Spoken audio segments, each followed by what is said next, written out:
Good evening, good morning, good afternoon, whatever time of day it is for you, and welcome back to the stream. Today we'll continue working on our little platforming project here in MonoGame. Just for the fun of it, it's not going to be a very serious project. It's just having some fun coding up a little ninja-themed game using some purchased assets from Game Dev Market, actually.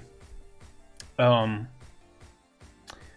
time, when we left off, we basically got our tile maps working as far as the rendering goes, but we still have to work on the object layers, meaning we still have to handle collisions within the tile maps and things like that. And that's what we're going to do today. So let me just check out here if everything is prepared. It should be. I changed my setting. I'm no longer using regular OBS. Now I'm using Streamlabs OBS. So the setting has changed a little bit here, the general setup. So let me know if you're experiencing any issues or if the quality is not too well or something. Let's actually switch here right into Visual Studio.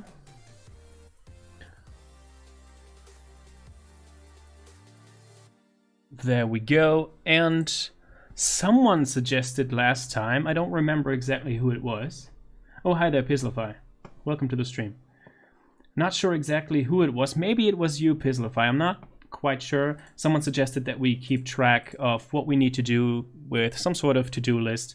So I added this little sticky note widget here to the stream so that we can keep track of what's left to do. So yeah, first of all, I uploaded the repository, the code repository, to GitHub finally, and so it's publicly available for you now, and I think the link should be on the screen at the bottom. And but you need to be aware of that I Git ignored all of the assets that I'm using in the game project because I purchased them, I licensed them, so I cannot just publicly redistribute them. That's just not okay. I cannot do that. So they're Git ignored, they're not in the repository, so if you download or if you clone the repository, don't be surprised that the assets are missing. I'm gonna figure out a way how I can still make the game at least run when people clone the repository, and I think I'm just gonna basically replace all of the assets with placeholder assets for the public repository. Can we try Raylib someday? I haven't heard of Raylib. Is that like a ray tracing, ray casting, ray marching sort of library, or what exactly is that?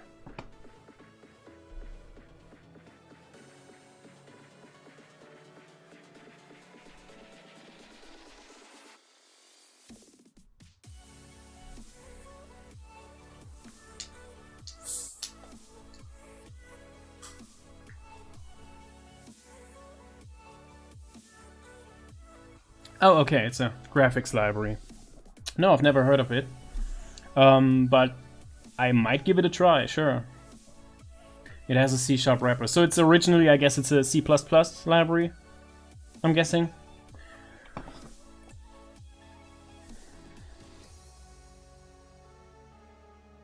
We can also use C++. I do know C++ as well, so that wouldn't be a problem. C, oh. So quite low level then.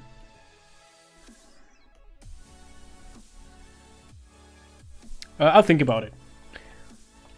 But let's just make a quick assessment here of what we have.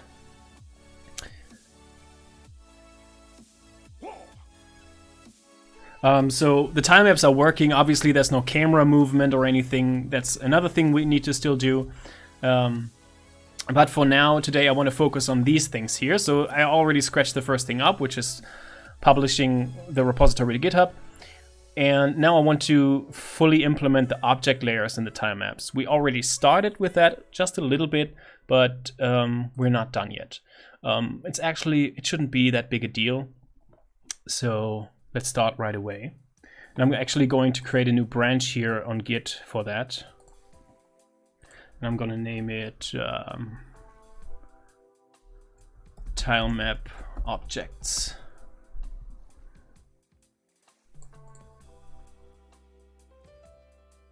There we go. And then we're going to check out that branch and work on that branch, and then later merge it with the master branch, so that we have some version control going on here. So we already started with this property map class, which is basically just a simple implementation of the iDictionary interface. And we use that to basically, let me pull this up here, tiled, to basically describe these custom properties here that you can set up in tiled, because we're going to need them to set some, well, properties of the objects. So yeah, that's what the property map is for. It's basically just a dictionary with some helper methods for converting the values. Pizzlify is asking if I have a Twitter. Yes, I do have a Twitter. Maybe I should actually put it on the screen. I think it should be linked to my YouTube channel. I'm not sure, but if you go to my YouTube channel, maybe there is a link there.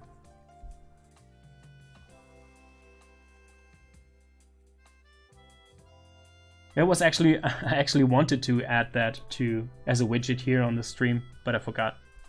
I'll do that next time.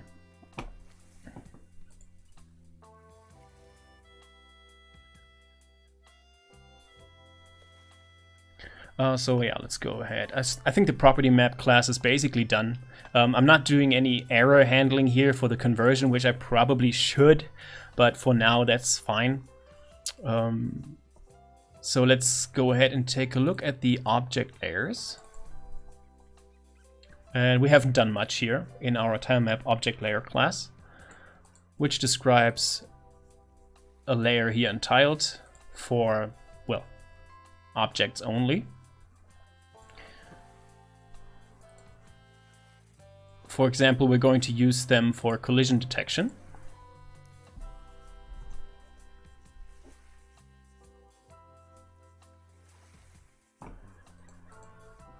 And now let's see. Basically, we have a couple of different objects, and we already implemented some classes here. So we have this abstract class tile map object, and then we have a couple of derived classes. One of them being the point object. And I think actually that's so far the only one.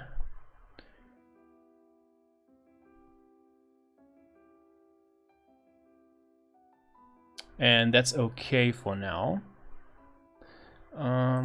Yeah, so basically the tile map object layer needs to store objects. So let's go ahead.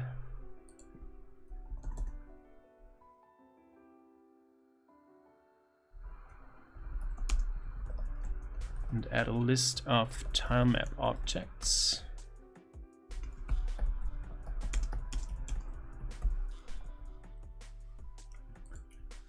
I'm just going to add a constructor. For now it's empty, but maybe we're going to need to add some stuff there.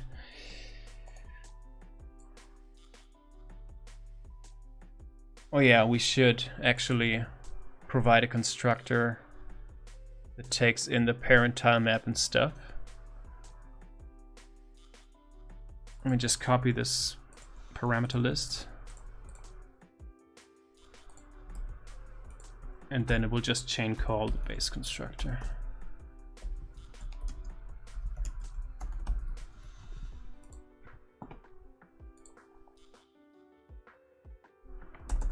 Then let's have a method here, add object.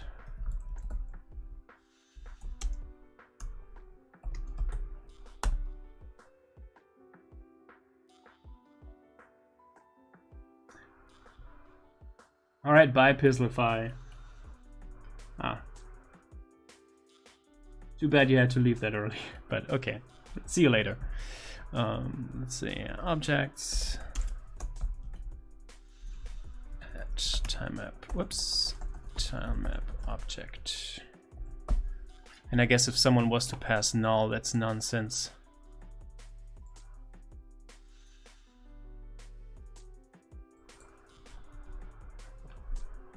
And another one for removing objects.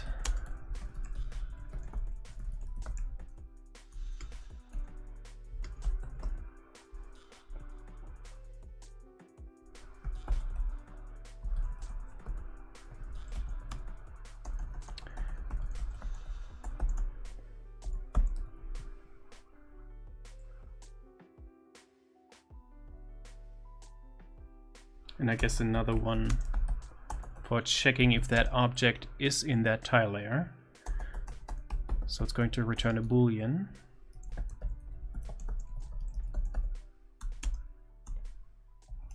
It's simply going to return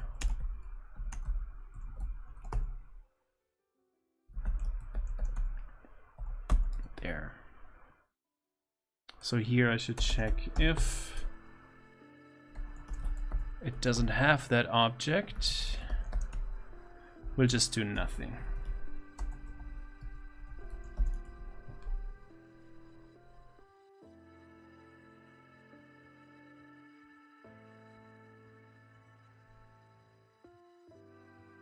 So if anyone's experiencing any issues here with the audio quality, video quality, or anything else, music being too loud, music being obnoxious, just let me know.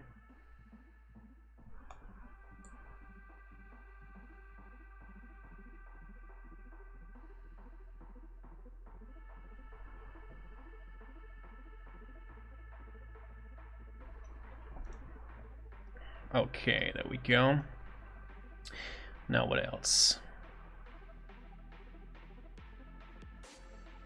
I guess technically the tilemap object layer itself, or just the tilemap layer, can have properties, but we do not need to include that because we're not going to use it. So we'll keep it as lightweight as possible. But we need to add a property here.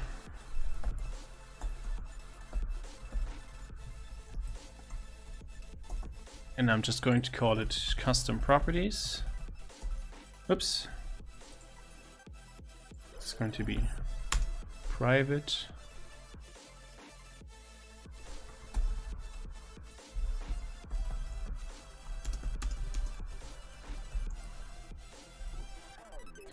There we go.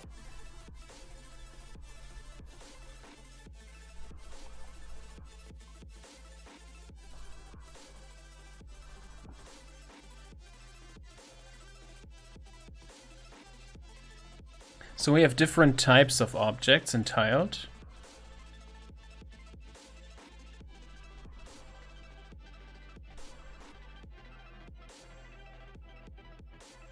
We have point objects, which is just, well, basically a coordinate within the tile map. And then we have rectangular objects. We have ellipse-shaped objects, but we're not going to use them, and polygon-shaped objects, and these are actually going to be important for the collision detection. For now, let's focus on the point, because I'm going to use those to spawn instances of game object classes.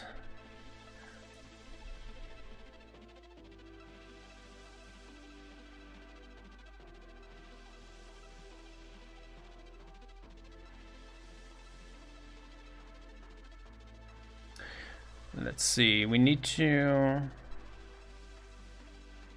adjust our import logic.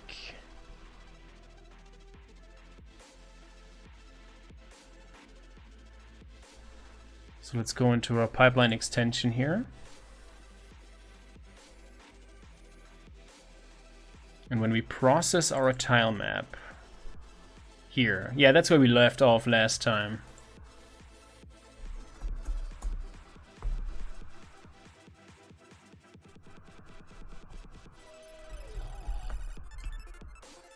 We need to give it an ID, and I think we have the ID from the object group. Yes.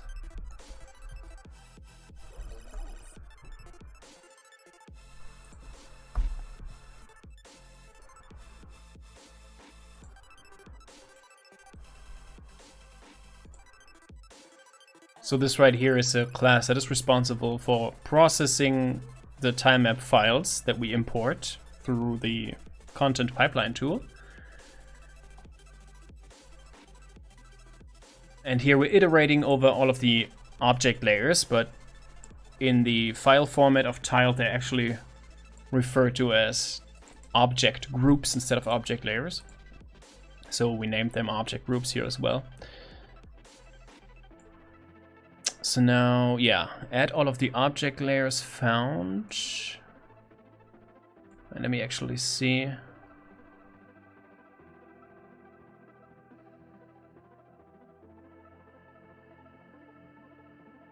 That should be good. Okay, and now we need to also actually add the objects to that layer. I guess we can go for each. Obby in input, in object group objects, which should be of type time map object data, yeah. And here we need to distinguish the different types. For now, there will only be points. So let's say if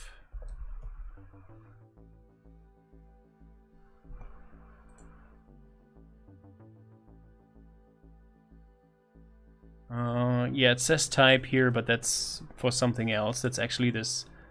Do I have a here this type property of the object? That's a different thing.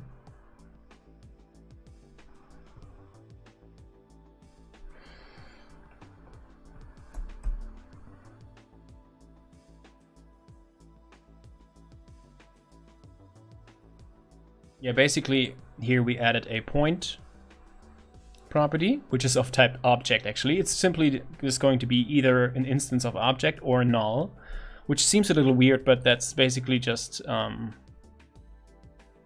due to how the default XML deserialization works. And if an object is of type point, it simply contains an empty XML tag named point.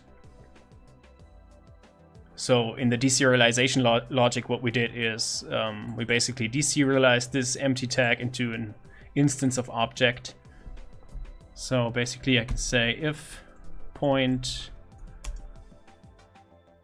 does not equal null,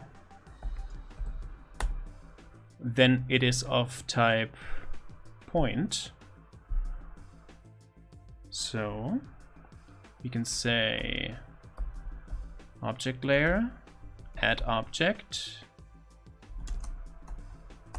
new tile map point object,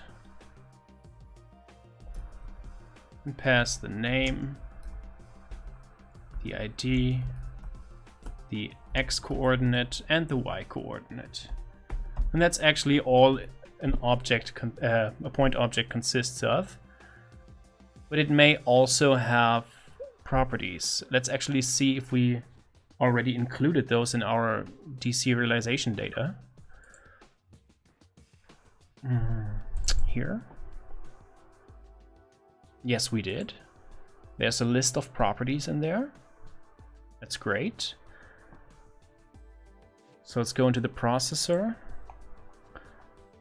And maybe let's create a helper method here, a private one.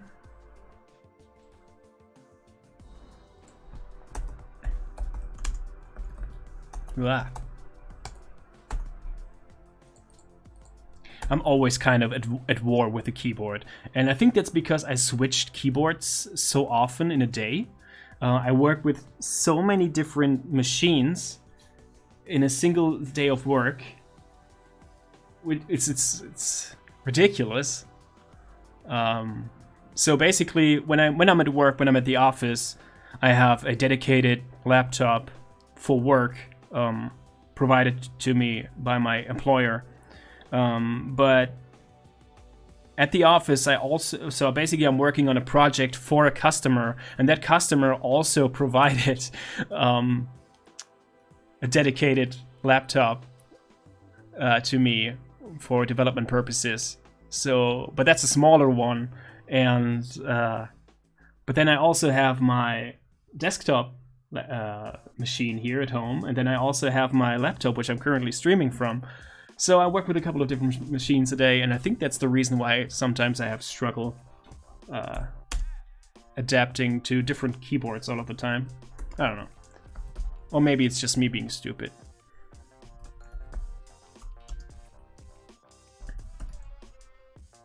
It's not parsing really, is it? No.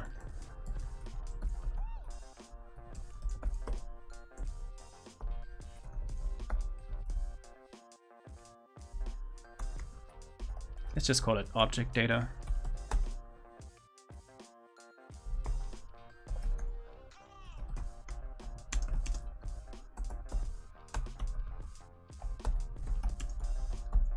Or if it's null, then we'll just return an empty property map.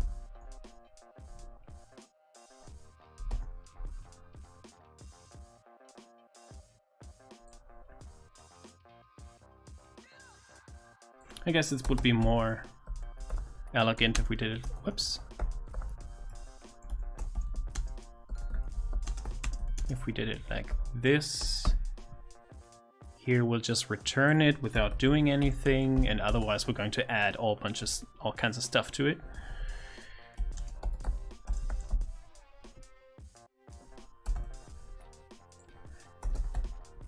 So let's see.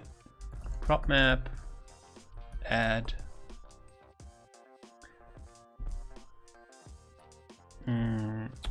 Oh no, we need to loop over the properties.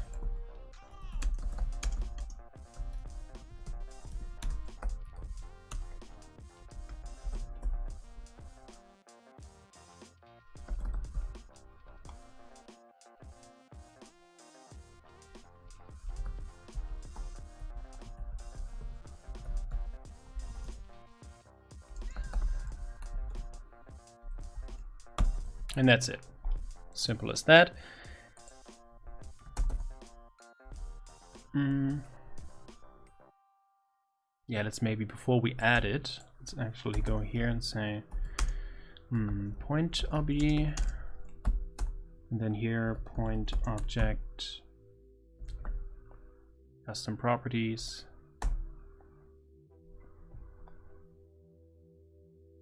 Oh, maybe maybe instead of creating a new instance of property map,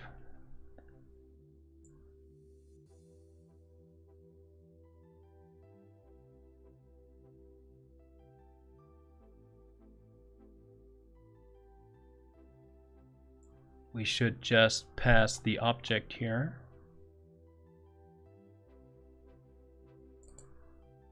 Yeah, let's just go.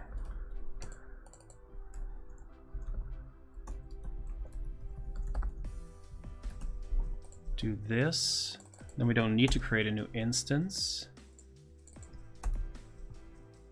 Then here we'll pass. No, I guess it's fine.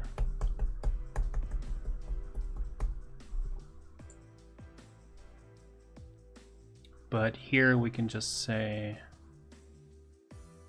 no, let's pass tilemap object. And then just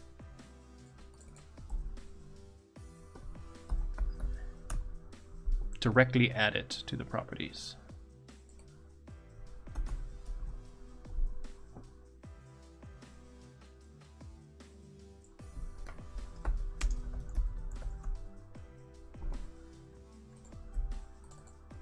Oh, whoops, I've been using different languages for too long.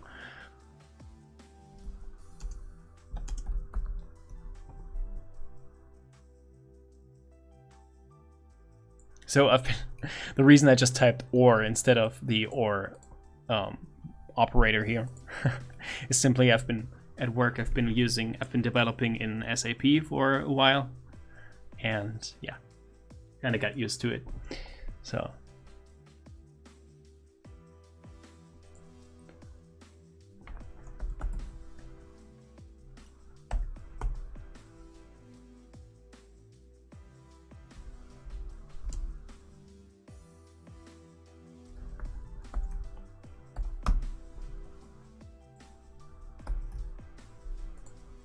and that should, oh no, whoops. Let's actually rename this object data because it's confusing.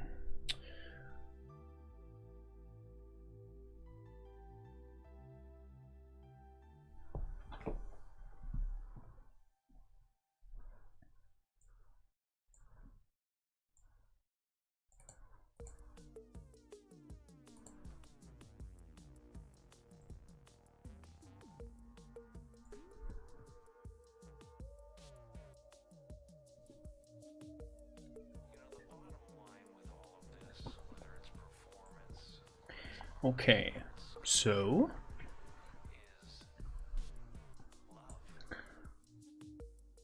I guess to test this we need to actually add a proper object here. So for now, for testing, we only have those collision objects, which we will need, but we also need another object layer just for, let's call it game entities.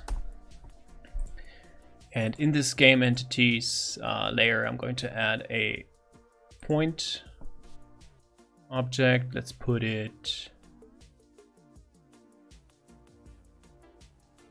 here.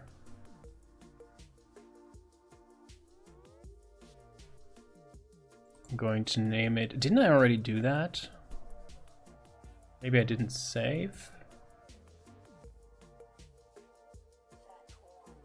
That's funny. Well, whatever. I'm going to name it crate. And for the type, let's say,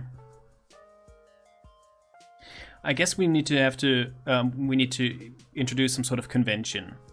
So when we parse over the objects, we need to look for a specific type. So I guess I'm going to go with game entity. Entity. So if the type is game entity, then our logic will respond to that. And then here in the custom properties, I can just pass some stuff that I need to in order to initialize the object, to put it in a valid state.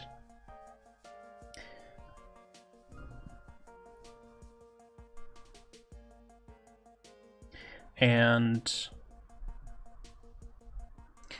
well, for crates, I guess probably it's not going to need any custom properties to pass into it for initialization, but we need to test this. So maybe let's give the crate some health, basically, so we can destroy it. And the health can be dynamic, it's variable, we can pass it in here. So let's maybe do that. So add property, let's call it health.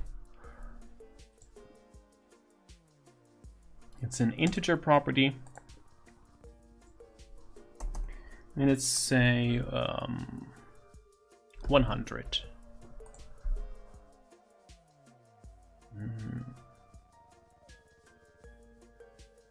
And maybe just for testing purposes, let's add another property. Let's call it maybe tag, just a generic string tag.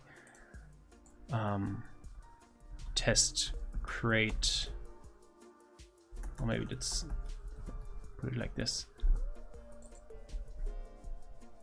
Yeah, that'll be fine, just for testing.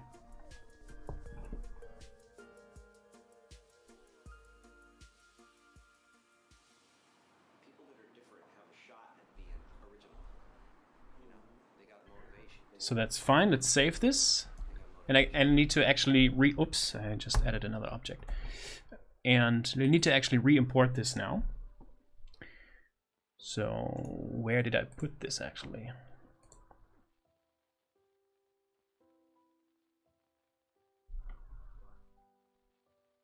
Here, first of all, let me close all these. Those are a lot.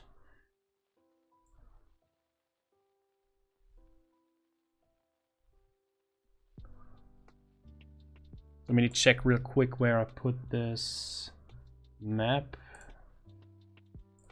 And I already found it, that's great. And now I need to move it back into the content folder. Let's open Visual Studio here.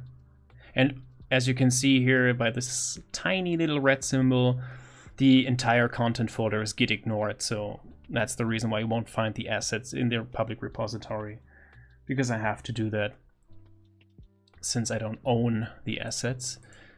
They're just purchased and licensed. But let's see. Launcher, content, tile maps. There it is. And I will just replace it. Want to replace it? Yes. Then open the pipeline tool.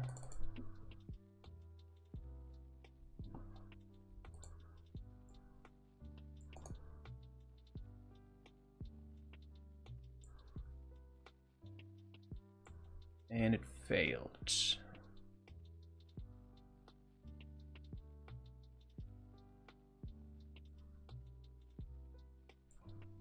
Let me take another look here. I can move this.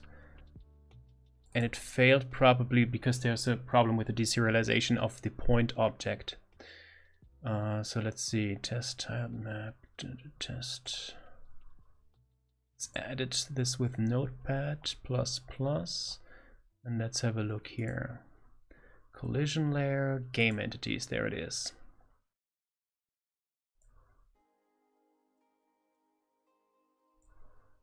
There, and it's probably because of this point tag. Let's have a look. I mean, if all else fails, I'm just going to create a point data class that's just completely empty. Let's see.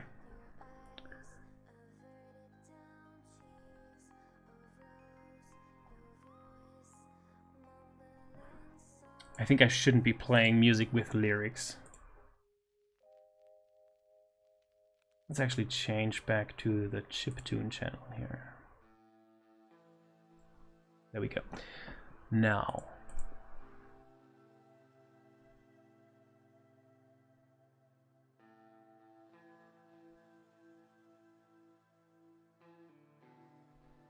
oh, and I think, yeah, since I changed this, I need to rebuild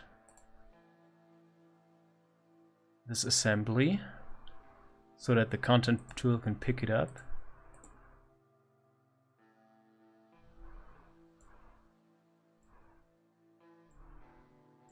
But it's still gonna fail, very likely. But that's okay, I know the reason why it does. Yeah, I know why it failed. So let's see, it should be because of that point object. Let's have a quick look here. Everything else should be fine. I don't see why it would fail otherwise.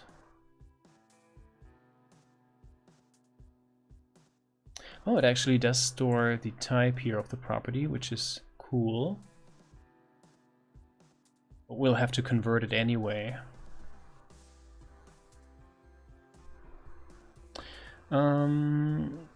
Let's have a look. Where is it? Tile map object data. There it is, point. Yeah, it's very likely that it can't be deserialized into just an object of an instance of object. So this may be the problem. Let me just go ahead. The problem here is that the reason I did that was because the point tag is always empty. Always. And you can't just deserialize it. I mean, you can if you implement the deserialization logic yourself. Then you can basically deserialize this into a Boolean. But since we're using the default deserialization behavior, that's not going to work. So I'm just going to create a class here.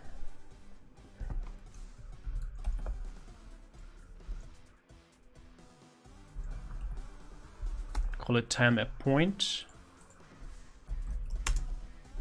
And yeah, the point doesn't contain anything, so it's ridiculous, it's a little weird, but let's keep this class empty. And let's go here and change the type here to timeMapPoint.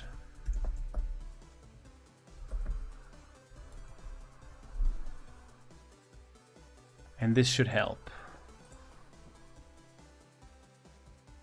There we go. Now let's set a breakpoint here. Go back into the content.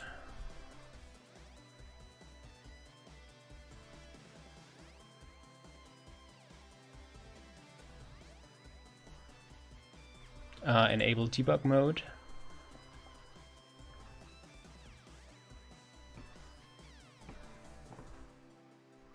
And rebuild.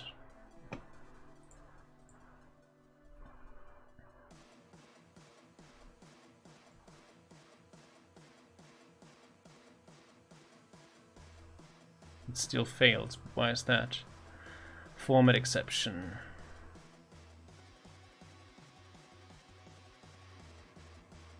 So there's some unexpected characters here, but where?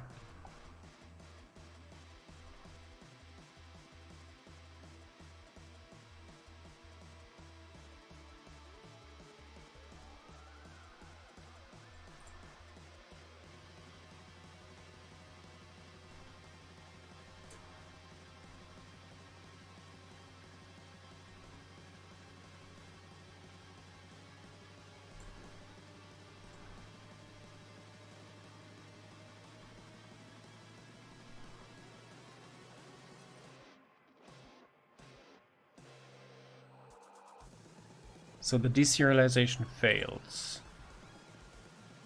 Yes.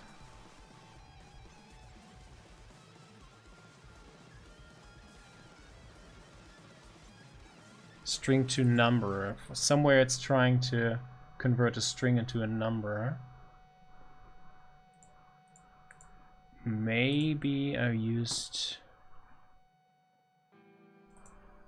the wrong type somewhere. I mean, but the import did work previously, so it's something that we changed about the map here that doesn't add up.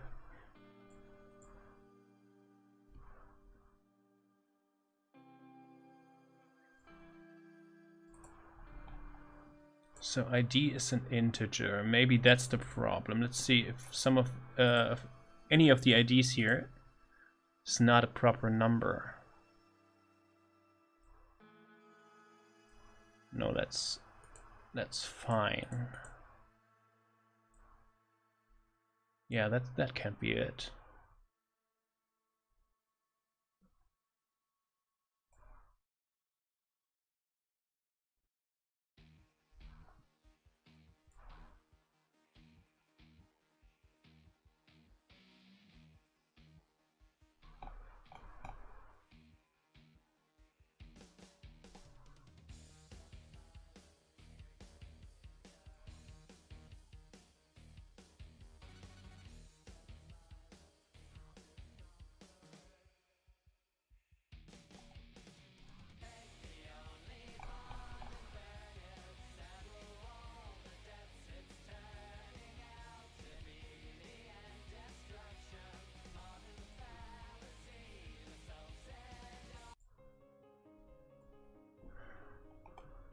That sounds like Donkey Kong music. I think it's supposed to sound like Donkey Kong music.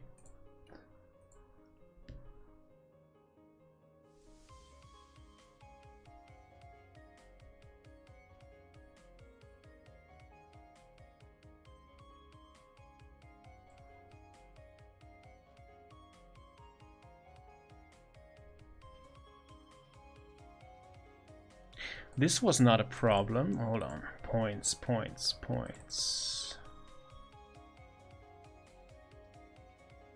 Polygon data. Yeah, it's just a string, so that's fine. The only thing that's different is we added a new object group.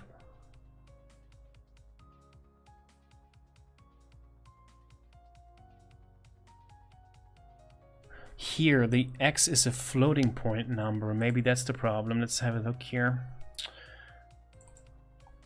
Yes, that's the problem. I thought they were just integers. Well, I guess we can deserialize them into floating point numbers, and then when we actually add them into the game, we will just round them to integers. So let's use doubles here.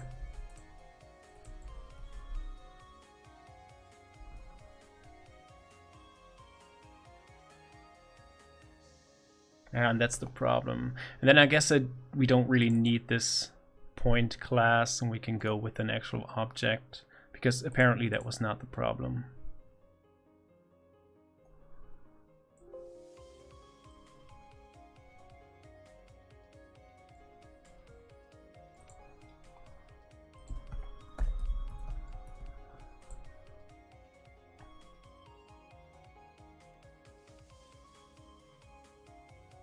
So I guess now that we changed this, but I think we use it somewhere.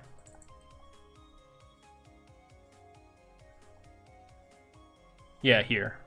So here we need to actually round this now to, or change it in the time map object class. Change it to a double there as well, or maybe float.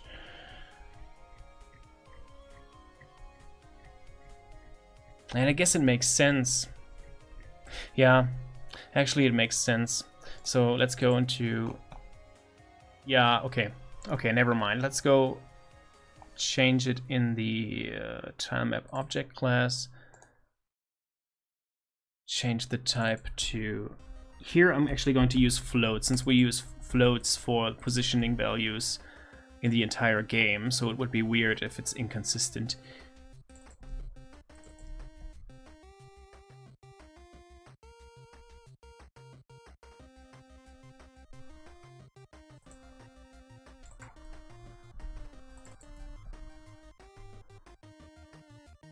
So yeah, okay, now here I will use double in case, well, because I don't know the precision here. They probably also just use floating point precision, but let's work with double just to be sure. And then in the processor I will just cast it to a float.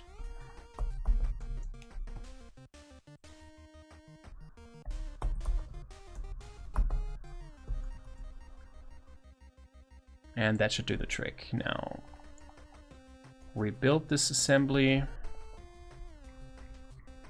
That's great. Open up the tool again.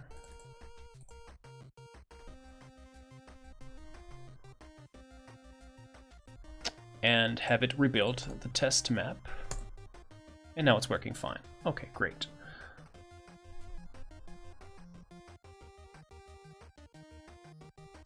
And now when we deserialize it in the game, when we load it, it should include the point object with all of the custom properties here attached to it.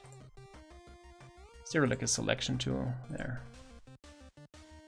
So let's just test this if it's working. So we should now get a custom property collection with a health key and attack key and values being 100 and test grade. Let's have a look at that. I guess let's go into the Ninja game class here and somewhere, no, actually let's go into the scene class.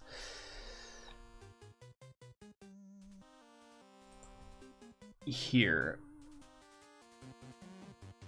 Let's add a breakpoint here where we process the tile map and have a look if the object is properly added.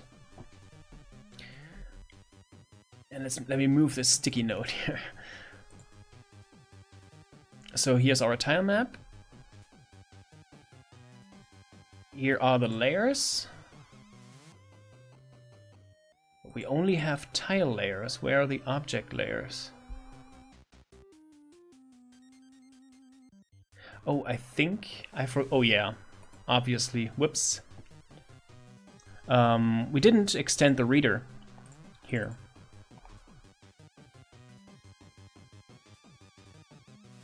And also we didn't extend the writer. So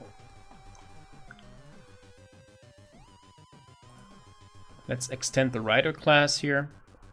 Because right now we only write tile layers, not the object layers, into the binary file. So we need to take care of that as well.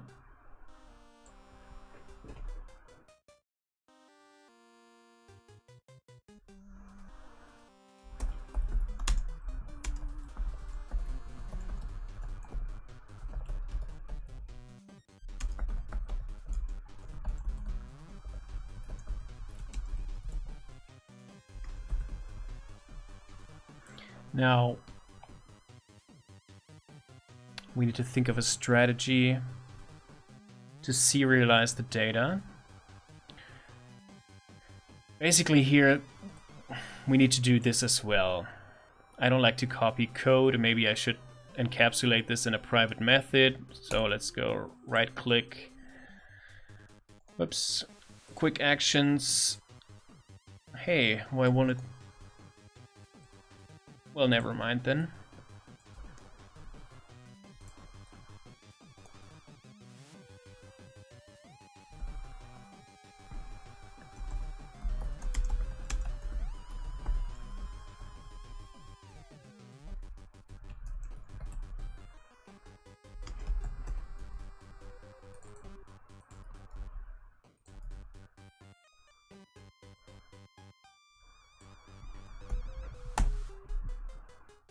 So let's refer to this as the header data. Oh, right. The object layer doesn't have a width and a height. Well, then never mind. We'll just keep it. Okay, never mind. I thought they both shared those properties, but that's not true. So.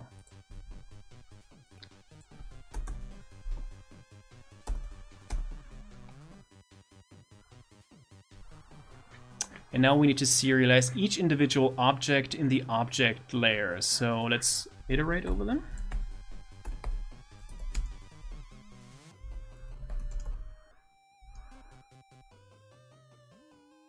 Or I guess just object in layer objects.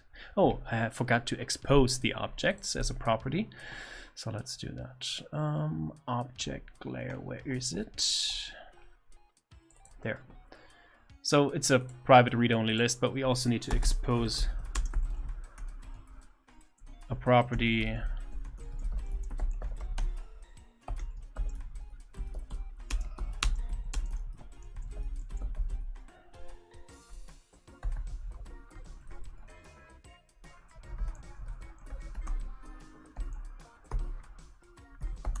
like this.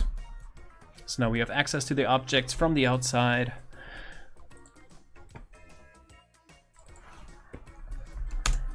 There we go.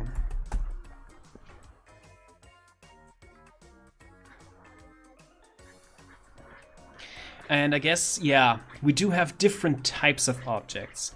And since, I guess, every type of object will need to be serialized or deserialized in a different manner because they all have different properties. So we can't just iterate them over them not knowing what type they are. So we need to basically group them by their type and yeah, do basically all of the point objects first, then the rectangular objects, then the polygon objects, so that when we deserialize the data, we know exactly how to read out the data.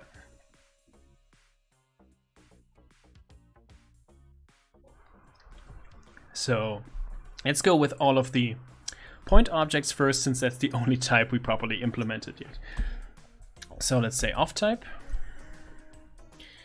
Tile map.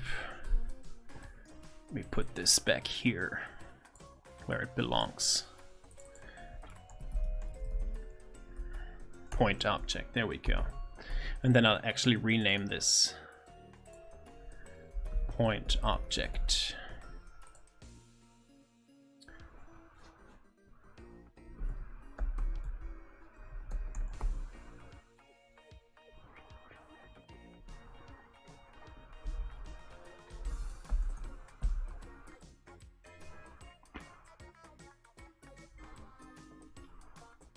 Yeah, and it only has an X and a Y property, and that's it.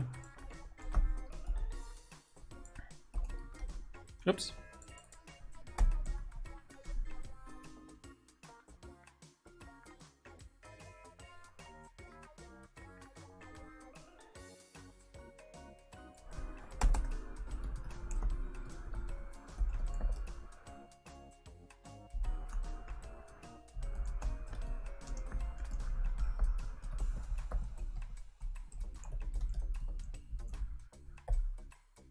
Iterate over all of the tile object layers, I mean.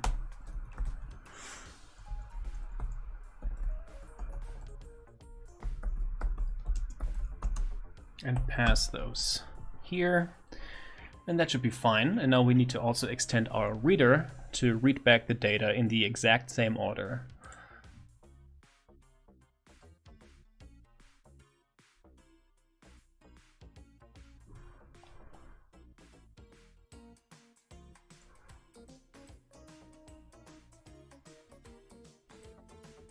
So I guess let's add another method here.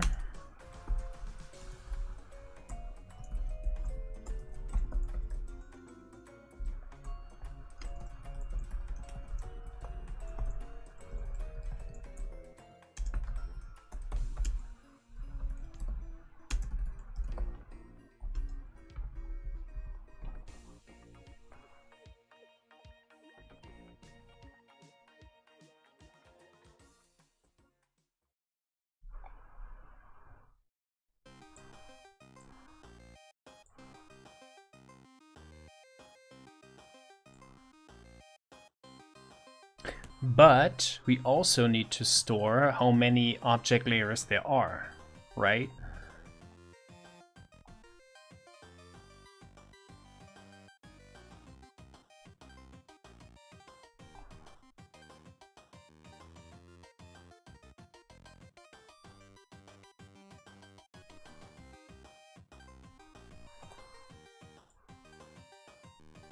Right, because otherwise we don't know how many values to read back. That's what we did here in our read layers method. Now I'm not actually sure what we put. Hold on, let me see. Writer.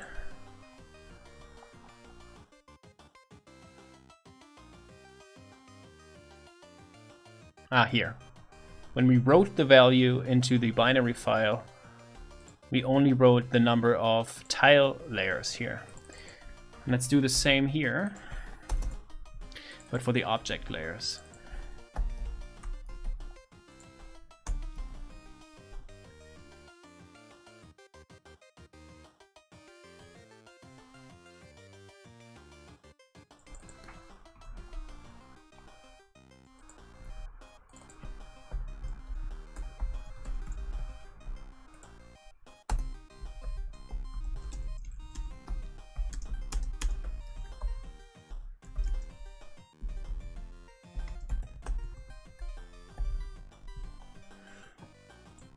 Now, read back the ID and read back the name.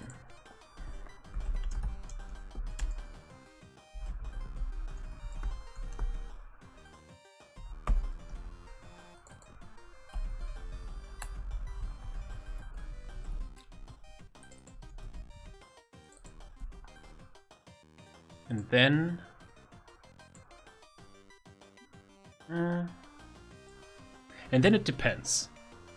Then it depends what type of object it is. For the point, we only wrote the X and Y.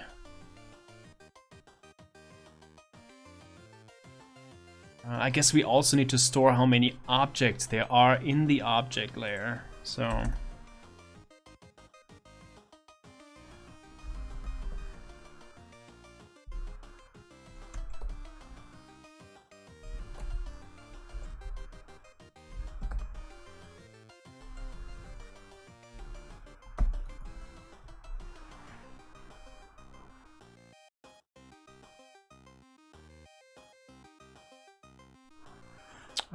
but we also here need to group them by the type. So let's here only count the objects of type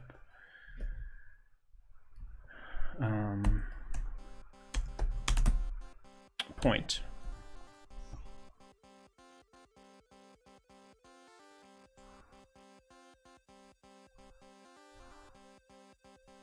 And then when we read it back, we say int point object count.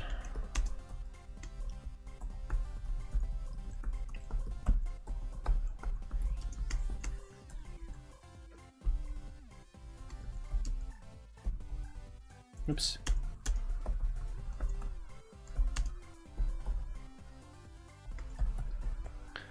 And then iterate over the number of point objects there are. And then for each of them, read back. Ah, it's a float.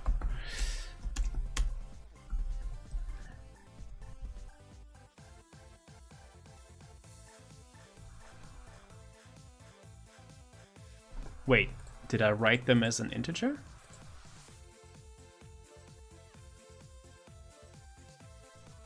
No, I wrote them as a float. Okay.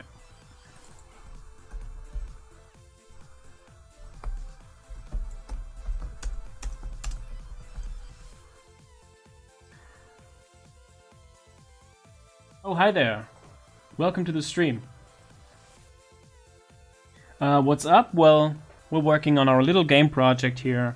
A ninja-themed platforming game using the MonoGame framework.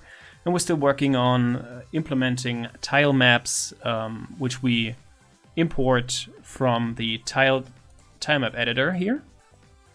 And right now we're working on instantiating objects that we place here in the tiled editor. So for testing purposes, I created this point object here named crate, and our processor in-game should then be able to recognize this point object and instantiate a proper object representation of that. That's what we're working on right now. That's what's up.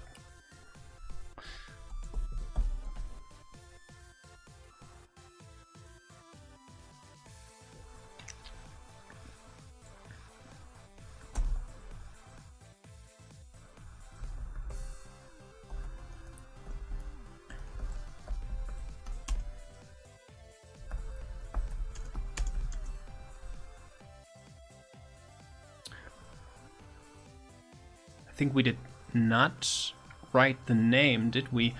I think, oh, hold on. Here what we did is we wrote the ID and name of the layer, not of the object. So these are actually the ID and name of the layer, not of the object. We kind of mixed those up here. We need to be careful. So actually, let me rename this layer ID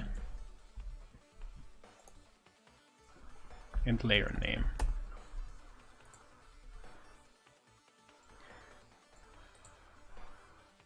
And then here, let's create an object layer and pass the parent tile map and the layer ID and layer name.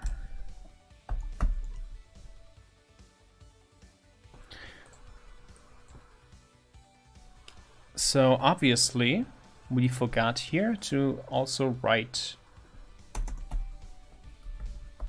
the ID and name of the object.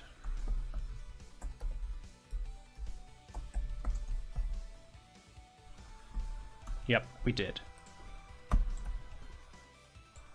Even though, well, yeah, I guess the name is important, is it? Well, what's important, what's really important is the, here, the type. Because that's how we're going to determine at runtime if we have to actually instantiate a certain class. So we need to deserialize this type attribute as well. And therefore we need to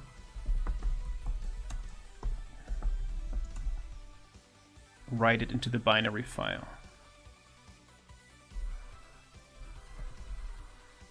But I may have forgotten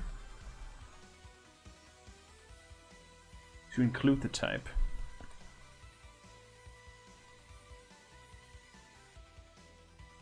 I think I did.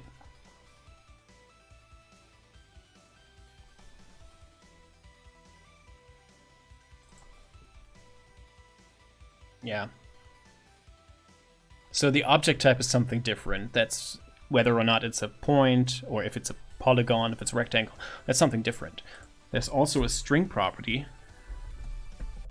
named type.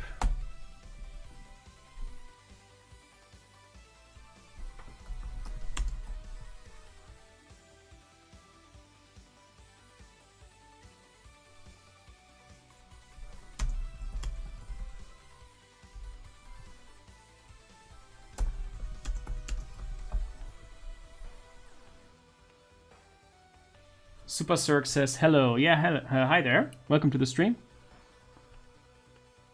Thanks for joining in.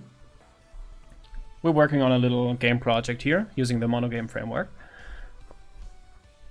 Still working on incorporating and including tile maps that we create using the tiled map editor. So now that I changed the constructor here, obviously somewhere, I think, well, first of all, in the subclass here in the point object, we need to change that. So we need to here also include this type argument and pass it to the base constructor, and that's fine.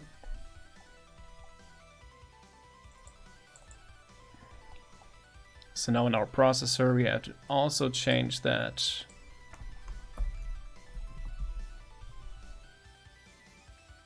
Here we actually did include the type, we just forgot to include it in our runtime objects.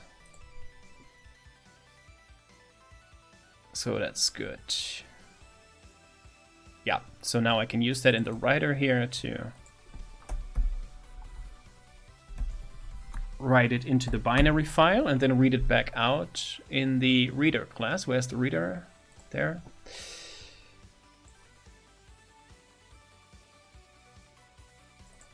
So ID, name, type, and then X and Y.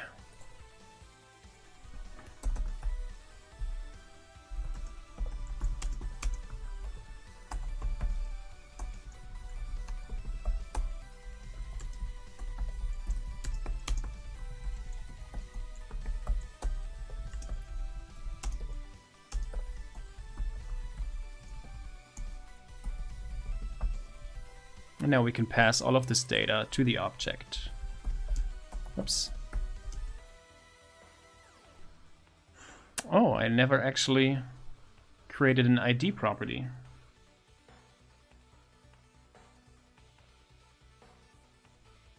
Super Cirque says, your project looks very large compared to what I'm doing, but I'm always inspired by other people's work. I mean, I'm just basically creating a basic framework that we can then work with. So I want to basically streamline and generalize the whole game setup, basically, and then work with that. Maybe that's the reason why things seem a little large in size. So I guess I forgot to also include the ID. I guess technically we don't really need it. Oh, there is an ID. Oh, and it's also in the constructor, but I guess it's not in the constructor of... Oh, it actually is. Oh, well, then never mind then.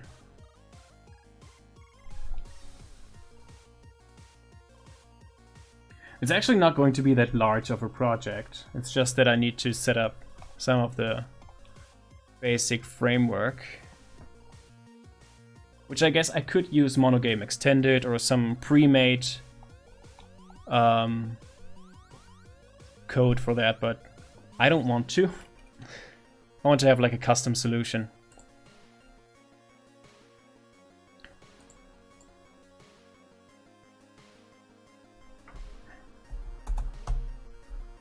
Oh yeah, the ID is right there. Whoops.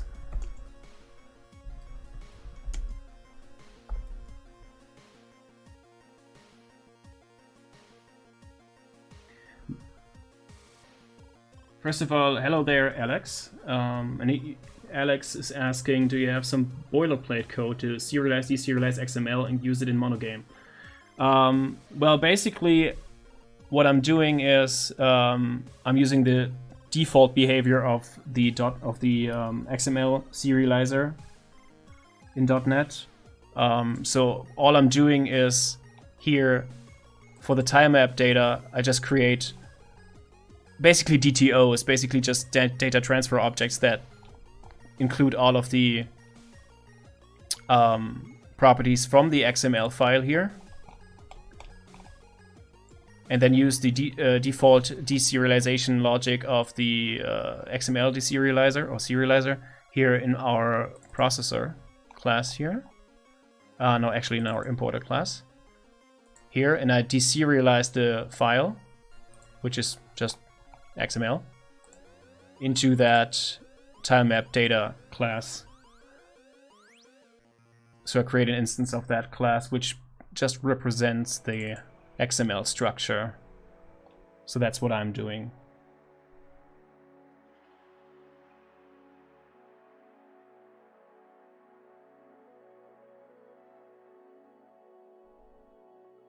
So basically I just create classes that are just data containers that are mapped to the XML elements and attributes. And then I work with that data and convert it into actual runtime objects. That's what I'm doing. I think this is the simplest way to do it. You can also basically just deserialize the a tiled map like this or any other XML into an X document, which is from the system XML link namespace, I think. Let me check.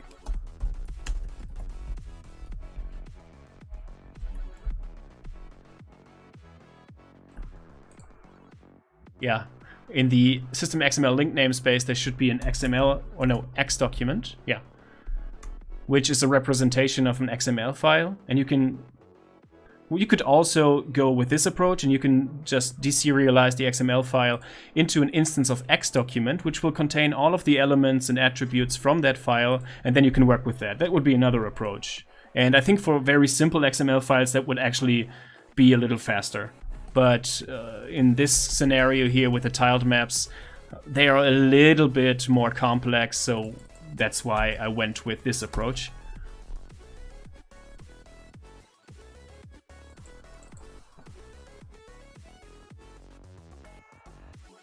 Okay, so we write all of the data and we read it back out. Where's the reader? There.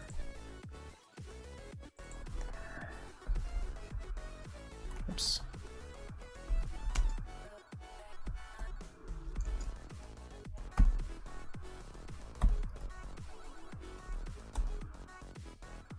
Did I serialize the properties? I think I did not. No, I didn't.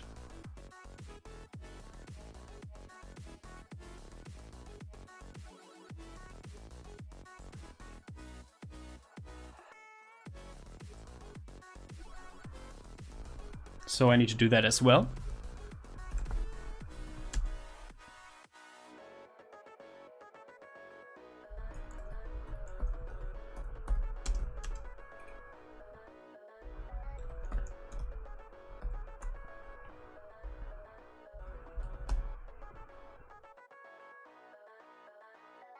So since our custom, our property map class is just an implementation of the iDictionary class, It should provide an enumerator for key value pairs.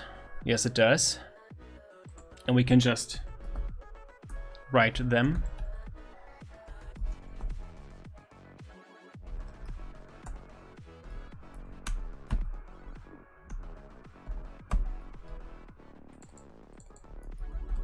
But we also need to first write the number of properties there are going to be. So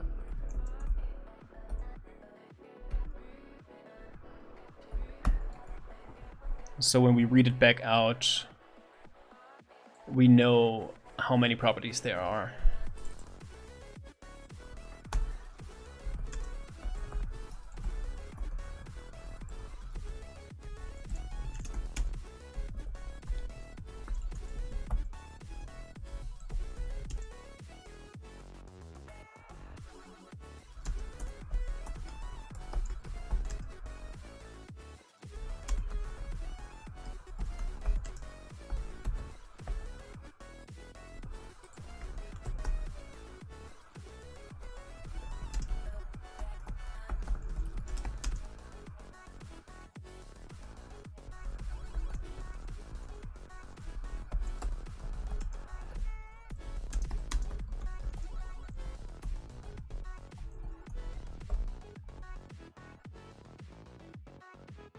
And then we go point object, custom properties, add, and then just pass the prop name and prop val. And that should be fine. But there's some error here still. Oh yeah, since we need to return all of the created layers. So let's maybe create a list up here.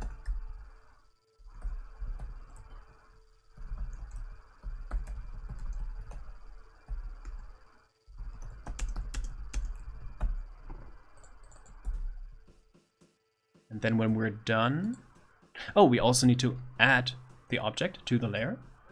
So here we can create a new layer.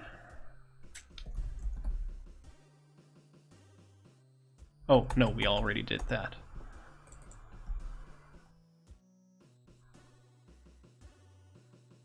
Never mind then.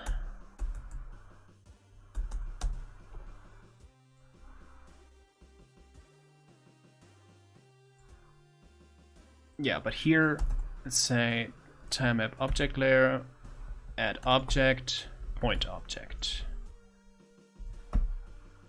That's fine.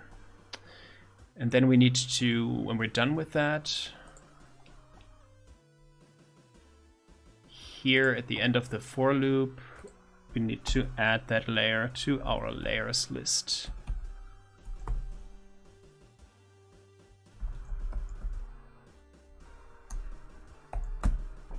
And then return the layers list here. That's fine.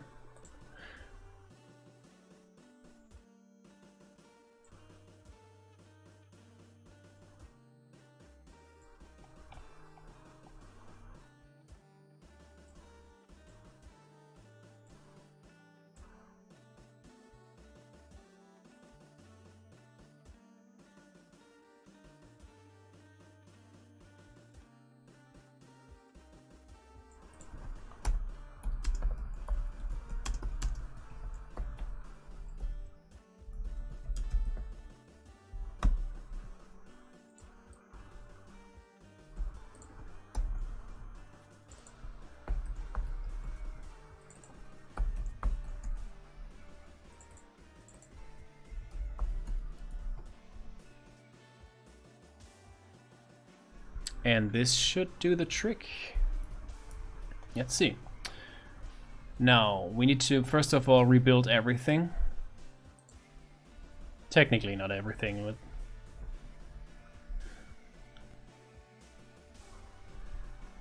there we go. Now open up the content tool again. Reprocess the map. That worked. And now when we start the game, let's see if our breakpoint is still active. Yes, it is. Start it up.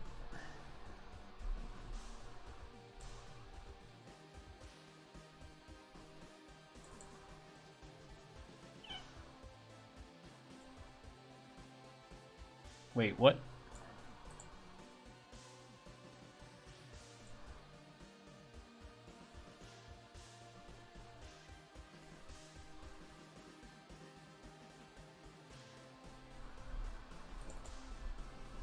What does this have to do with anything?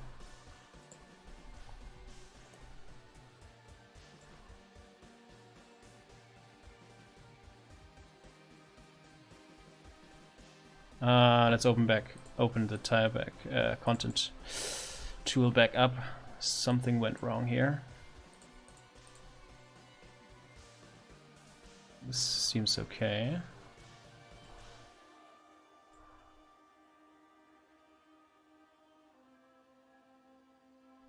There, for some reason, the test tiled map cannot be created.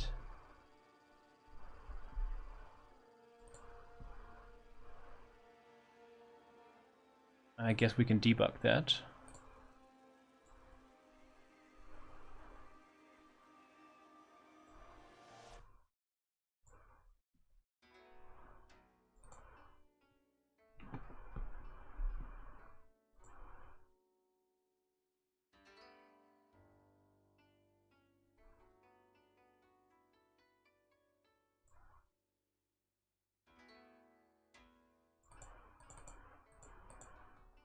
Now, which tile map is that?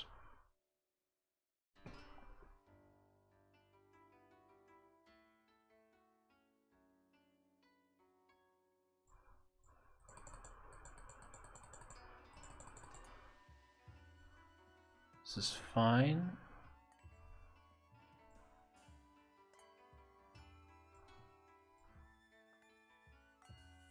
It must be somewhere here.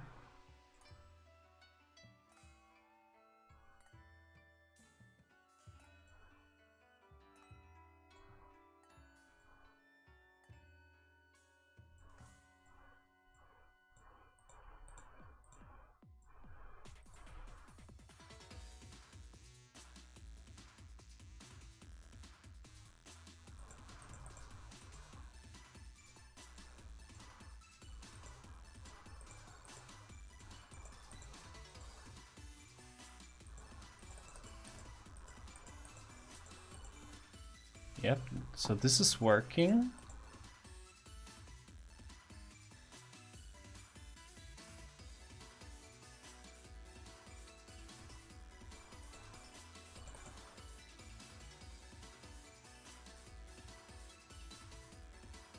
But for some reason there are no properties.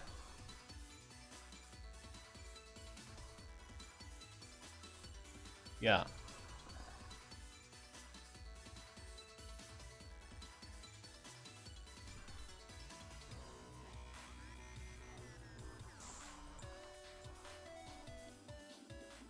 And that's why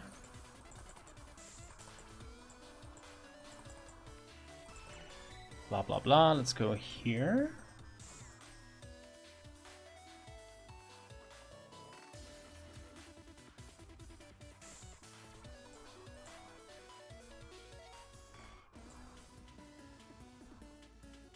Okay.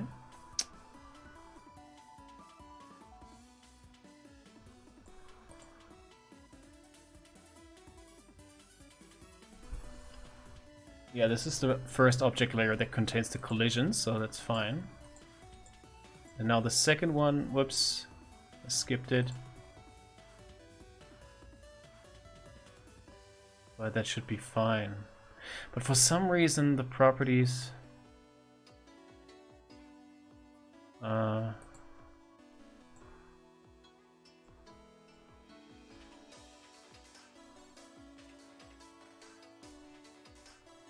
So this is now the other tile map, the test tile map, I guess.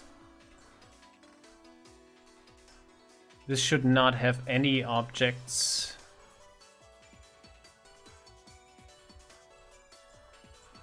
Or does it? Oh yeah, we did add one.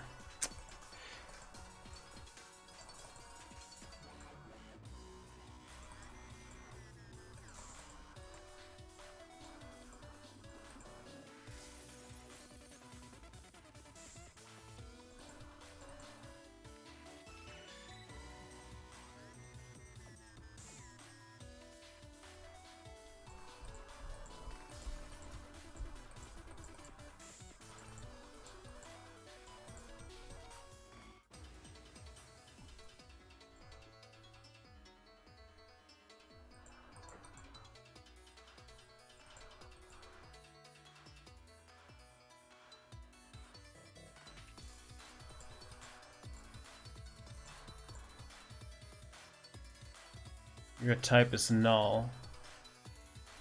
And that's what's throwing the exception. It's because in our tiled and our test tiled map, which is not this one, it's a different one. I think it's I think I closed it. Let's see. Here it is in our test tiled map, which is a different one. We didn't actually, for the point here, where is it here? We did not specify a type. And that's why this is null. And obviously we can't write null, so instead we have to write an empty string. So this is why this fails.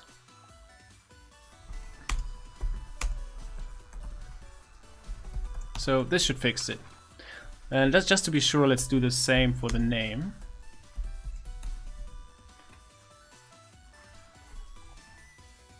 And here as well.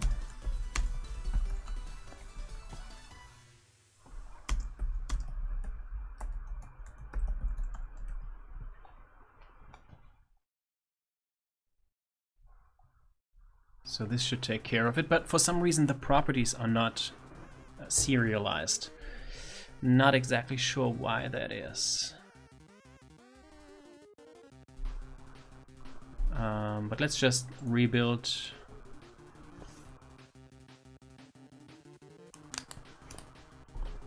Open up the content tool.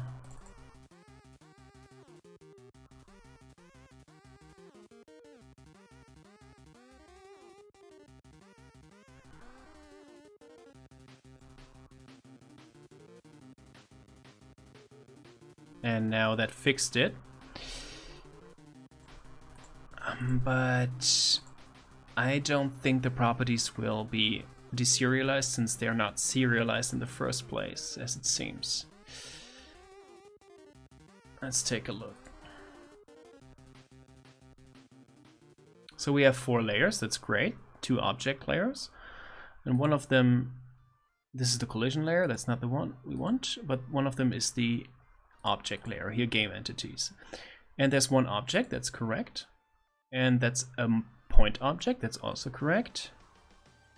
Name is there, object type is point, type is game entity, that's great. X and Y values are also correct.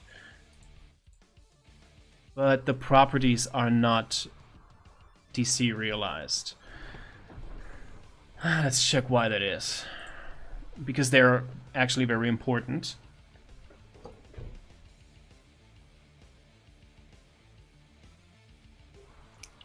We're going to need them, so we can't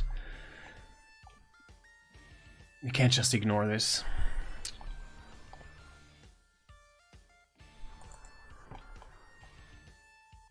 So here,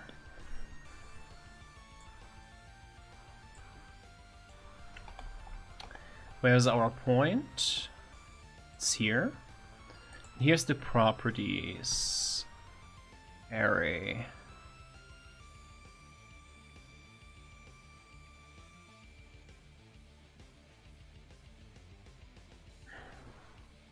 For some reason, when it's deserialized,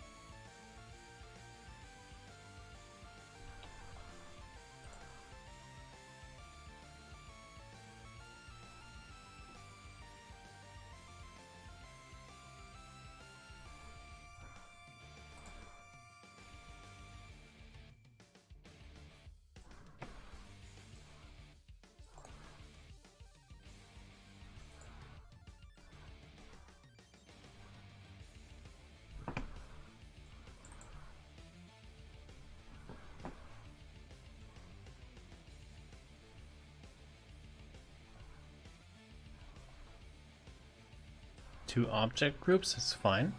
And the second one should be the one, yeah, game entities with one object. There it is. It's a point, and it does not have any properties. So for some reason, this doesn't work. But why is that?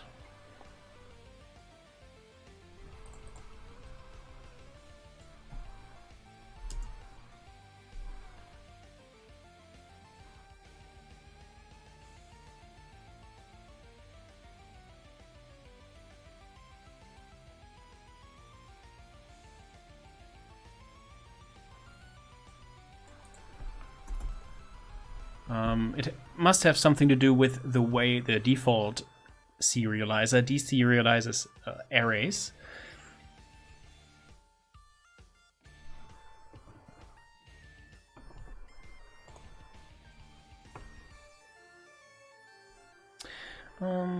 Here.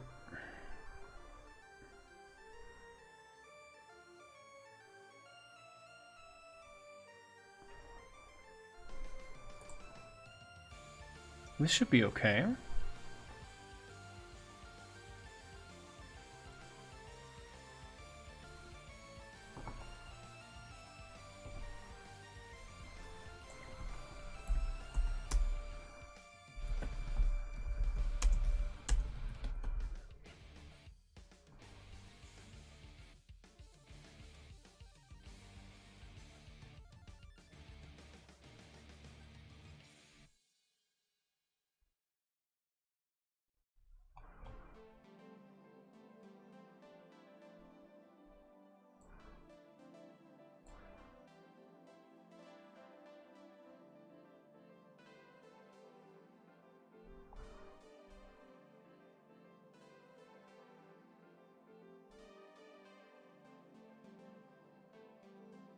Oh, I think we need to use another... Ah, okay. I think we need to use another... Yeah, there's an array item attribute here. And then we need to specify the element name, which would be property. Whoops. Property. This should fix it. Rebuild this assembly.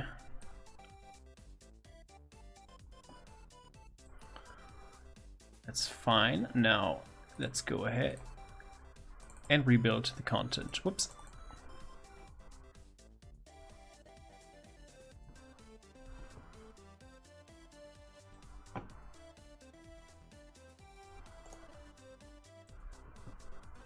That worked. Open it up in the game, and now it should work.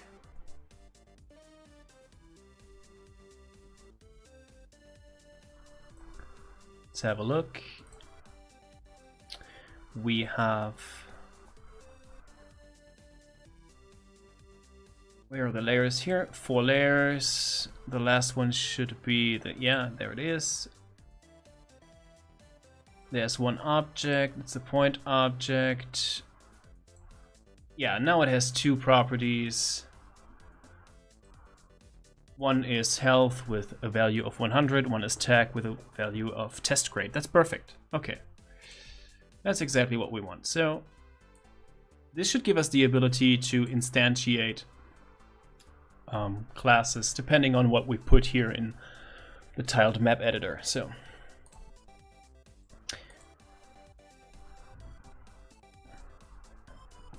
and I think we already created an interface here.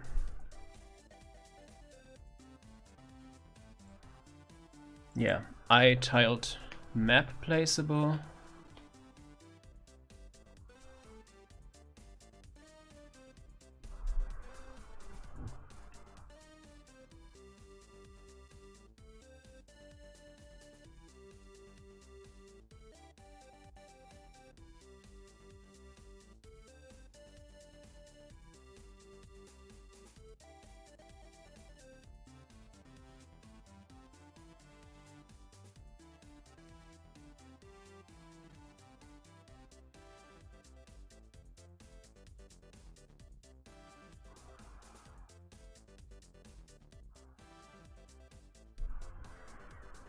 And let me actually have another look here. We need to specify what type exactly it is.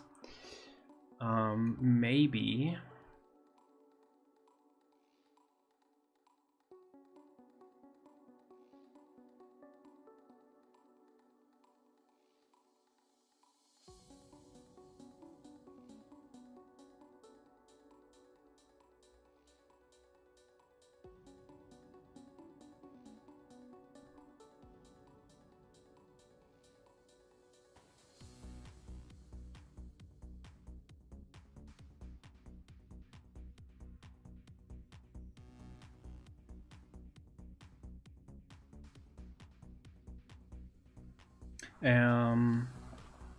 Yeah.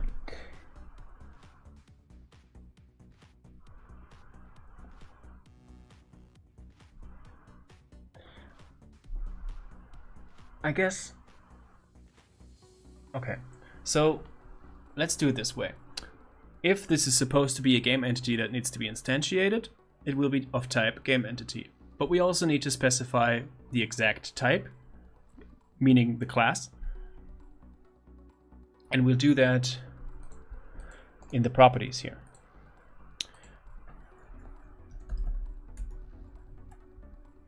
So we will have to establish this convention that it will have a property called class name.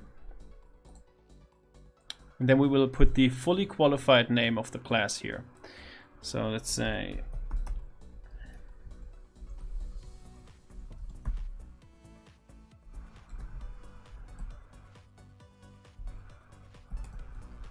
crate. There we go. So we'll just have to make sure that we put the crate class in this exact namespace.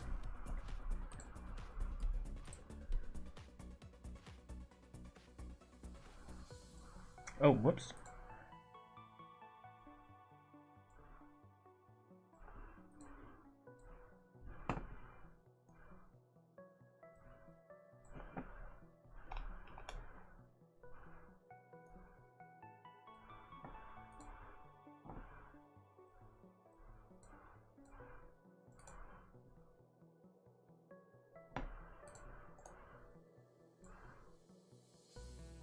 There we go. Now let's open up this namespace here, entities.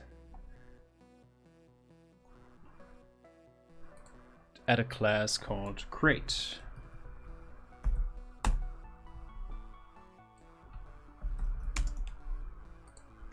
And it will implement the iGame entity interface as well as the iTileMap placeable interface. Let's create some stubs for that.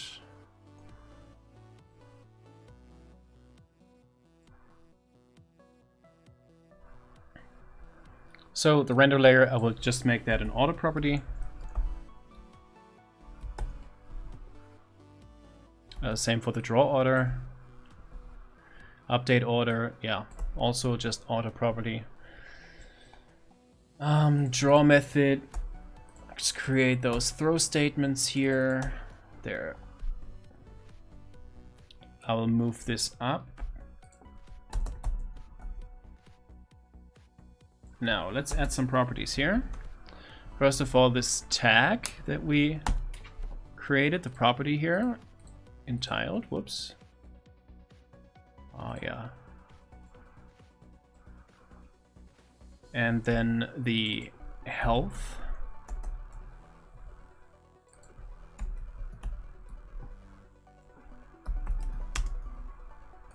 I guess let's make it private.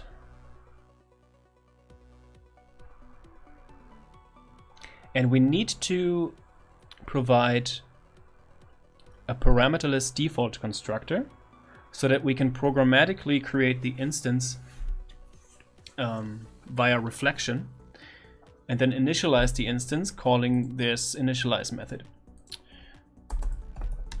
Whoops, ctor. So we'll just always have to make sure that every object that implements this iTileMap placeable interface provides a parameterless default constructor. Now, and here in our initialize method, we can then read out the properties that are passed here. And I will do it like this. Let's say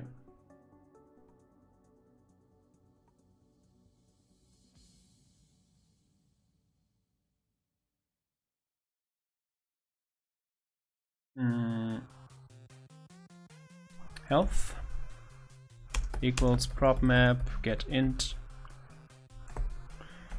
health.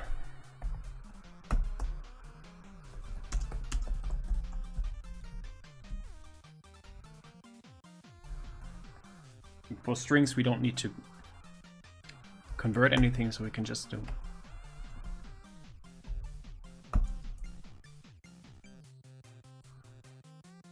And that's it.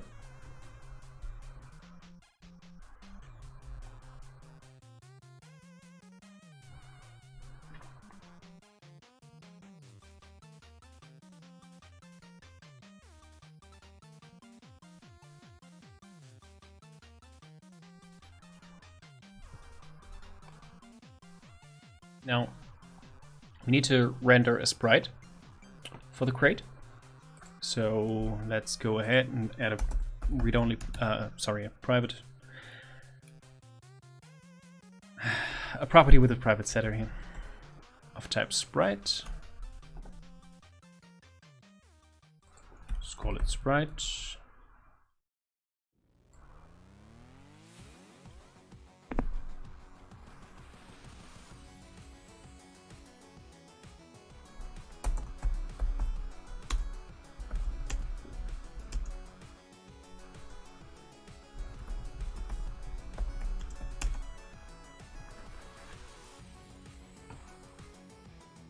Now we have this asset here. Let me just...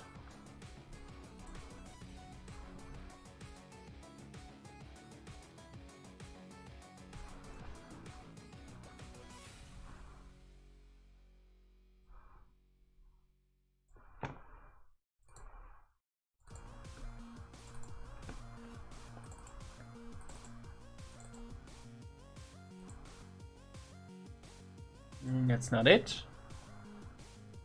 Tiles and objects, there it is. Oh, it's actually a rock and not a crate. I thought we had a crate object. But it's actually a rock.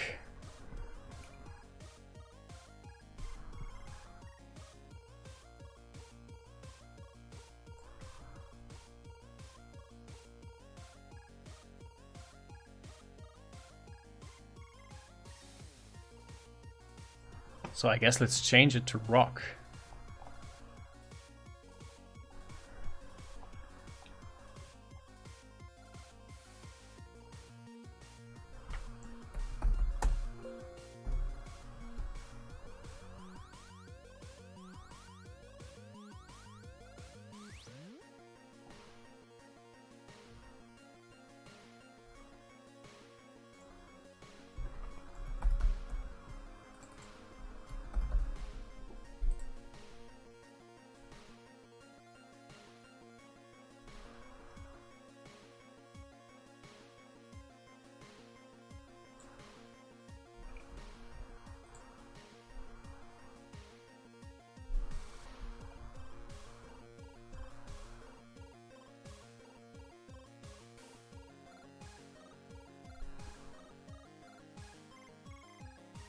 Yep.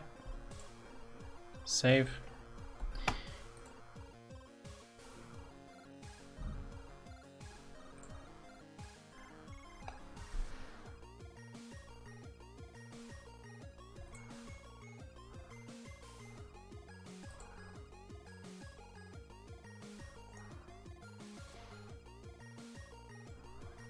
Okay, so now I changed it to rock. And we need to actually import that texture. So let's copy this. into our textures, content folder. There it is. And I think the first sprite here actually is... Yeah, it's a breaking animation, but we can... But I thought we also had a crate, but apparently not. No, just rocks. But it's okay.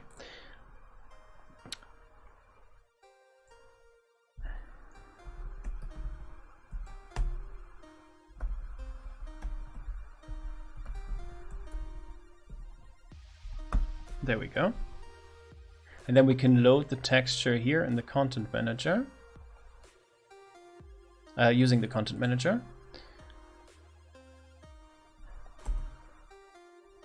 And I guess I can just store the texture itself in a field.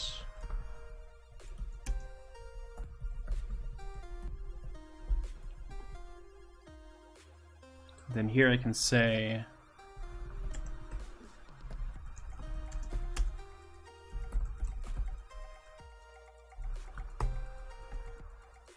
oh, no. Sorry. I can just say texture. Actually,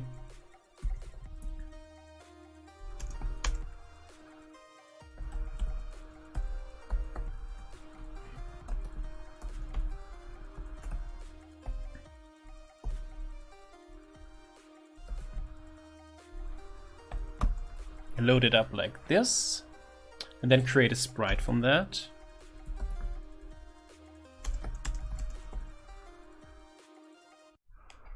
Let's have a look at the sprite sheet.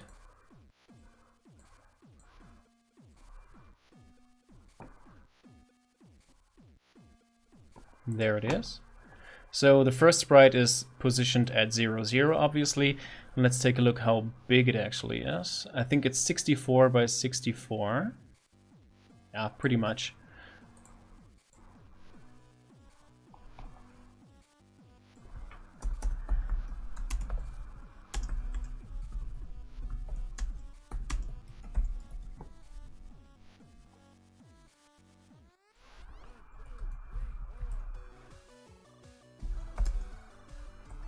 Oh no, that's the position, that's just 0, 0. Pass the sprite size. And the texture, which we just loaded, the sprite sheet. And then in the draw method, we will simply draw the sprite.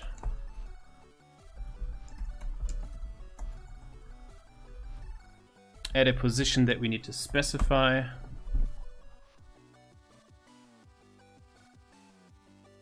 Oh, I guess that's something we will have to add here in the initialize.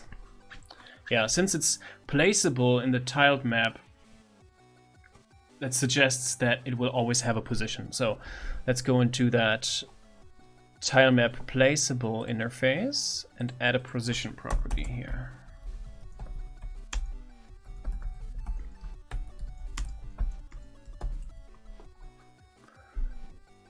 All right, so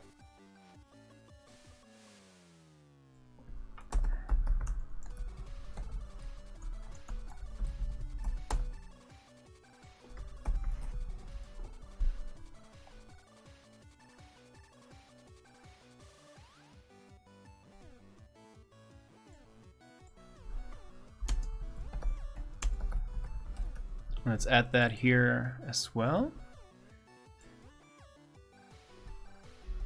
Oops, so we can properly initialize the position.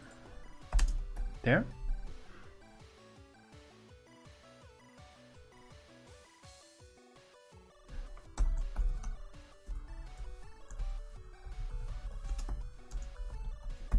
And that's it. And I think obviously we need to add collision here, we need a collider and stuff like that, but well, technically we can already do that.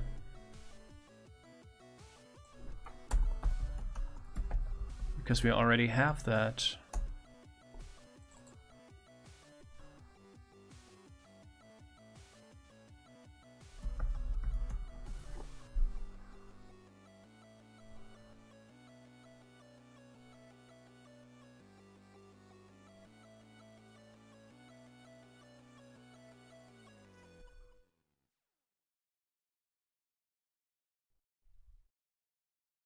But for that,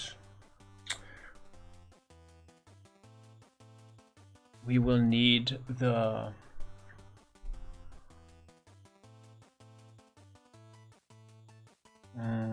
physics manager.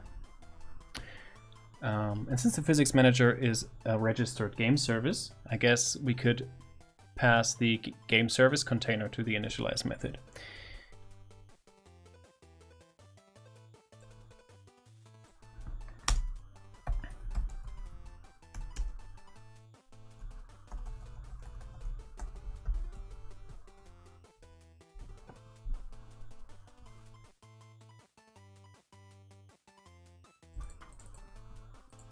Oops.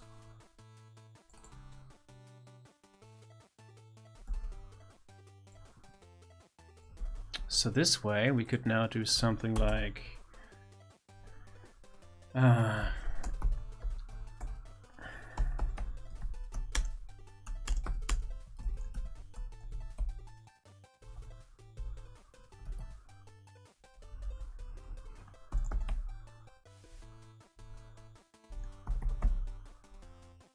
there we go. And now we can say physics manager, create collider.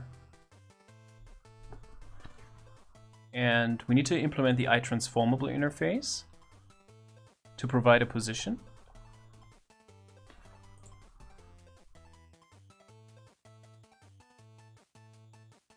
Oh, hold on.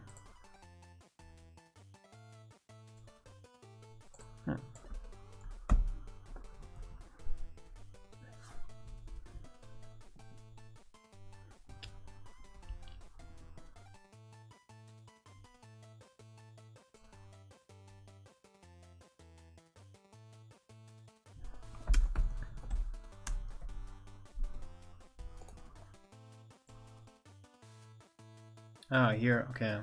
This one needs a setter. I'm not actually sure, do we really need this iTransformable interface? Well, let's just keep it for now.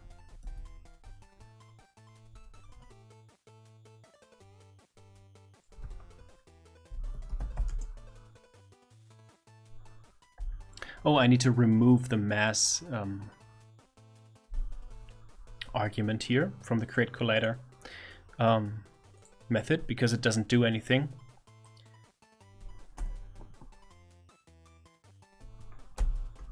Obviously this is going to break some stuff, but it's okay. I'll fix that.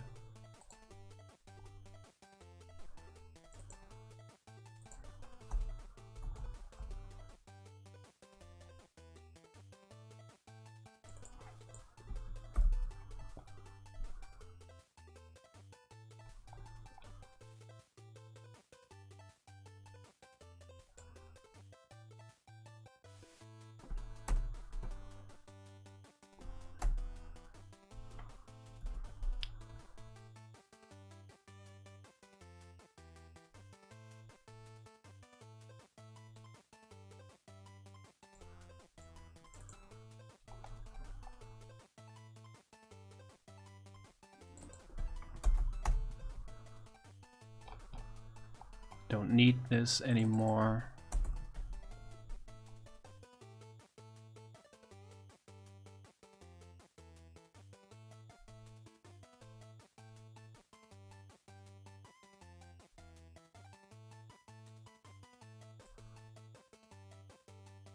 So instead of passing the mass, what we actually do is we pass the density, and then the mass will be calculated by that. Mr. Mustard, hello there. Welcome to the stream.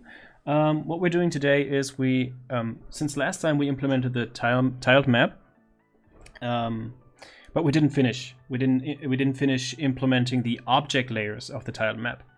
And actually, here's a to-do list at the bottom of the screen right here, a sticky note with all of the stuff that we want to work on.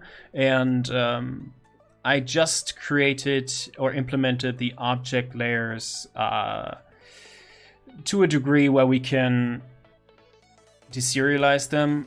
And what I'm working on right now is we want to be able to place objects in the tiled map editor. So here I placed this rock object here, which is of type point. It's a point object entitled, and we will, in our logic, basically create an instance of this of our rock class accordingly. Also working on. So let's see.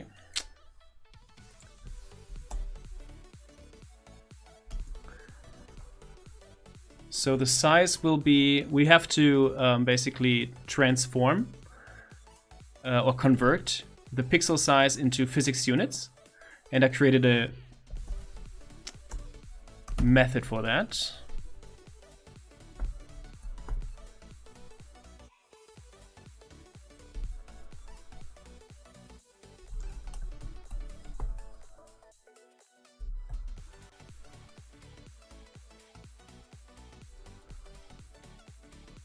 And I guess let's check out the size. It's not 64.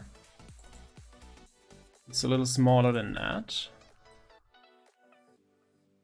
It's 16 by 16 actually.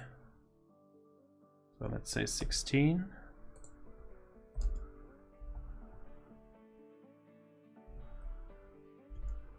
Is dynamic.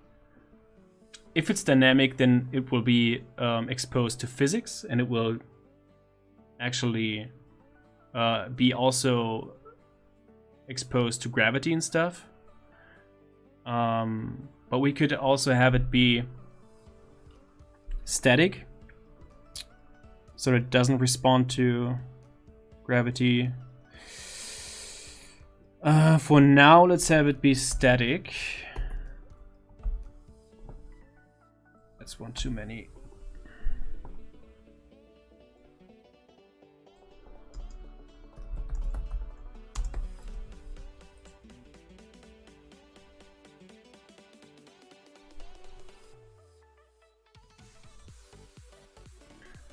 Okay, so that's fine.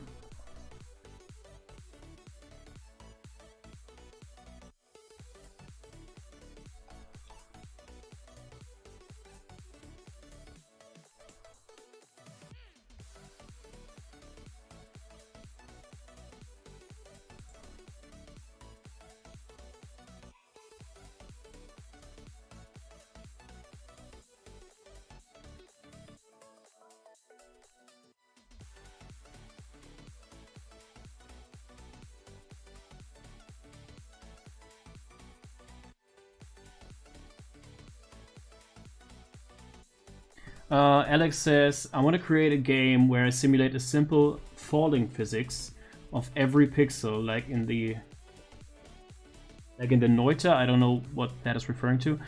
Do you think I can achieve this with MonoGame? Yes, obviously. Yeah, there's no reason why you couldn't, because basically you would just need a proper physics engine for that can simulate this. Not sure if Box2D is suitable for that, but it might be. Here I'm using Box2D for the physics engine. You might want to look into other physics engines that are maybe more sophisticated than that. But you can also always resort to actual game engines like Unity, Godot, and stuff like that.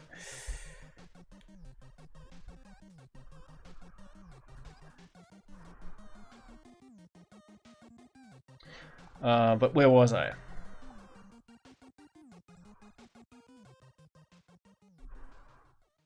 But I think actually Box2D should do the job if you want to do something like that. But I don't know what Noida is.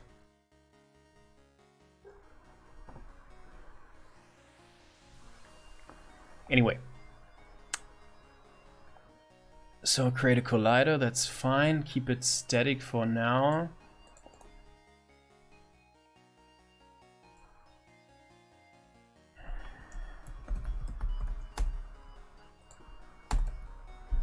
That's cool.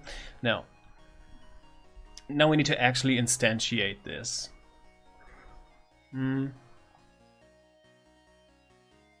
For that, first of all, our scene probably needs a reference to the game.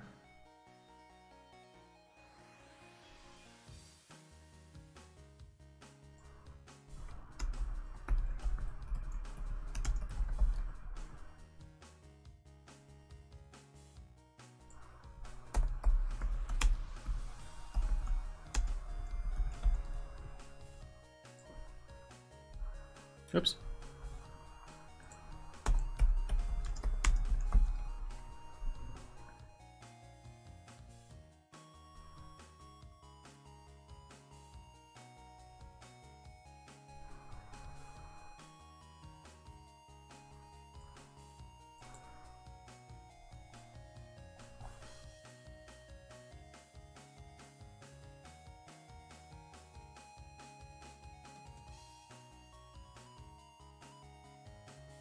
Actually, I think it's enough if we pass the game service container.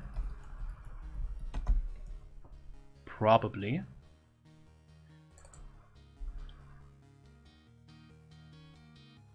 And then in our scene do the same.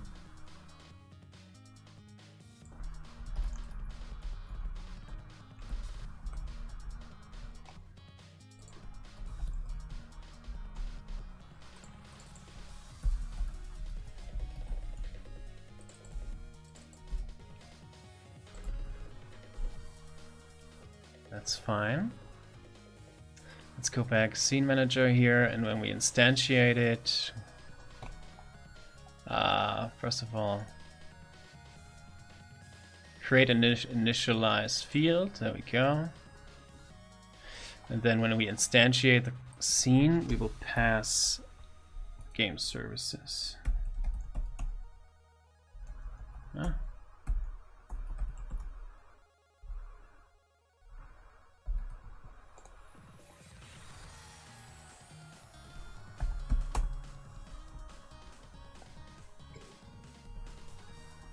There we go. And now our scene, when it processes the tile map, we can loop over all of the object layers.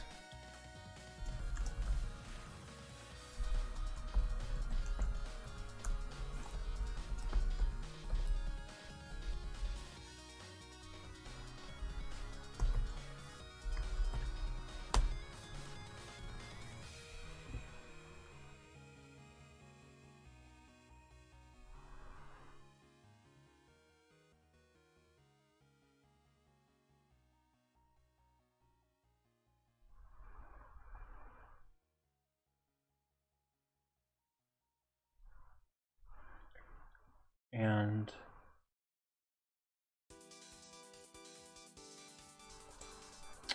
then we would have to loop over all of the objects and look for objects where the type is set to game entity.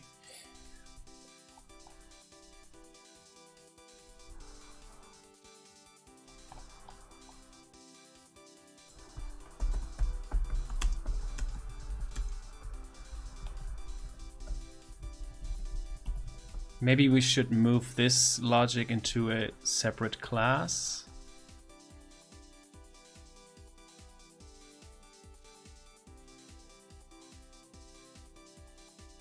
Yeah, I think so. Hold on.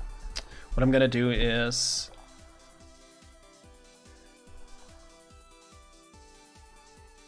I'm gonna create a class here and call it tilemap placeable.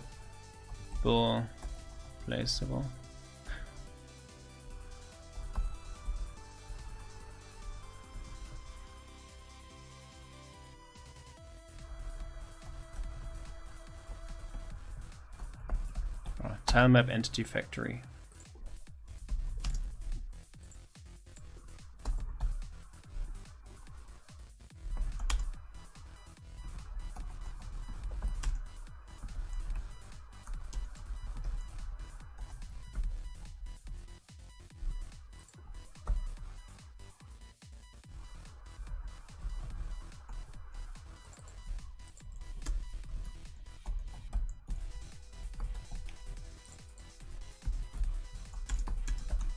There.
Or should I maybe only encapsulate the instantiation logic here?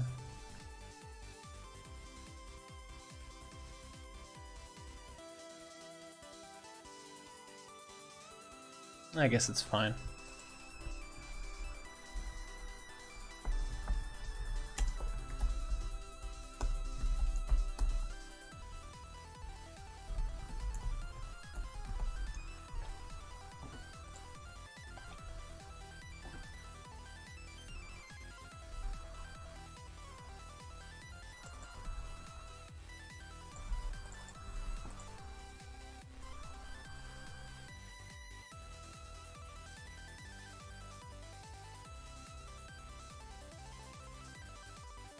What? Oh. Forgot to reference the link namespace. There we go. Now, let's go here.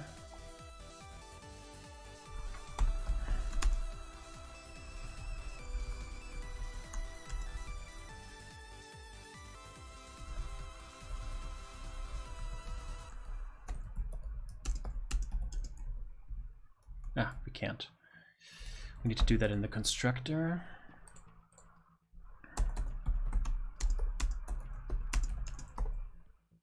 And pass the game services.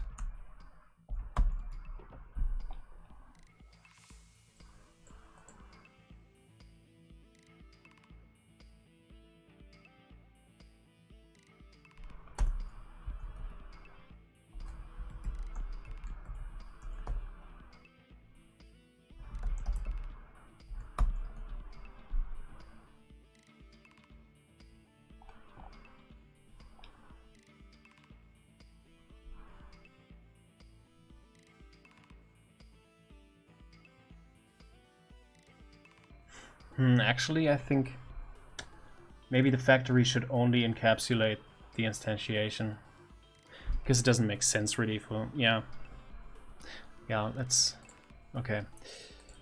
Actually, I'm going to move this back here. I'm not happy with the design here, so here we are only going to do this.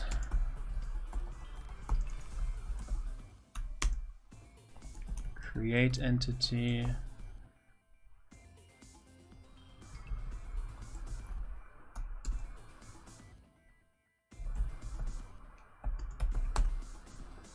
Oh.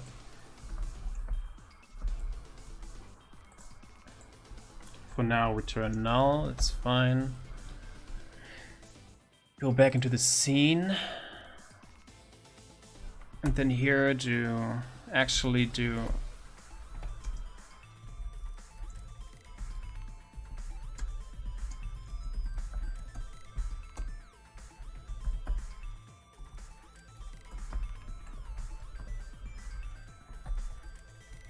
this.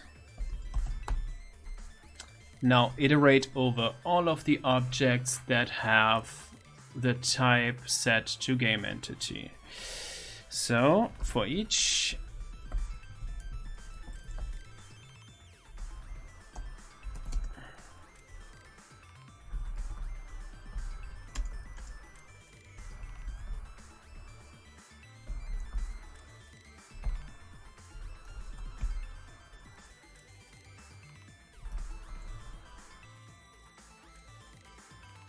first of all of the points. So they need to be of type, object type needs to be point, and the type must be set to this constant value, which is game entity. And that's what we did here. We set it to game entity. So this will be picked up here. Let's maybe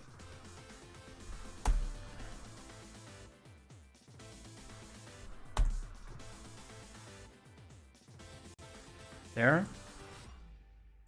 So for every object that is found that is of object type point and has the type game entity, we will pass that to the factory.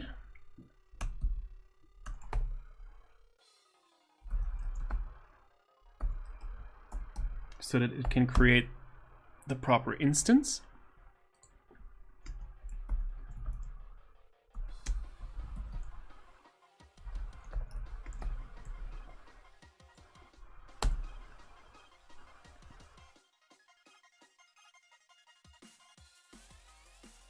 And then we will add that to the scene.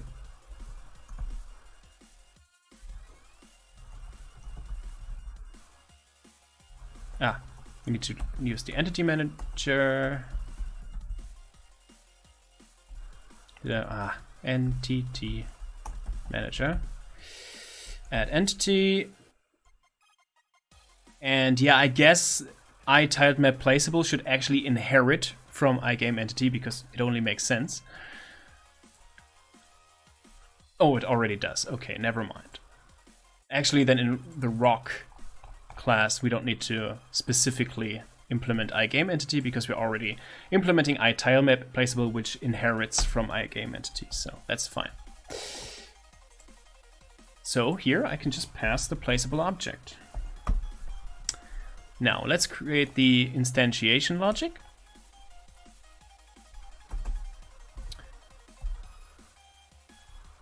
And this is error prone, so we're probably going to have to implement an exception type here.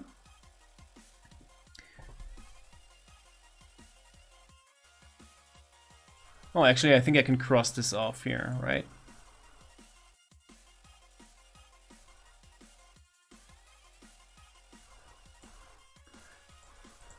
Okay, so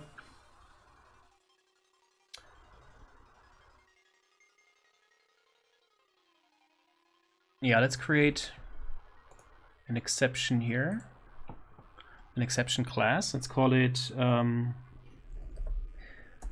tilemap object creation exception. It's pretty long, but it's fine.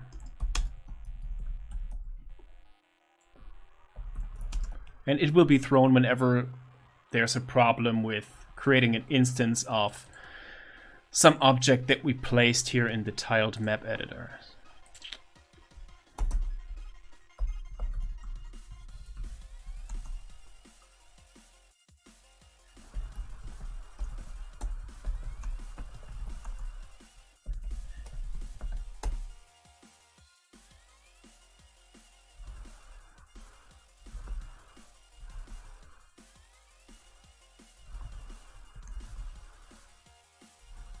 Well, I guess we can just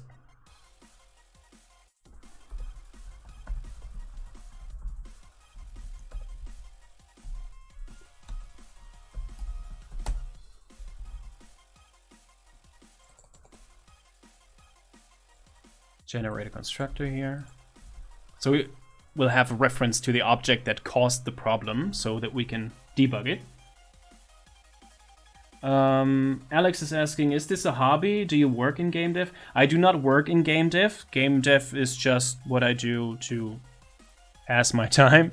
And I don't work too much on game projects. I'm actually a software developer as a profession, yes, but not game dev specifically. So usually I work in full stack web development. It depends on the project. Sometimes I do have to, like in the current project, I am working as an SAP developer. But in a previous project, which was a cloud-based web application, I was working as a .NET full-stack developer. So it always depends on the project, job-wise, and in hobby-wise, I just do whatever I feel like. So yeah, this right now here, this is just a hobby.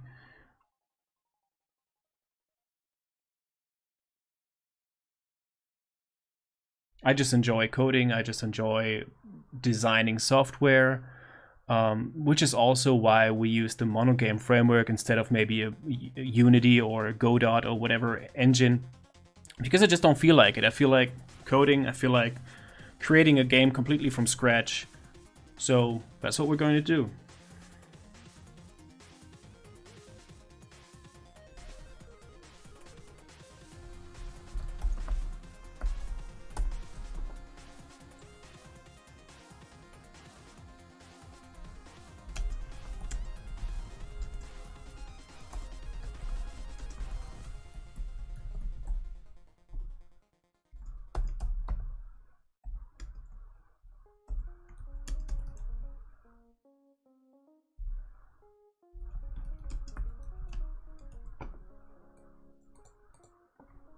So yeah, .NET development is a huge part of my actual job, but game development specifically is not my job.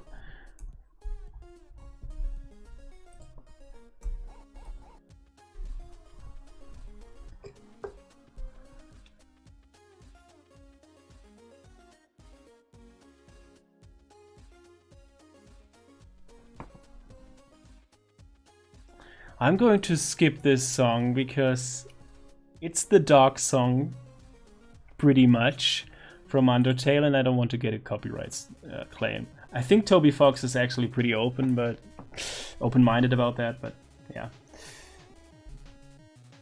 Alex says, I'm a full-stack JS developer myself. Watching you formatting the code by hand is kind of painful.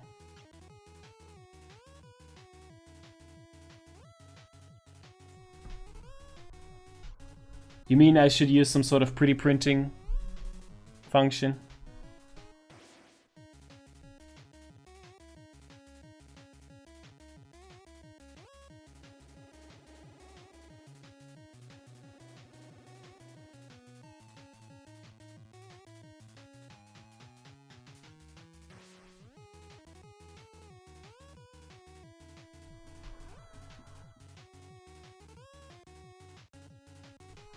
I guess there is one. I never use it.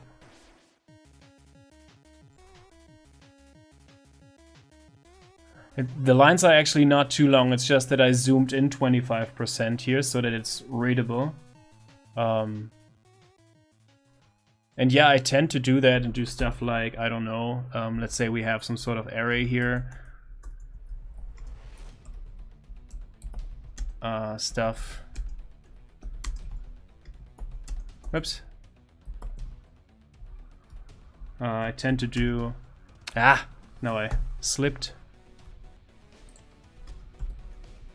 Let's say we have an array here with just an empty string. I sometimes do things like, I don't know, let's say... it's hard to come up with an example.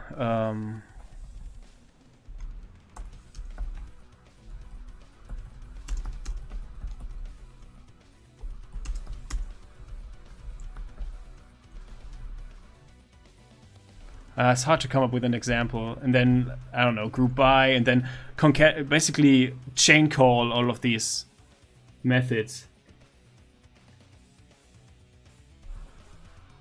If you don't know what I mean. So yeah, that's sometimes the lines end up being pretty long, but then usually what I do is something like...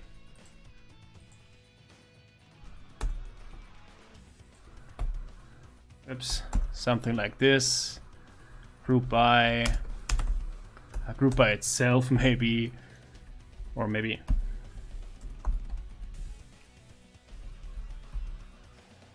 Oops. You get the gist, right?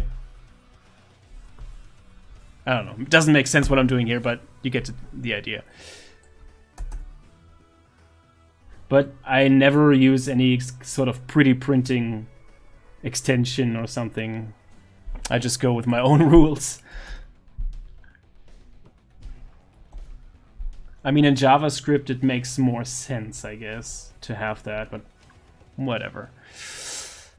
Actually, when I do code in JavaScript, most of the time I try to use TypeScript instead, whenever it's possible for me.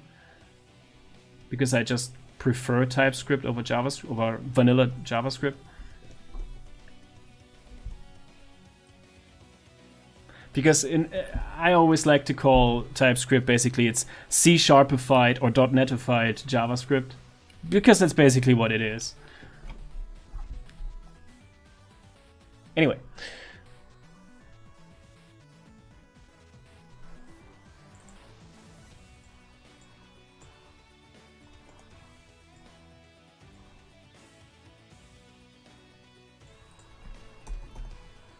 But yeah, it kind of looks like the lines here are actually longer than they are. It's just because it's pretty zoomed in. It's actually pretty big here on my screen, pretty large.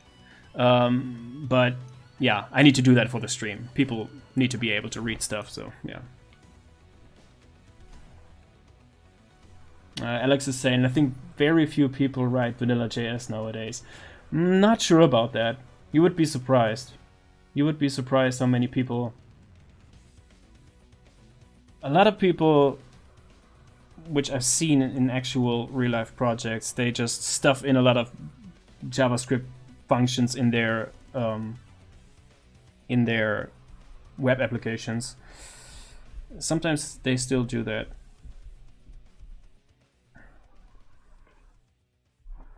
In a lot of cases, JavaScript can be like a quick and dirty fix, you know. No, it's fine. You don't need to apologize for interrupting. I mean, if I wanted to just be productive without hanging out with some other people, then I wouldn't be streaming. So that's absolutely fine.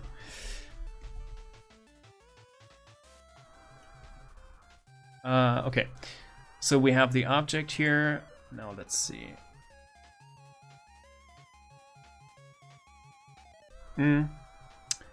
What do we need to do? First of all, we need to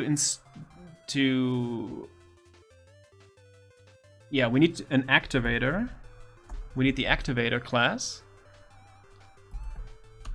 to create an instance. And we need to get the type via the custom property here, class name. So basically, I guess if the class name property is missing, then we can't do stuff. So let's say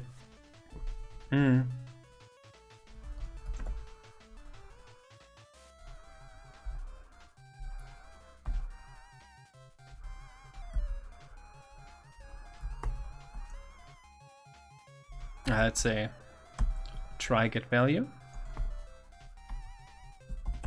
class name.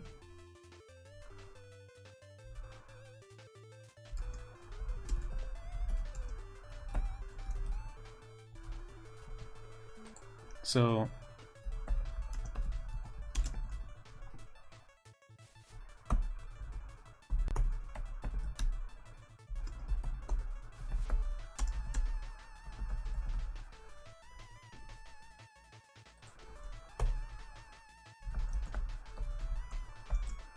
and then we can pass a message like, let's say, class name property not found in custom properties.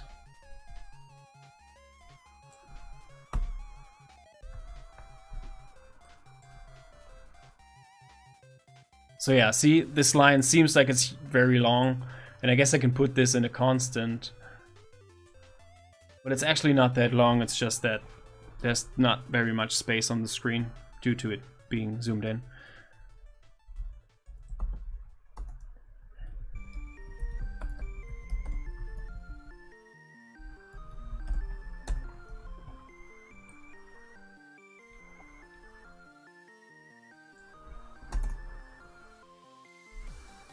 So, okay. But if it is there, then we can try to create an instance.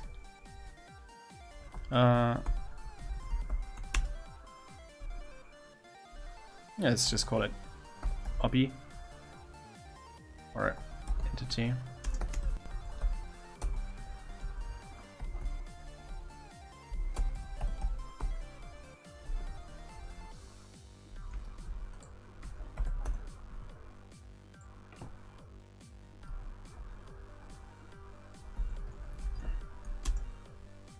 Ah, we don't need that.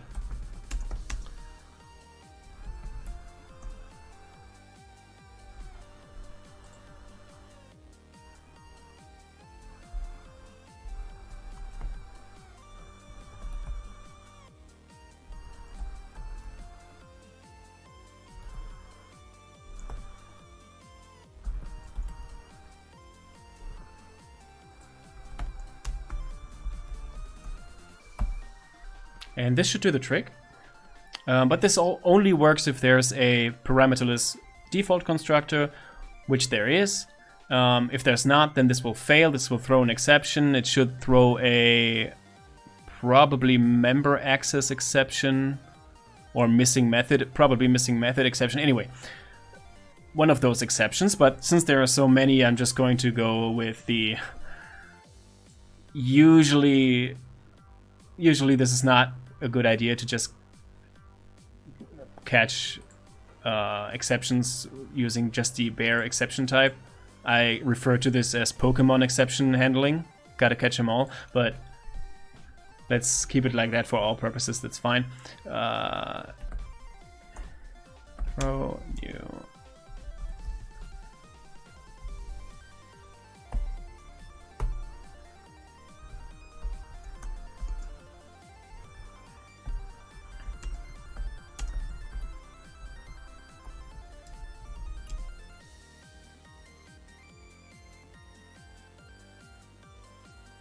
No. Robin says, you wanted to throw an exception if create instance return value cannot be casted? No, that wouldn't work because the as operator would simply return null. No. But create instance can fail in a lot of cases. For example, if there is no default constructor in the type that we pass here. In our case, there is a default constructor, but in some cases we may have forgotten that or something. And then this will fail and it will throw, I think, a missing method exception. Also, it can fail if the type here is not properly initialized, stuff like that. There's, as you can see, there's a long list of exceptions that can be thrown, and I just want to catch them.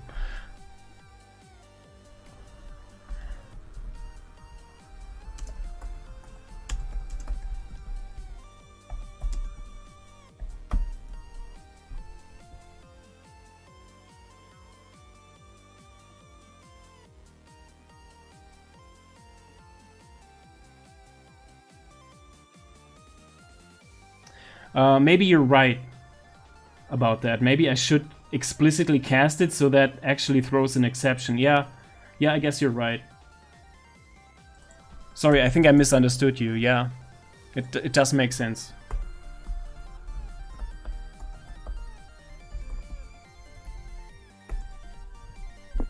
So yeah, we'll explicitly cast it, and if that fails, then obviously a cast exception will be thrown and we will catch that and then throw a tile map object creation exception. Yeah, thanks for the suggestion. So yeah.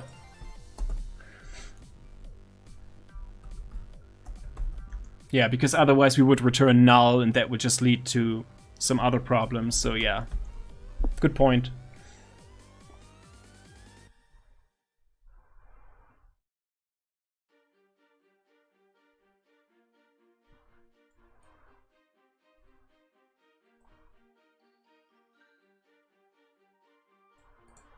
Okay. Maybe I forgot something, but I think that's it. Let's just give it a shot. I probably forgot something. I always forget something. Oh, oh yeah, here I'm still passing the mass, which is redundant or obsolete actually. There.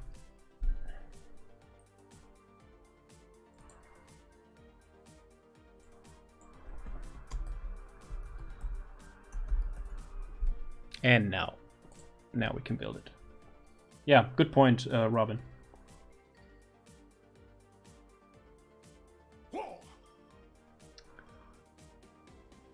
It's either not there or it's not rendering. So let's debug.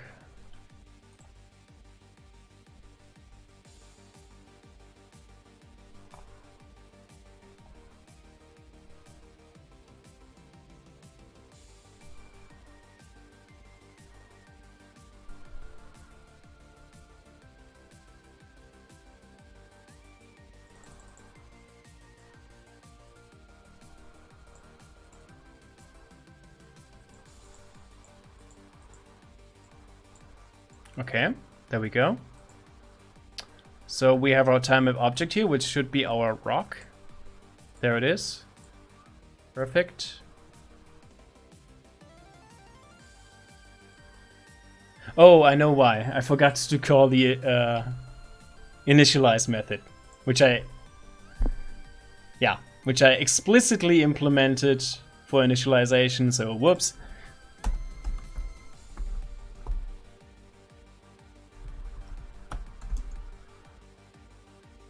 Oh, and I need a reference to the content manager.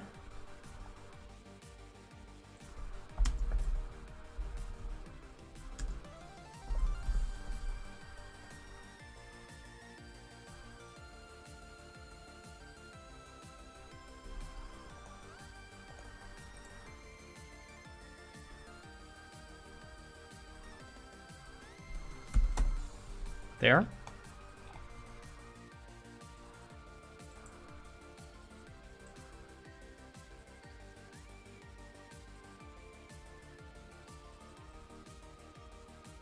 Maybe it would have been a better idea to just pass the entire game instance. So now we have to make this constructor even longer, because we also need to pass the content manager. It's getting quite long here. It doesn't seem like a very good idea.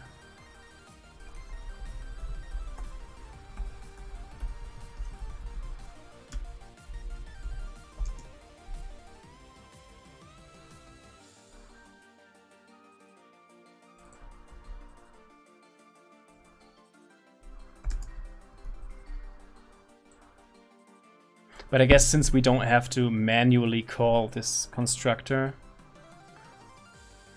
all of the time, it won't be a problem, I guess.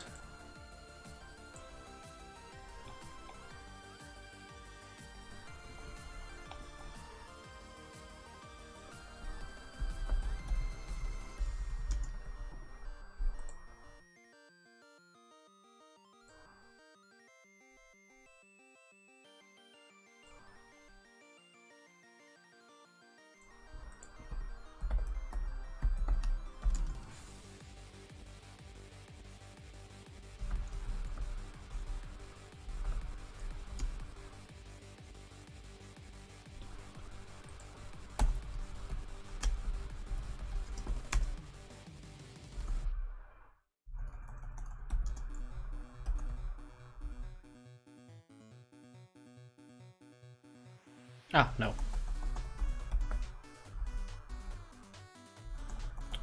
Tile map obby x tile map y. There we go.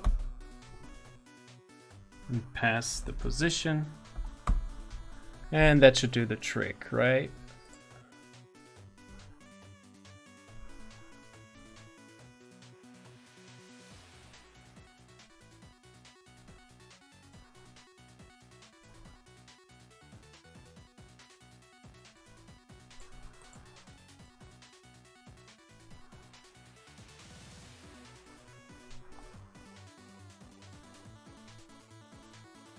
Okay, that worked. So now we got an entity, an instance of rock. Get the position. Position is something 500 something. Call initialize. That worked as well. No, it didn't. An exception was thrown in initialize. The content file was not found. And I think I actually did not include the content.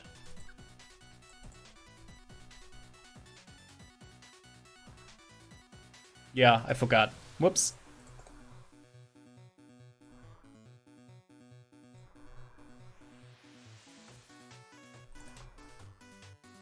There it is. Build it. And now it should work, and I guess I can remove the breakpoint.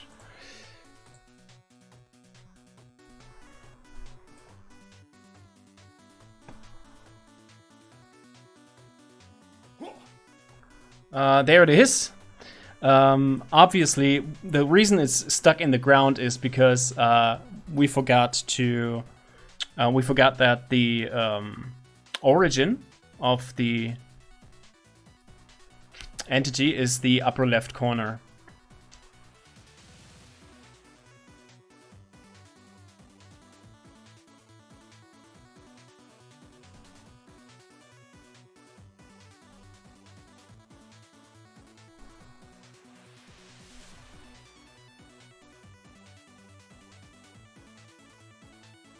So let's factor that in the initialize method.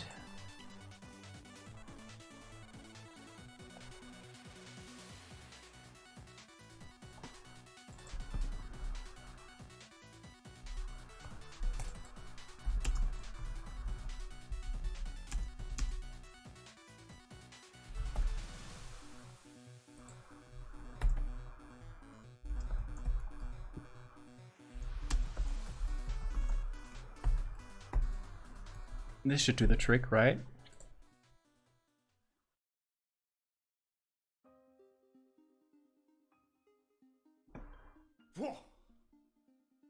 Yeah, it's still not... it's still a little bit... Wait.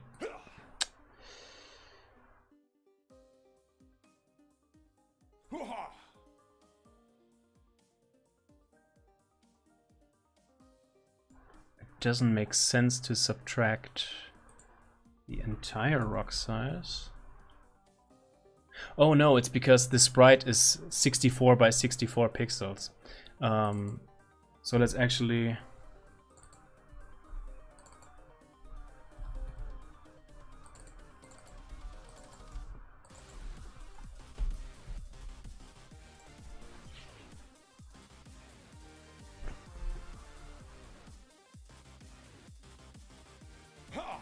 Okay, now it's working. It's floating a little bit in the air, but that's because we misplaced it slightly in the tilemap editor. That's not going to be a problem later on because I'm going to actually have that rock be a dynamic collider, a dynamic rigid body, so that it will actually be exposed to gravity and will fall back to the ground. We could also have like a snap to tile feature where the object actually snaps to the nearest tile. That would also be a solution, but I think the gravity of the game will actually take care of that, so we don't have to bother with that. That's fine. So it should actually have collision detection already, and as you can see, I haven't implemented the jump animation yet. But we should be able to land on that thing if we set everything up correctly. And if I can make it that far. Oh, whoops. Apparently we forgot something here. Create collider. Rock size.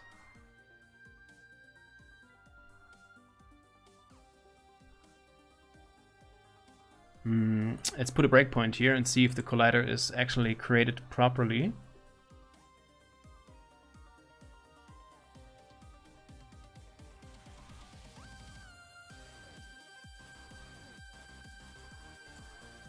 Yeah, we don't need this. There.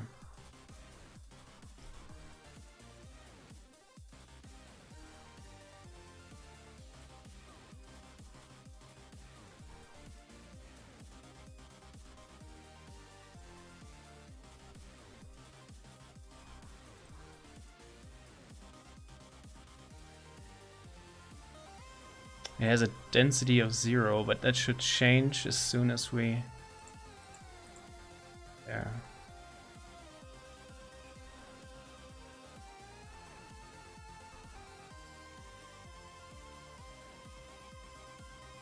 It has a mass of 0, so that's not okay.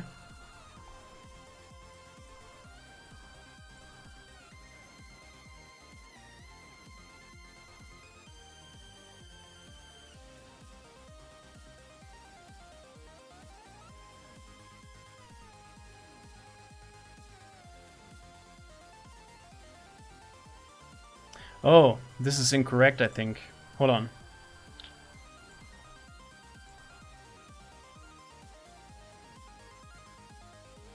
If it's not dynamic...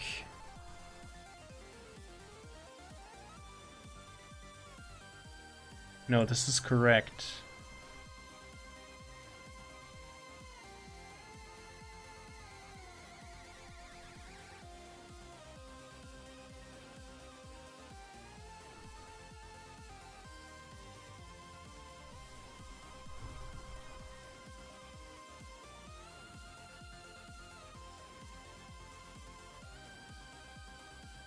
This other test collider here that we created is also not dynamic.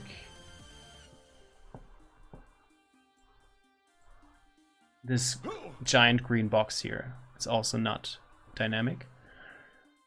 And there it's just working fine.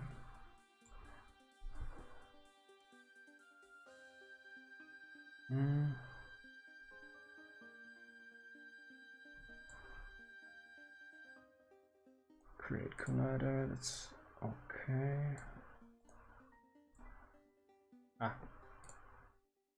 That's the interface.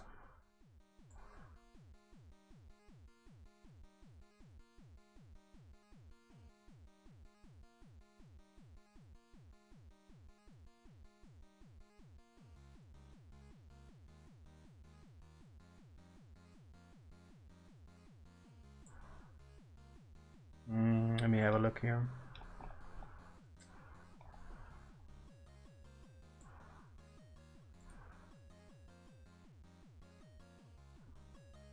That should be fine. It should have. If the density is set to 0 or anything negative, it will just assume that it's a static rigid body, which basically has an infinite mass, so to speak.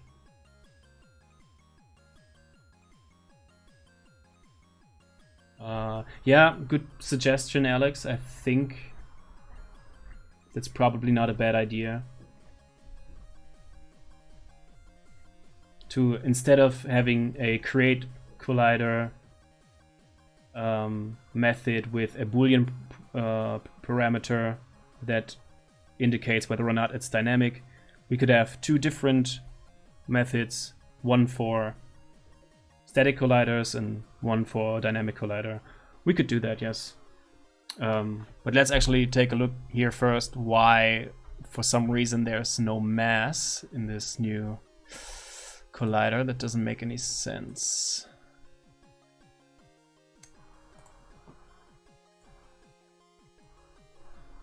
But yeah, good point. I guess we could do that.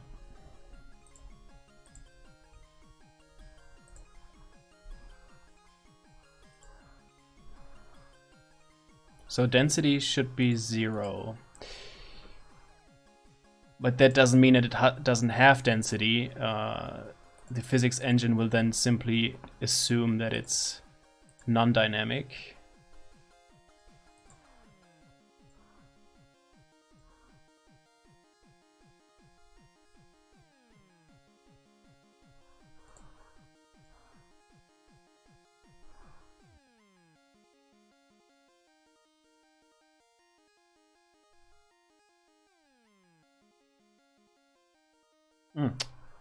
Let me compare this. Hold on. Where is it? There.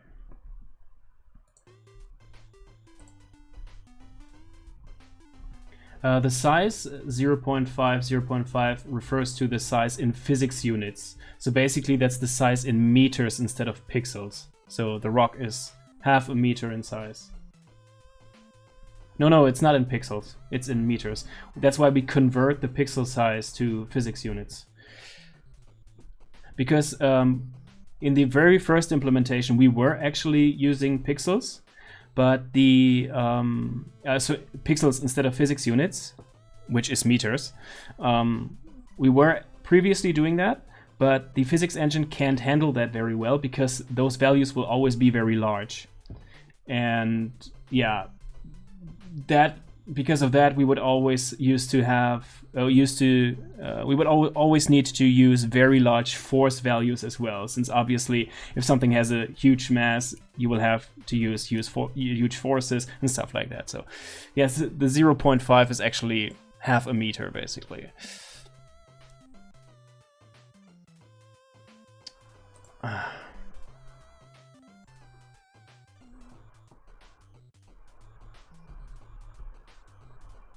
Why is it not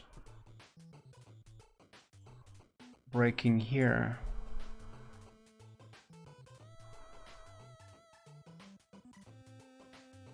Oh, because we first, okay.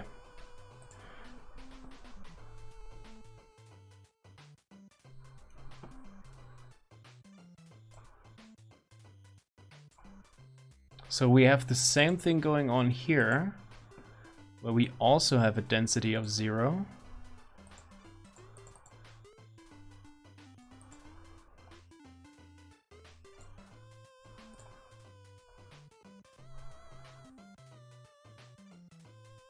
And here the mass is also 0.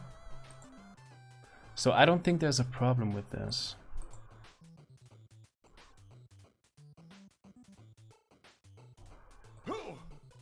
So 0 basically just means infinite mass.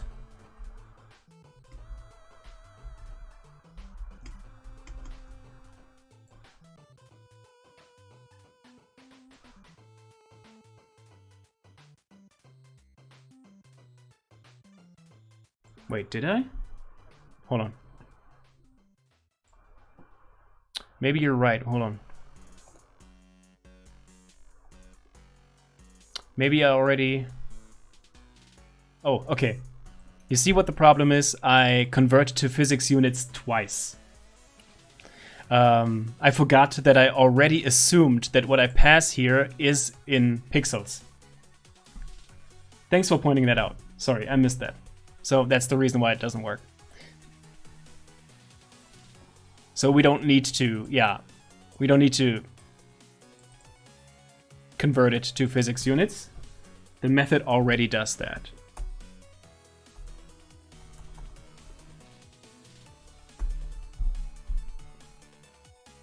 You see, when you're streaming while you're doing it, you sometimes miss those obvious things. So now it should be working.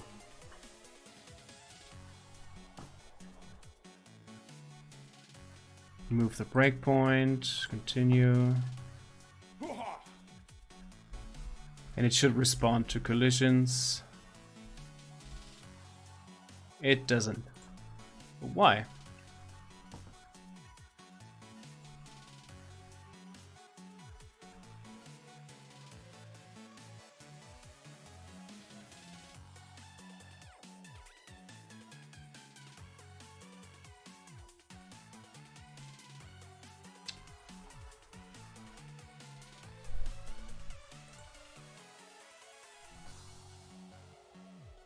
Oh, I think because, hold on.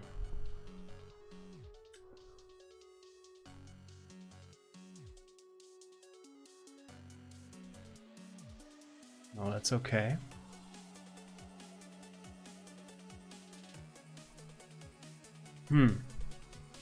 Not sure what I'm doing wrong.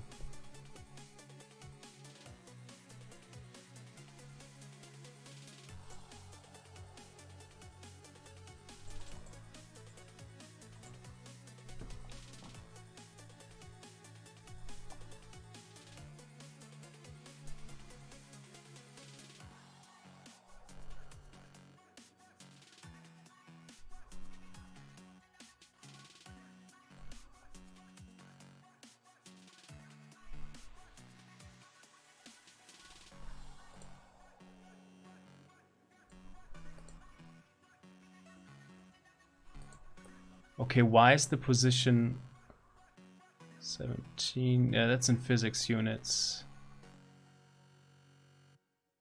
It should be correct.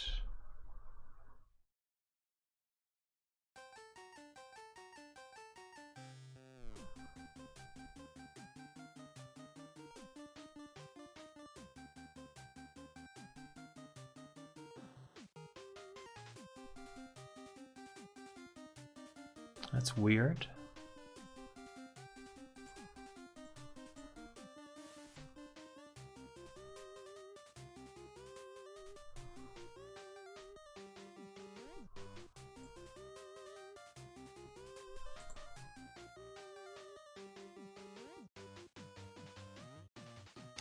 I think I know.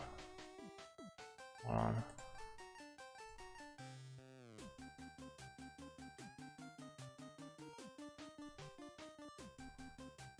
No, it doesn't do anything.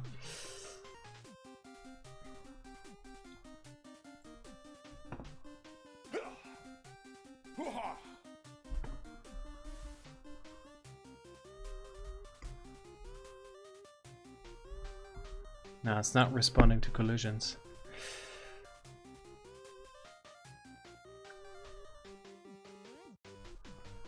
I must be missing something obvious.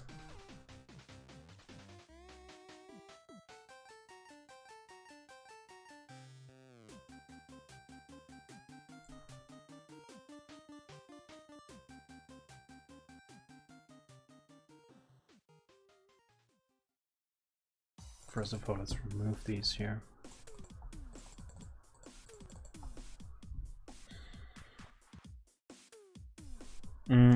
Let me check.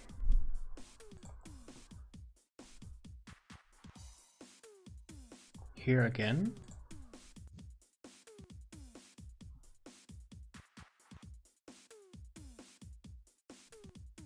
Yeah, whatever.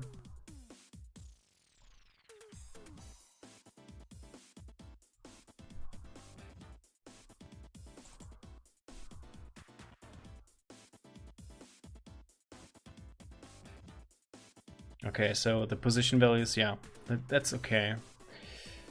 So it's not the position values.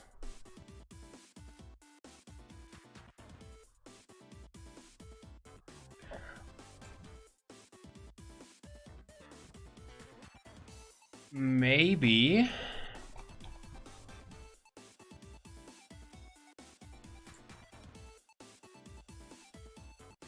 Hold on. When we create the physics manager here,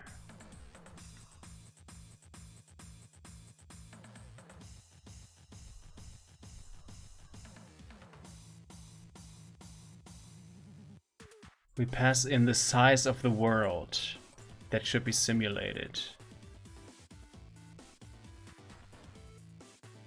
Maybe basically our object is out of the boundaries? No, that doesn't make sense.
I must be missing something very obvious because I mean, it doesn't do anything much different from our other objects, so.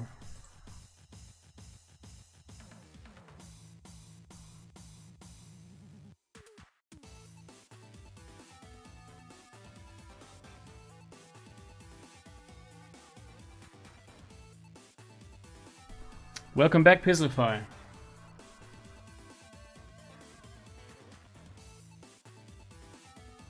Robin's saying maybe looking at the ground and the rock side by side in the physics manager after both have been initialized will yield something. Yeah, we could try that.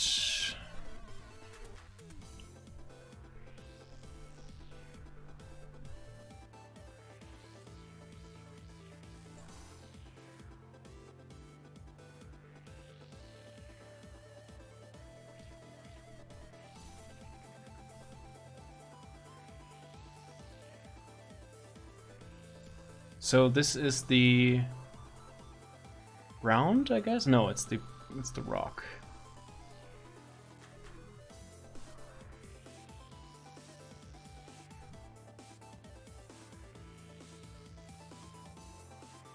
Hydrate, please. Are you worried about my health?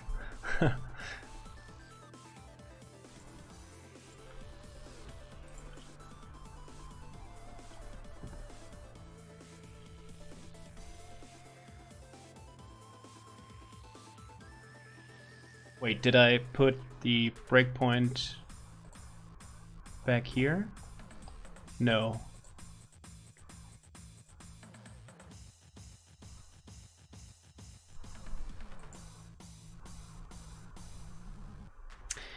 First of all, let me try something obvious just to make sure that that's not it. It shouldn't be, because the other object is also very small. I'm just thinking maybe it's too small for the physics to work, but I don't think that's it, because the other test object, this small little red box, is also not very big. So, but just to be sure that that's not it, let's quadruple the size.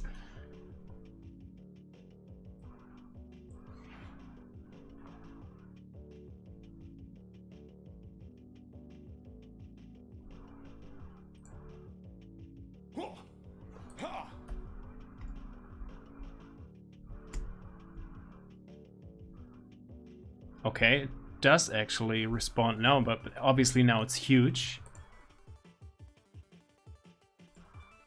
That's very weird. Oh, I think... Okay, hold on. I think I know.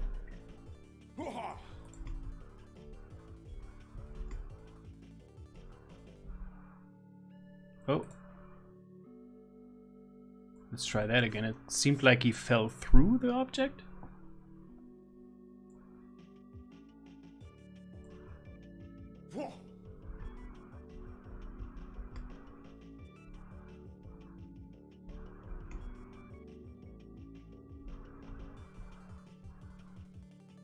Okay, the position is off, it seems.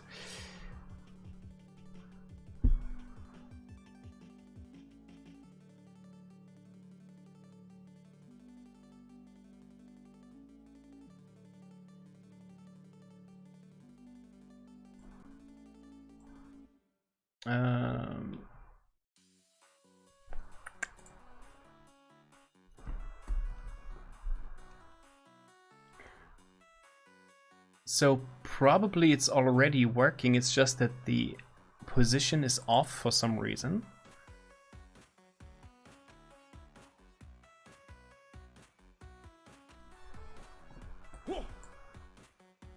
So it's probably up here somewhere. Ah.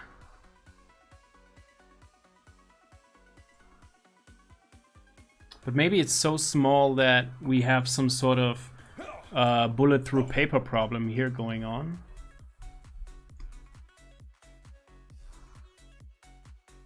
That's weird. Oh, I can debug draw it. Hold on. So let's go into the draw method here and just say collider debug draw.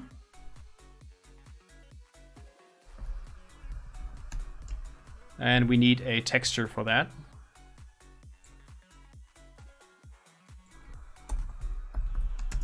I should probably have like a utility class somewhere with just a blank texture, but for now, let's go.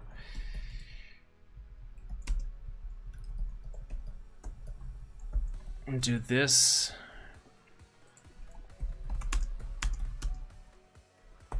Ah, we need the graphics device for that. That's not gonna work.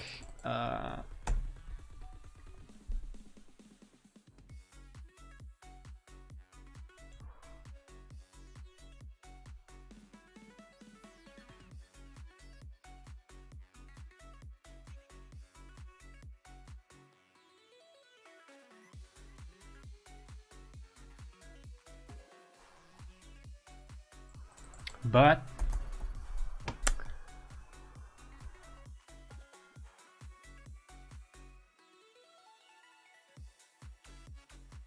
I mean, we could think about either passing the game instance to the game entities always, or we could have the game be a singleton. I'm not in favor of that. Or we could have the game class have some static properties, which I'm really also not in favor of.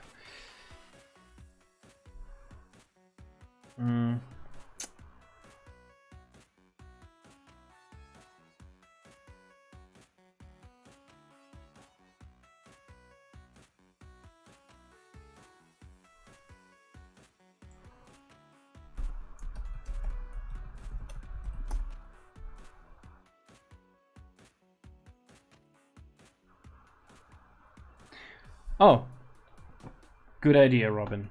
Why didn't I think of that? I was gonna create a new game service, debug service that provides some sort of utilities, but that's actually not a bad idea.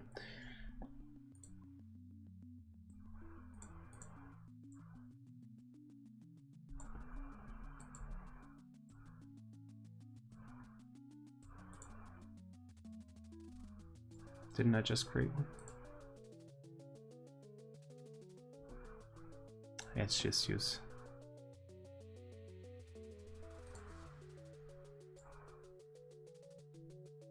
For some reason it doesn't like when I put 1 by 1 here.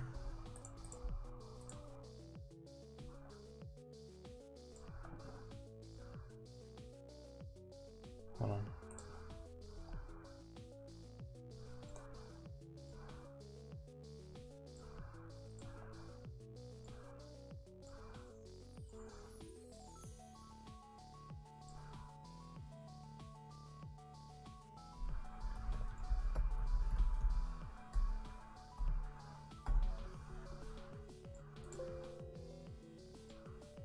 Good idea.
Oops.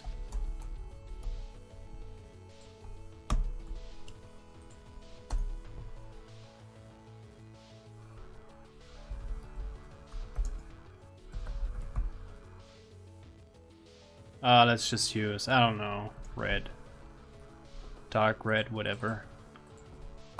And let's see where it is actually placed in the physics world. Maybe it's, for some reason, the position is off. Yes, it is. For some reason it's here and it's way too small? What?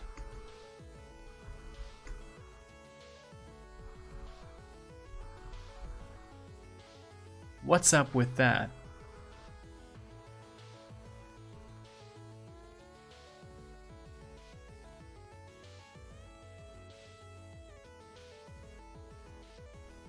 Let me open it up here. Maybe I... Hold on.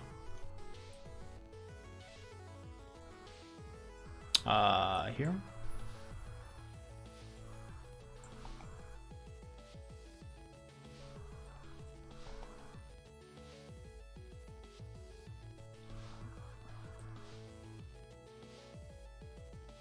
Oh.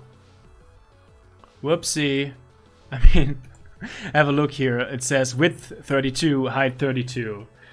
Obviously, I'm too stupid to read, so I'm sorry for that. No, I should divide it, but I just set it to 16 instead of 32. Because I'm stupid. But actually, thank you, Robin. You're really making good points here and some good suggestions. That was actually what I was hoping for. I mean, specifically when you're, or especially when you're streaming, you always miss some very obvious things and some things slip through. So it's always good to have someone in the chat to just, you know, pay some attention and point things out. So thank you.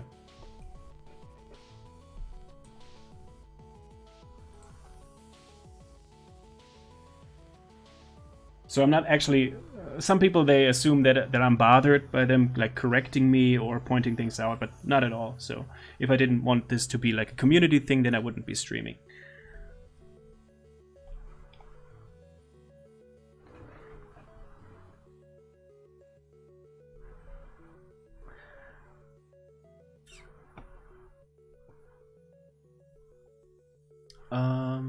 And obviously this constant, maybe we should put that somewhere that is globally accessible, because it will be the same always for debugging purposes. So maybe I will add a debug service, but for now that's fine. Let's just get stuff to actually work first and then optimize it. Okay.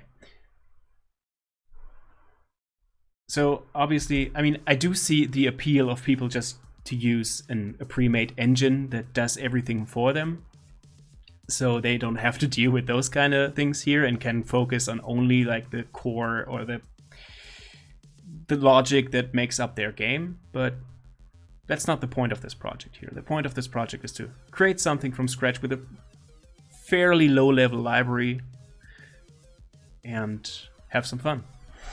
Okay. But the position is still off. So the size is correct now, but the position is off. And I think that's because yeah, I know why that is, but hold on. So you can tell that the position is exactly off here by... Okay. So what's going on here is that I think...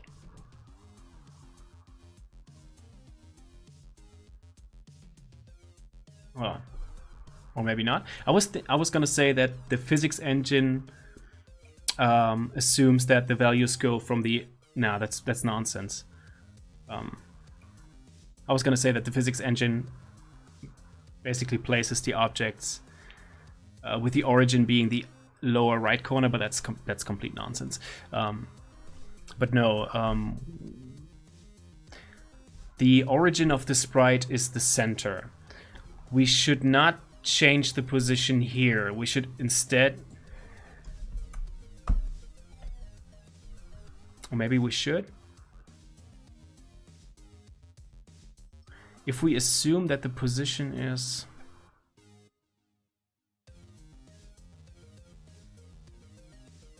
now let's do this. But I think in the sprite, I think we added a property, if I remember correctly.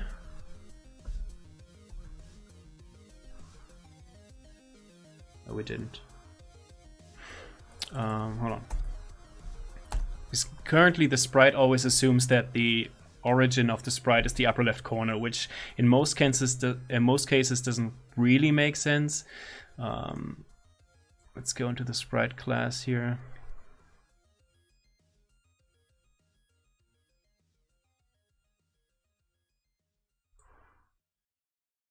I think the draw has an overload that actually, where you can pass the origin of the sprite. Let me just check that real quick. Yes, there is one way you can pass an origin. And yeah, it doesn't always make sense for us to use the upper left corner as the origin, so maybe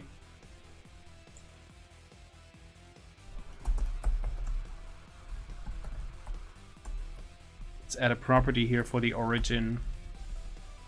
We could also have an enum here for setting the origin, like with values like upper left, left, lower left, and so on. But I think just being able to freely set the origin may actually be better.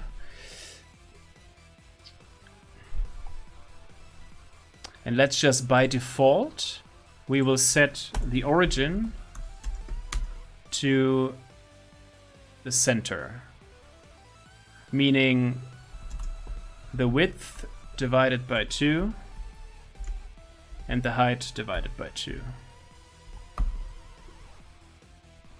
And I'm actually going to pick up on Alex's suggestion to refactor the create collider methods into 2 separate methods: create static collider and create dynamic collider. Because the code smell there is that it's just easier to read a method call that says create static collider instead of create collider and then false. So that's not as easy to read as just a method that's called create static collider, create dynamic collider, whatever. Okay, but never mind. And I think design-wise, that's a thing that I really don't like about MonoGame here, is that the draw method has like, I think 16 overloads, or okay, 8 overloads that it's half, but I think one of them takes like 12 arguments, which is ridiculous. So you always have to skip through the arguments, through the overloads here, and find the one that you need.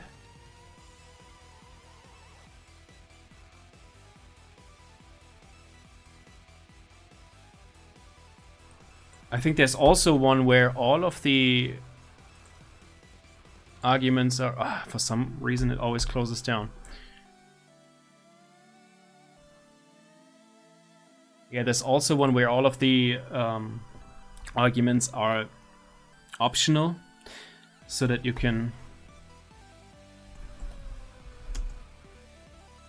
It always closes down.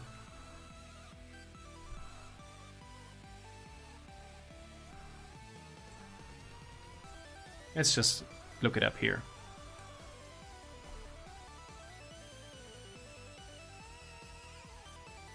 Okay, here's one, but it's marked obsolete. We shouldn't be using that.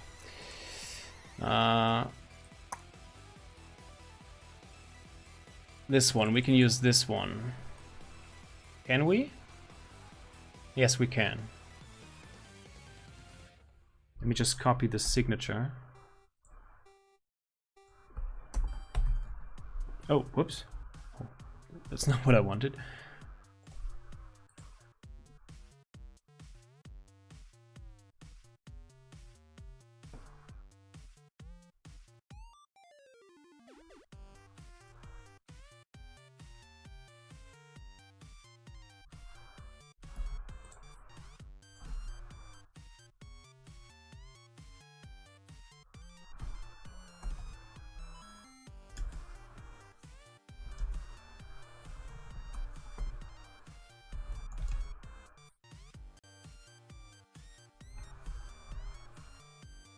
Do we have a size property? I don't think so.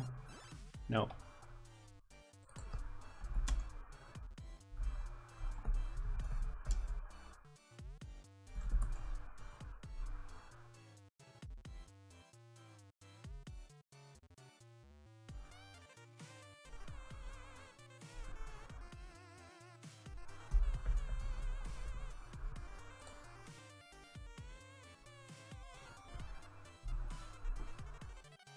It's gonna be long, so let's maybe...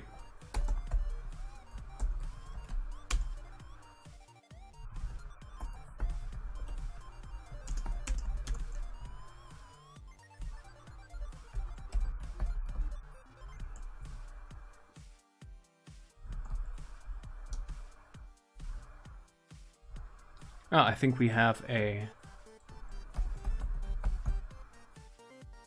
Didn't we create... Yes, we did. There.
Huh?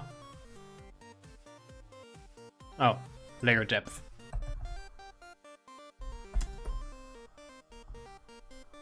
Layer depth was missing. So let's comment this out. And use this overload here instead. And yeah, we initialized your origin to be the center, which maybe we shouldn't do, because then all of our other objects will look off, but maybe, let's see.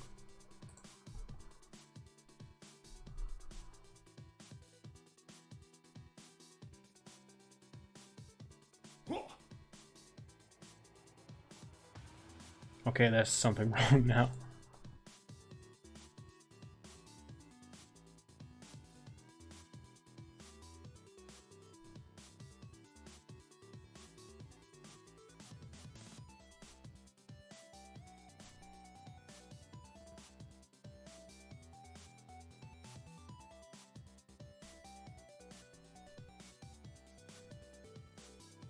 Is it because I changed this?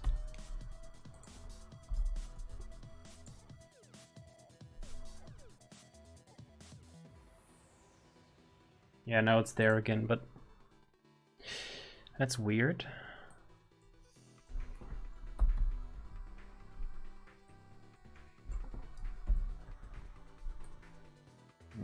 Destination. The destination rectangle is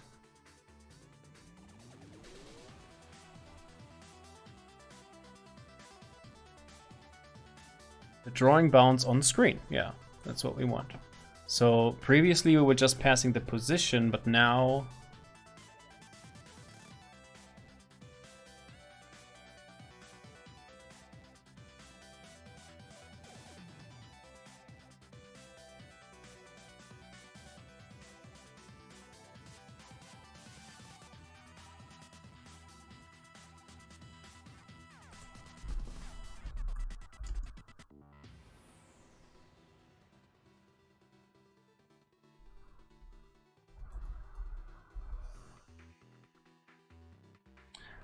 the layer depth is actually just if I use for the sprite patch, if I use the rendering style of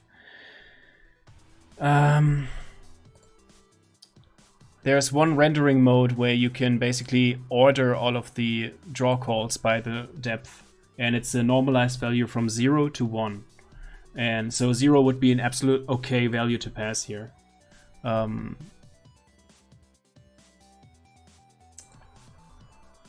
I think it's weird, or it's not weird, but it's not very well designed that there are so many different overloads here. We should be using this one with the scale, yeah, where we can pass the position, yeah.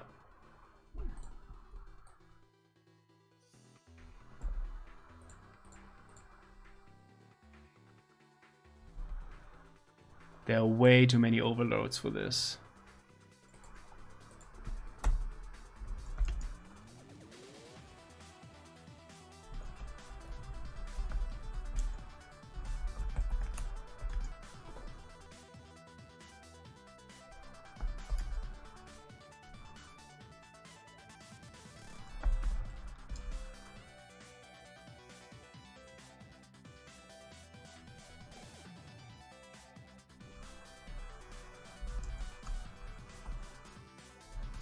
Next is the scale, which should be unit vector 1. Then the sprite effects should be none, and the layer depth can be 0. That's fine. It can also be 1. It doesn't matter because we don't actually use that type of rendering where we sort by the layer depth. So as long as it's a normalized value, so if it's between 0 and 1, it's okay. Then we don't need the destination rect.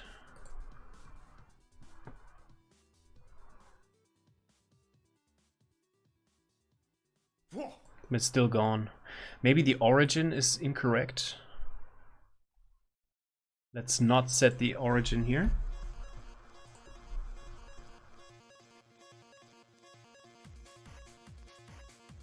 Yeah. If I not set the origin, then it works, but why is that?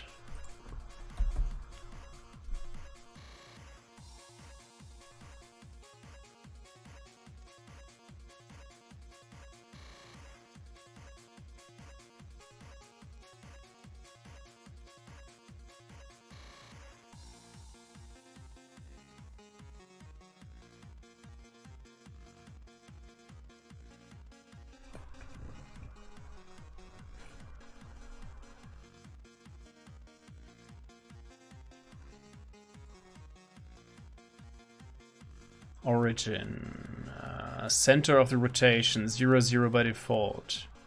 But it's not just the rotation, it's just general placement.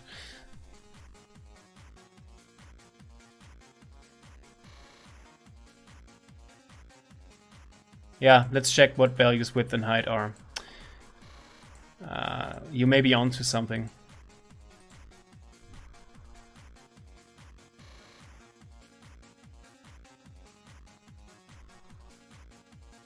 $64, not sure what... Oh yeah, it's the rock, yeah. It's 64.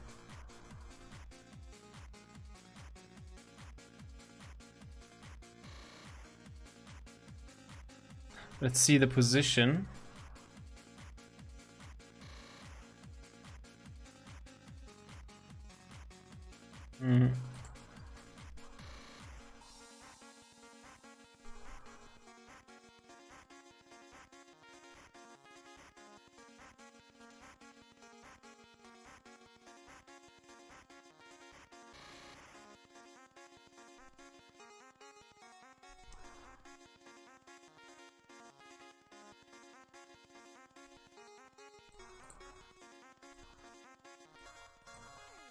That should be okay. 32, 32 should be okay.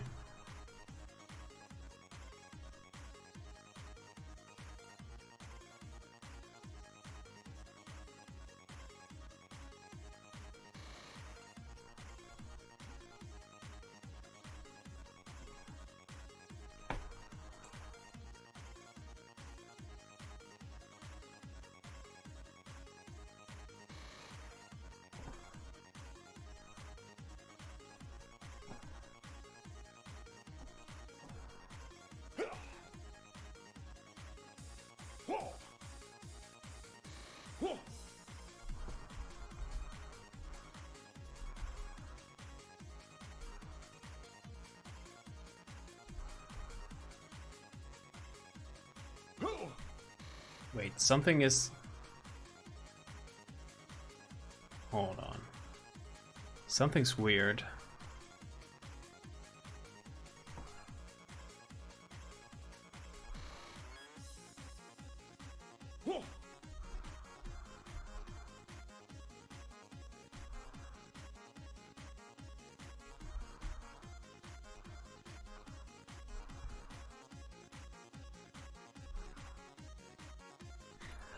Oh yeah, it's probably just behind the collider. Let's have a look. That's okay. Yeah, that might be it actually. Yeah, because we draw the sprite first and then we draw. Okay, yeah, it's probably there. Yes. Okay, that was pretty stupid. That was the most stupid thing so far during this stream. So yeah, it's working. It's just okay. But that means that we actually here, we don't have to correct the position, because the position is correct if we assume that the position is also the center of the sprite. So that should actually fix it. Yeah, I wasn't thinking that actually the debug box was layered over the sprite. So yeah, it's correct. Okay, so now everything's working. So again, this shouldn't have taken that long, but sometimes, you know, you run across very, very silly bugs that you could have avoided, but whatever. So now that is working as well, so I can cross this off of our list here.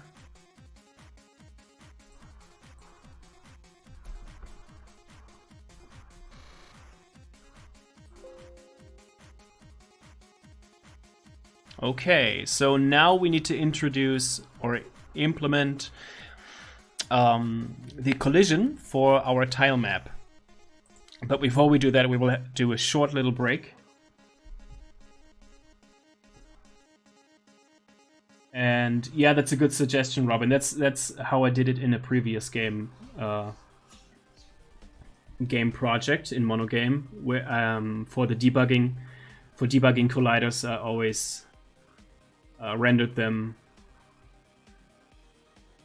with, I think, 50 or 30% transparency or something like that. Makes sense.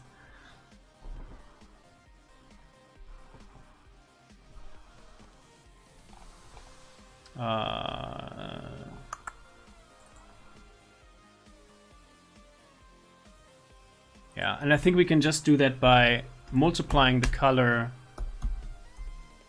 by the normalized alpha. This should work. But now obviously, yeah, you see it works, but that also means that our test ground and whatever this is supposed to be are also transparent, but that's fine because it's just for debugging purposes. So yeah, that's working, that's perfect. So now we need to also implement the collision for our tile map, which should be simple because all we need to do is, currently we only have colliders that are rectangular, but we also need to implement colliders that are of a polygon shape. And that's all we need to do. We need to basically parse over all of the objects that are in the tile map, look for the objects that are of type collider, and then instantiate a collider that actually uses a polygon shape instead of a rectangular shape. And that's it.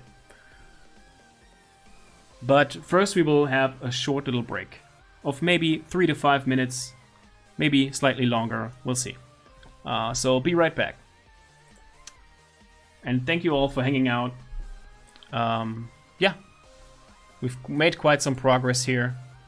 And once we're done with the basic framework stuff, we can actually focus on creating some stages and enemies and stuff like that. So yeah, look forward to that, I guess. So be right back. Short little break. See ya.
All right, I'm back. Let's continue. And now the next thing on our list is to refactor the existing Collider class, rename it Rect Collider, and introduce an abstract base class named Collider. The reason for this is that there will be a separate, different implementation of the Collider class which uses a polygon. And we can't just create a subclass of Collider because the Collider actually, hold on here, it actually assumes that there is a bounding box. I guess technically the bounding box of the polygon could be just the minimum, maximum vertice, and we could override this, but nah. Let's rename this Rect Collider. And let's create an abstract base class. I will put it here first. Excuse me. And then move it into a separate file.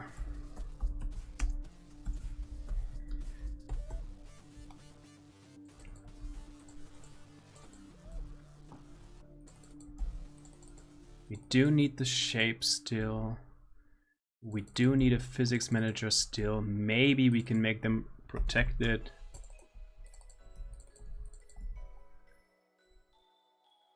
Size doesn't really make sense for a polygon, so that will be specific to the Rect Collider. Mass, we do need that for the forces. Let's maybe make it virtual. Velocity.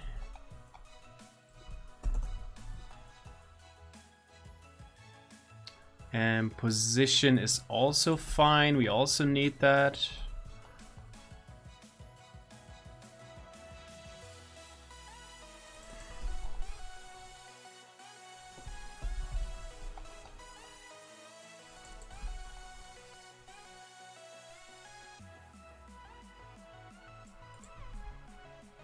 And I think that's it. Now let's first of all copy the constructor and then change it. For an abstract class, it doesn't make sense to have a public collider. It can be protected.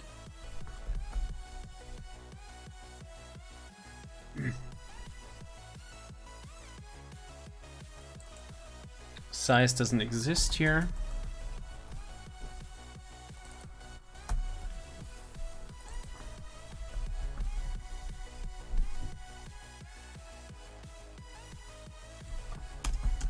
Now let's make this inherit from Collider, and we will run into some problems here.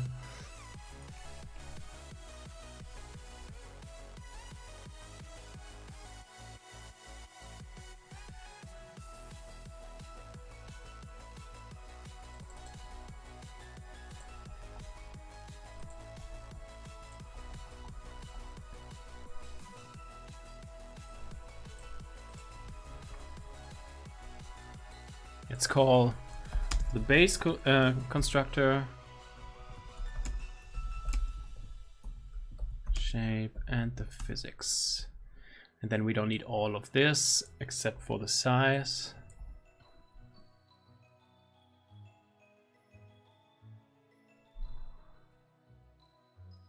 Oh, oops.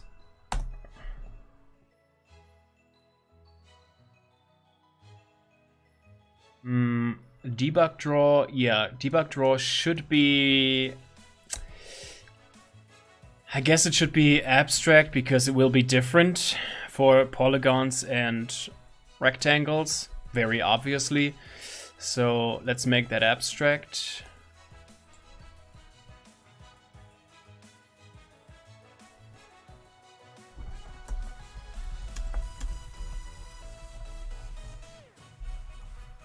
Oh.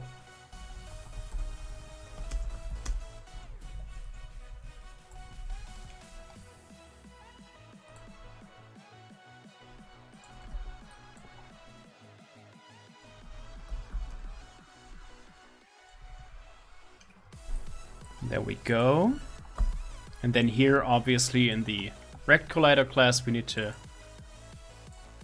override it.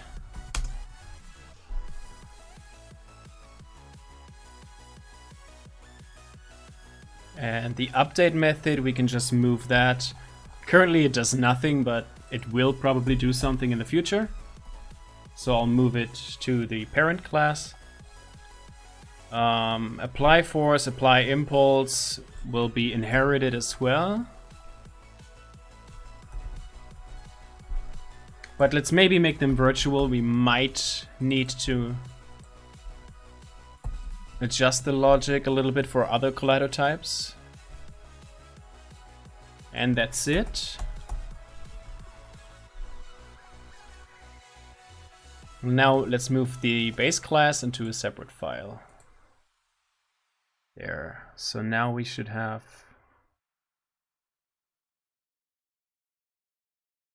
Yeah, now we have two separate classes, Collider and Rect Collider.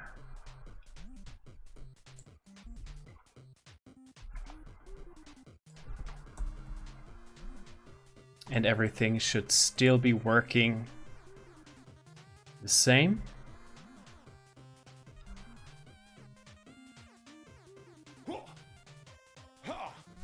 Yes, it does.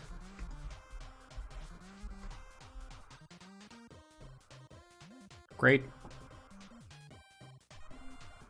Okay, maybe this wasn't worth getting its own point here on the to-do list, but okay.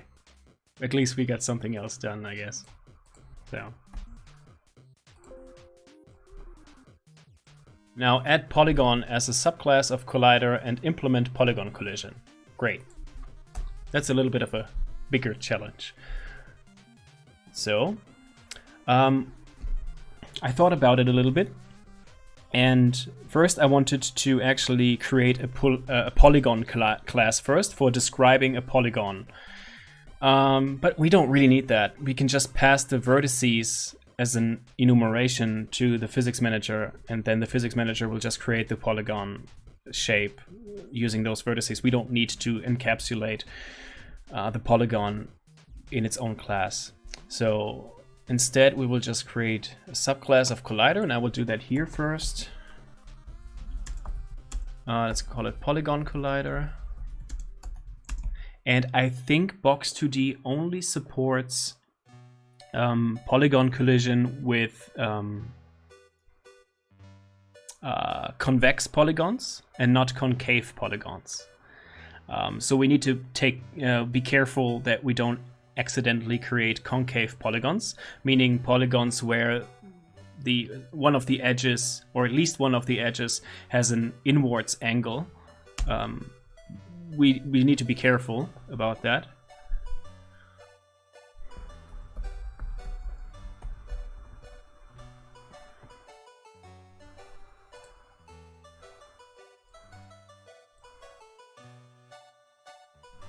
We also need to add a constructor.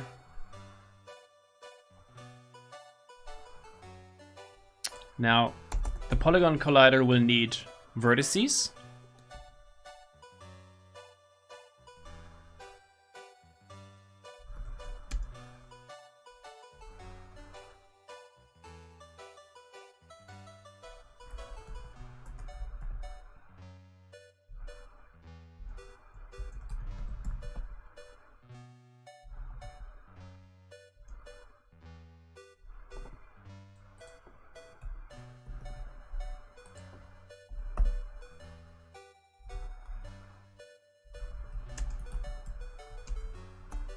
Oops.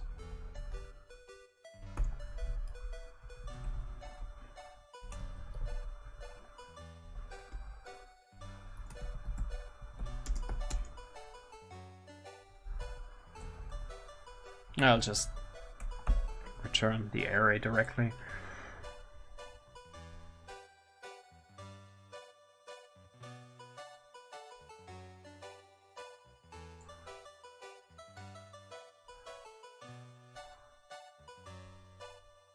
Yeah, come on. Pick it up. There. Now we need to obviously pass the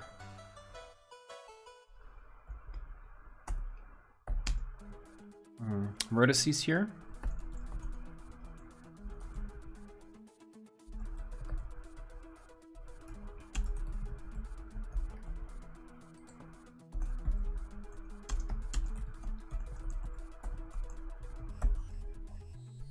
There we go.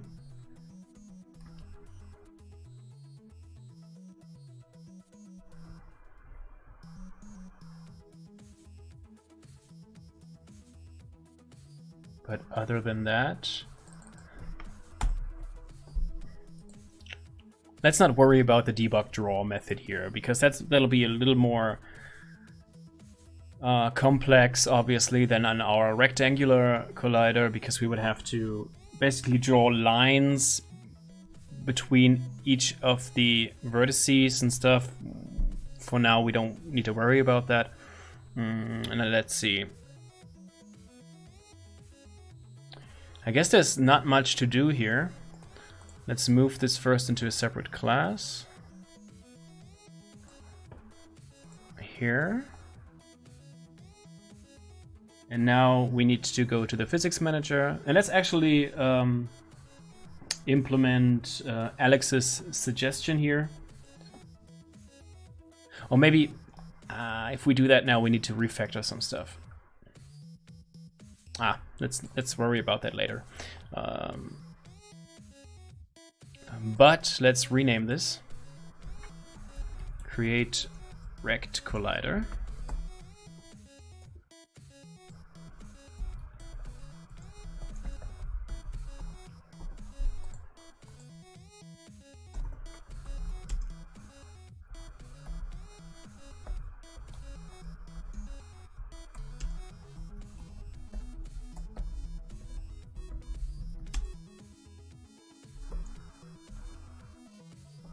And we can copy the parameter list here, but we need to add some stuff. Actually, there's no size. That doesn't make sense. But we need a collection of vertices, which can be described by a simple vector.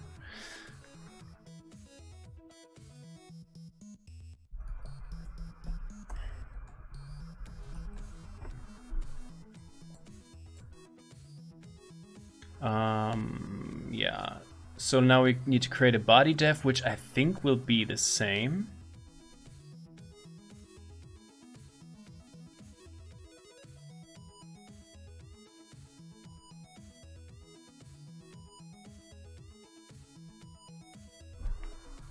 I guess. I don't like to copy code, but for now that's okay. We may want to move this into like a helper method, but for now that's fine.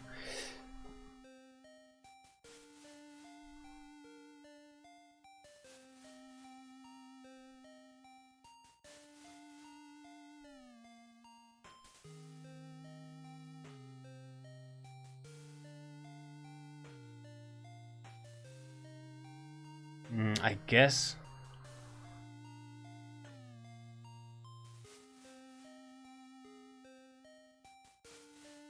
Technically, we could move all of this here.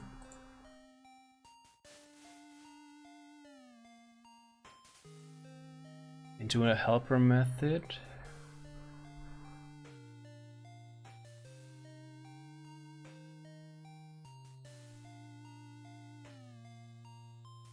But nah, it's not a big deal.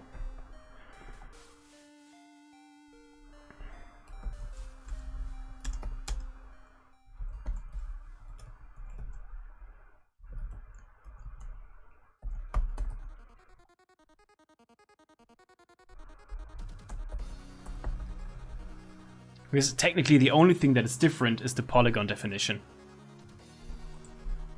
And the type here of the collider.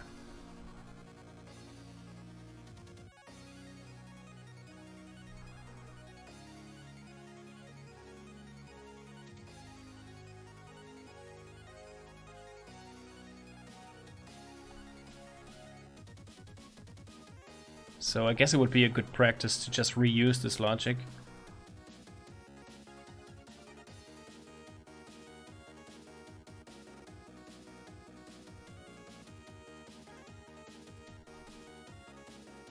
Let's not worry about that for now.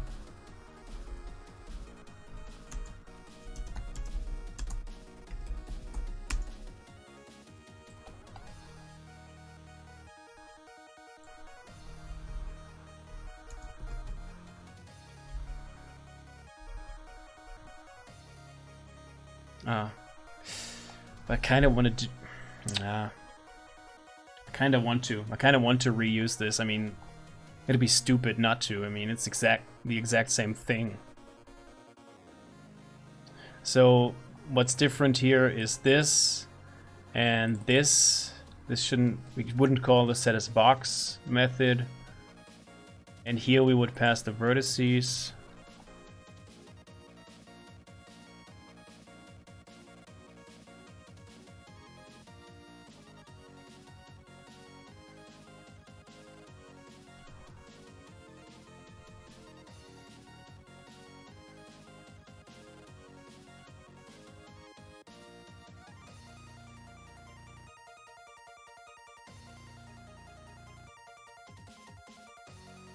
Never mind.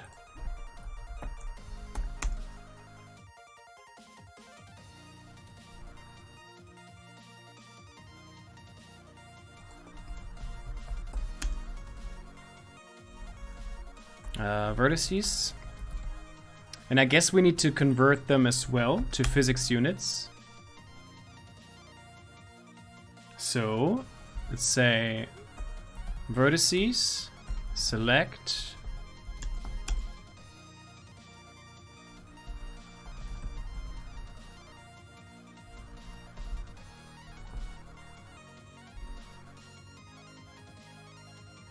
Then to array.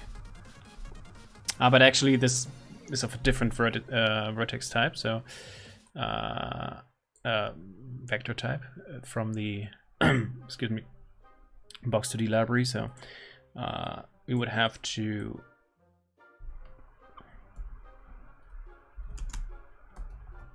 what type is this? Vec2.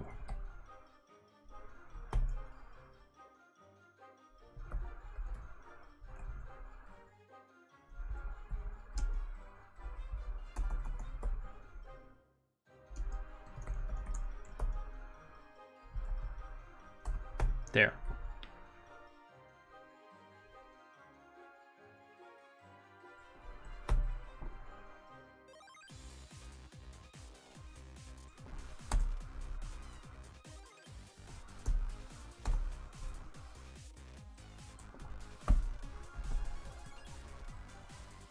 So we iterate over the vertices, convert them to the vertices to the vector2 type in box2d, and while we do that, we also convert the pixel units that we were passed to physics units. Yeah, that should be okay. So now we obviously do not call the set as box property. Then we create the fixture for the Polygon dev.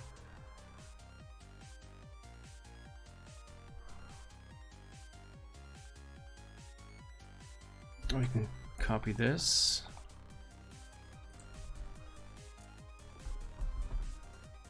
And then we would have to, create the actual Polygon collider.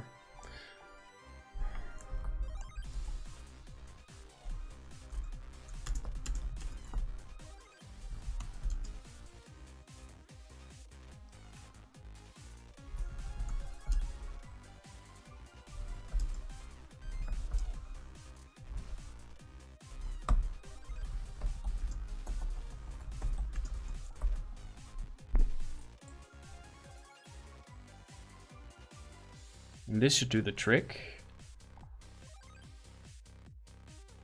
I would love to actually have a debug draw method for that. That way we could already test it. An easy way to do that would be to draw lines between the vertices. So yeah, let's do that.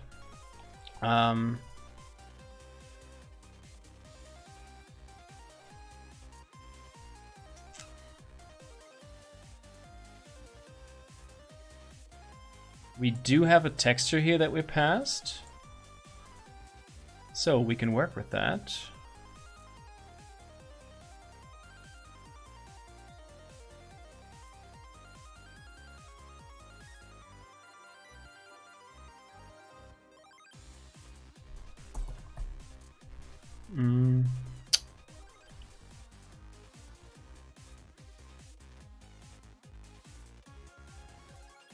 Basically have to iterate over all of the vertices.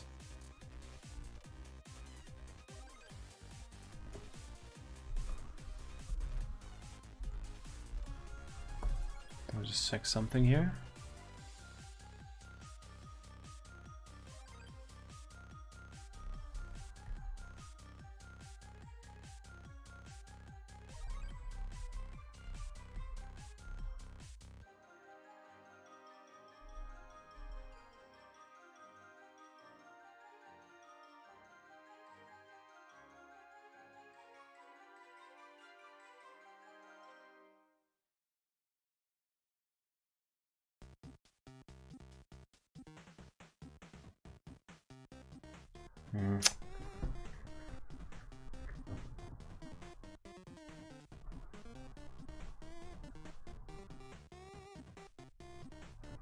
Hold on, just a second.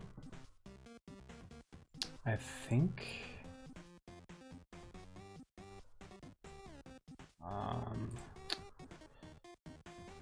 just give me a moment.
Yeah, I think what we can do.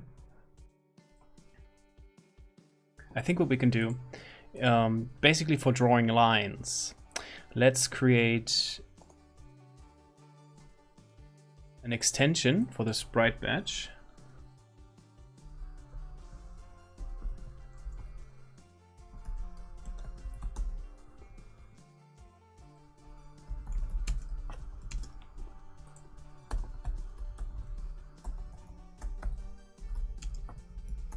Static void draw line.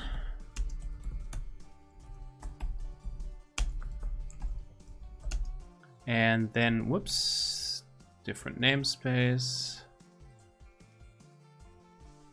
And here we pass in the start of the line, the start point as a vector. Then the end point as a vector. The color.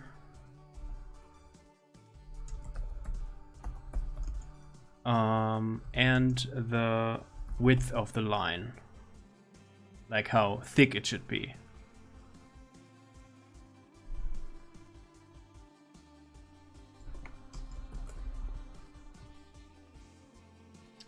And actually,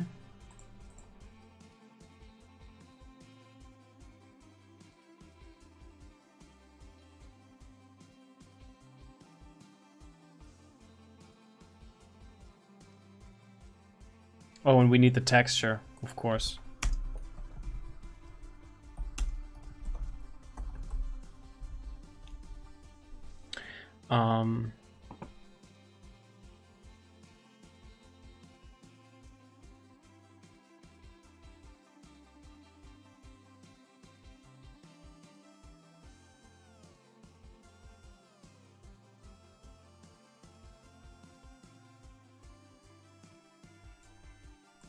So I'm actually going to use, hold on, here. This is a code from a previous project of mine, a very old project to be fair, where I basically just created some utility and reusable stuff for MonoGame, and I'm just basically going to use the same logic here. So this is from my GitHub, and I'm basically going to do exactly this here, except I'm not going to have multiple overloads.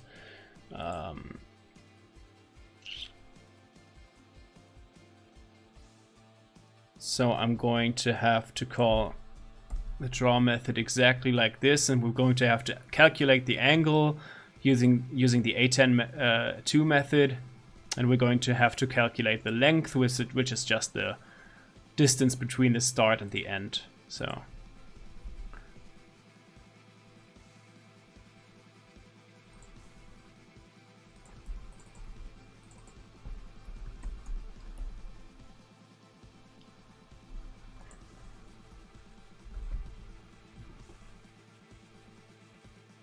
yeah, this is basically the first time that we're actually copying code from a different project of mine, but since this is just for drawing debug stuff, I don't want to spend too much time on this, so I'm just going to reuse the code from a different project of mine. Math.a10.2, and we'll have to pass in here the, yeah, and I can just copy this. Technically, I can copy both of this.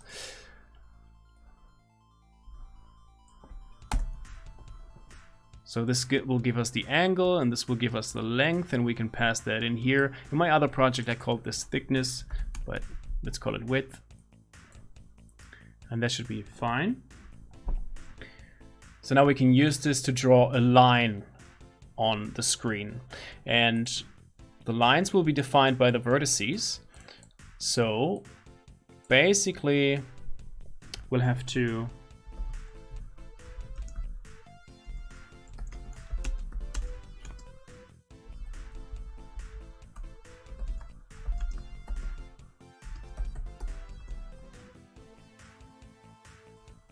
actually,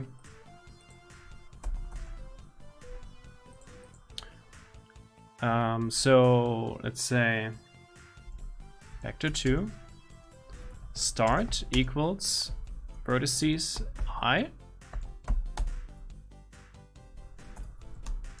and end is vertices I plus 1, but I plus 1 might be out of bounds of the array. So let's say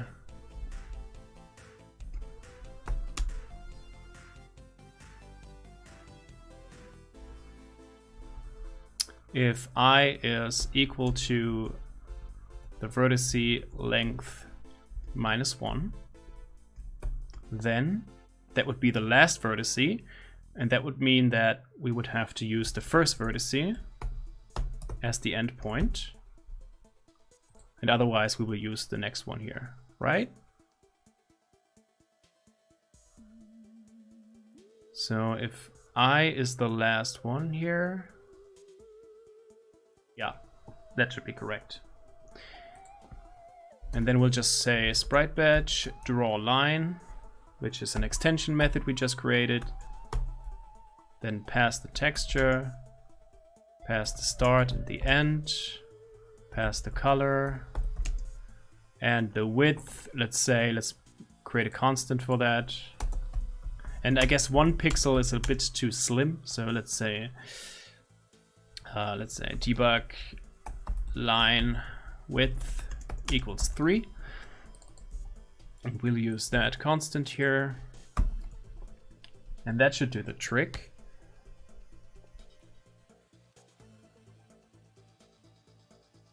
So with that, we should already be able to test this. So let's just go in our MonoGame class here and just add a test collider, a test polygon collider.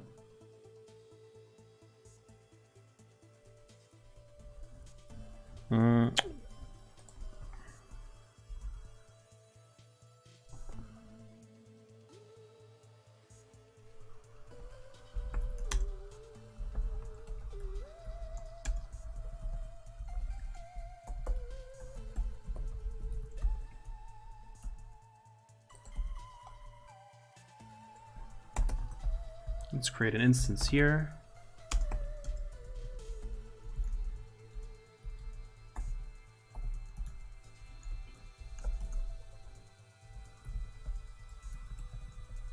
Oh, did I? Oh yeah, I did not expose that method in the interface.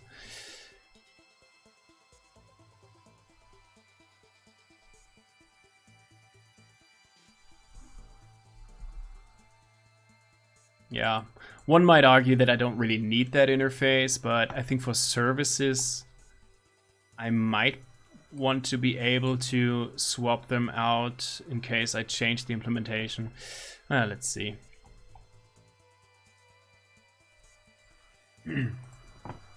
Where's the interface? Here. Go to definition. And add that here.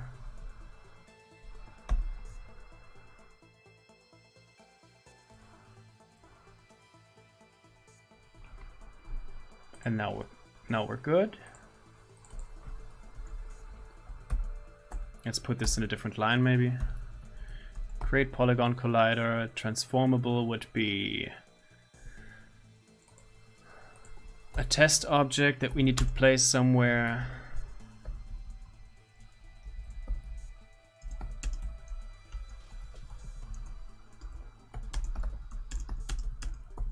Let's go with maybe 120 and I don't know, 500. We'll see. Or maybe 400.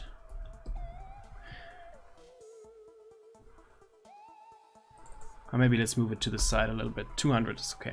And then pass in the test polygon object.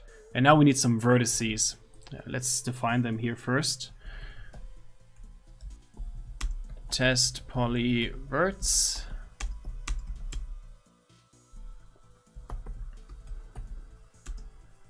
So the vertices will be relative to the position. So let's start with 0. Then the next one will be maybe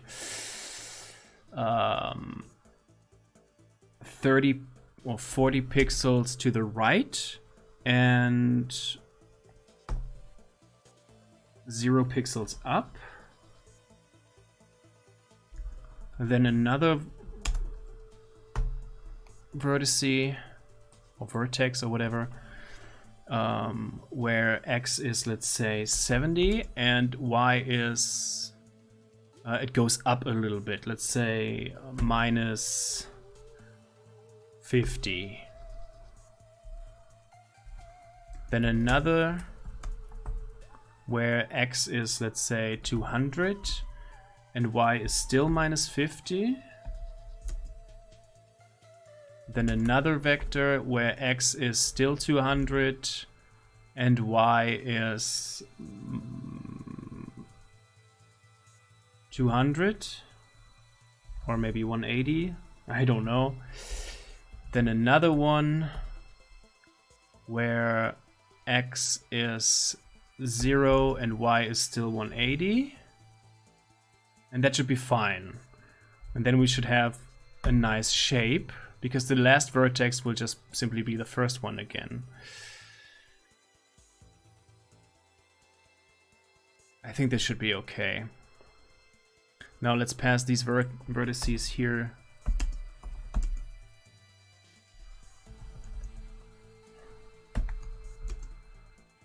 to the method, and density will be 0 if it's not dynamic, and let's assume it's not dynamic.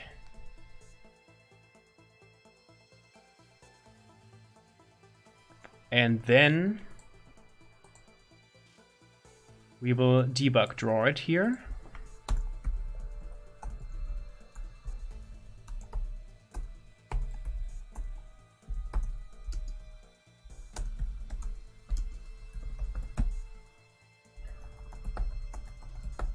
Let's maybe use magenta as the color.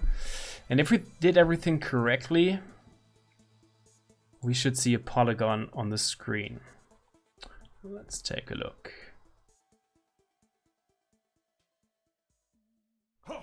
Okay, there is a polygon, but let's change the position a little bit, and I think it's not actually rendered correctly. It might have to do with the conversion of the pixels to physics units, but hold on.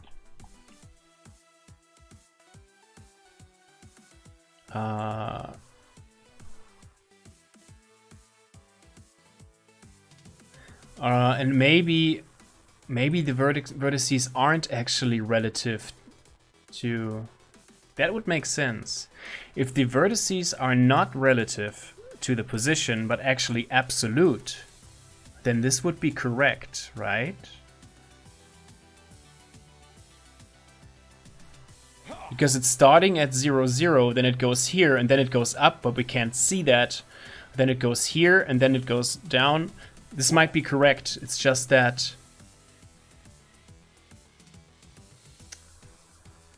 let's translate those vertices for testing purposes. So let's say test polyverts equals test polyverts, select, and then just add, let's just move them down. So basically we need to say plus x 0 and y, let's say 100. Oh, whoops. And then convert this to an array. This should translate it down. Let's see. And I hope they are not absolute, because that would be weird. But it seems so. Yeah, it seems so. See? The polygon is rendered correctly. And it looks like a folder icon or something.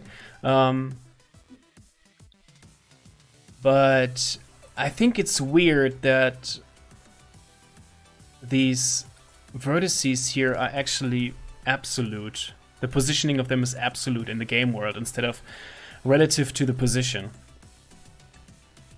That won't be really helpful, because if we take a look at how the polygons are described here in tiled, this is very obviously not in absolute space. This is in relative space, relative to the position right here. So, yeah. We would have to need relative values as well. I mean, we can always convert.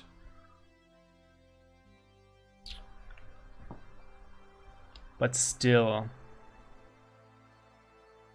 I mean, I guess the easiest way would be if we go into the physics manager I mean, we do have a position, right? So we would simply have to add that position. But maybe, let's see, maybe if the Polygon def, maybe it does have a property. No, it doesn't.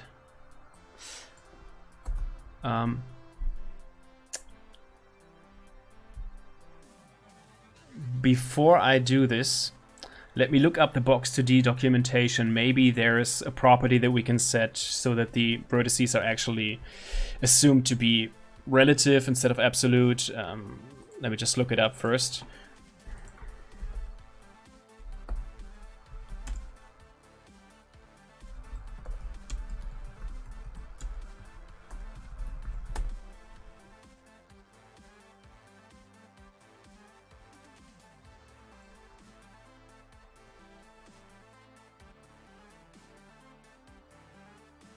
Wait, maybe the polygon shape. Hold on. Maybe the polygon shape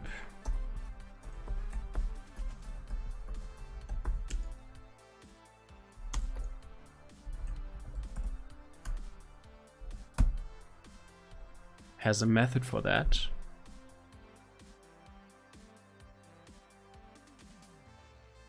No, it doesn't. No.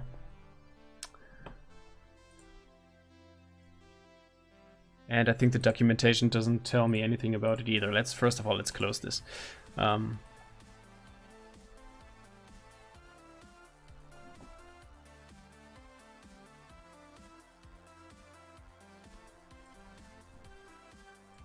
on.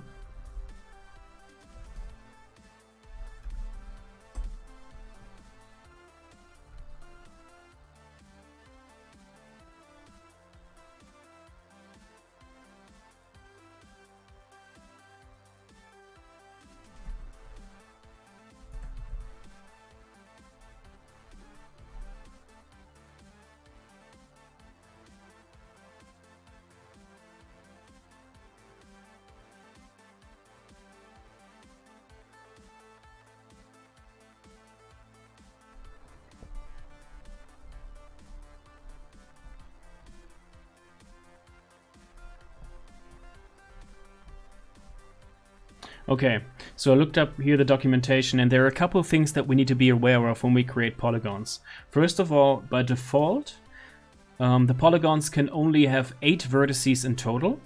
So I think in our case we were just lucky.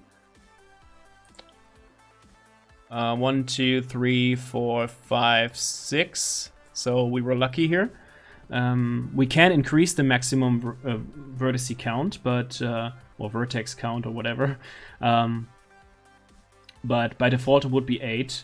Also, yes, I was right, it can only be convex polygons, so we need to be careful about that. We could technically create a method for us that determines whether or not a polygon is convex or concave, and throw an exception whenever it is concave. But if we are just careful, then we don't need that. Because it's actually quite easy to determine whether or not a polygon is concave. You just have to iterate over all of the edges and see if one of the edges is actually has an inward angle. But we don't need that, I think. But there's also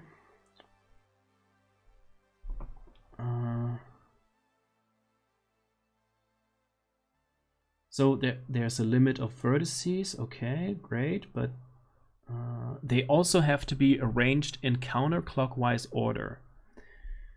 It's weird because we haven't done that and it still works, but maybe it messes up the physics.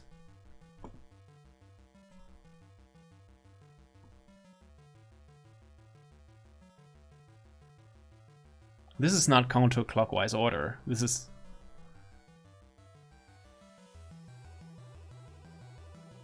not at all. I mean, maybe, I guess possibly the C# binding that we're using here for box2d, maybe in the implementation they already made it so that the vertices are rearranged in counterclockwise order. I don't know, because it seems to be working anyway. we'll just see how it plays out. But yeah,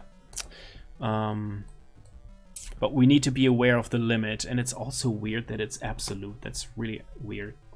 Why is the positioning absolute? I mean, it's easy to calculate that, but there must be a way, or maybe there is a way for us to just set them by the by the relative value.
So I'm looking through this documentation here, just so that you see what's going on. And it's weird because in the example here, they do set it using relative values.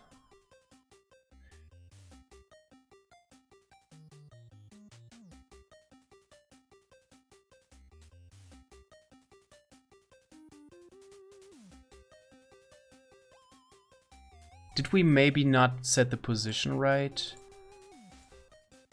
Hold on, we do set the position here. And the test object is really just, it only has a position property. So we do set the position here.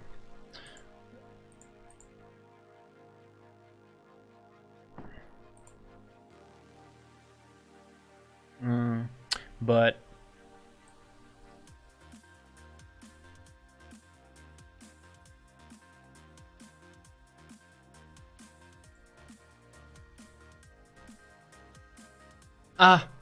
it's not. Oh, okay. See, we do explicitly draw.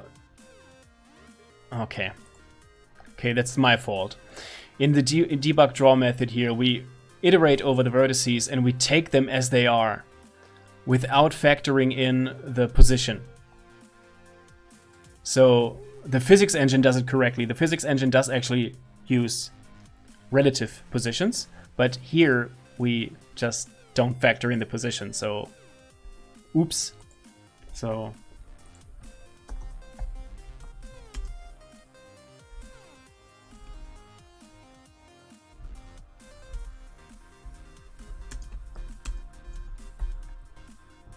just add the position to the start and end, and now it should be correct.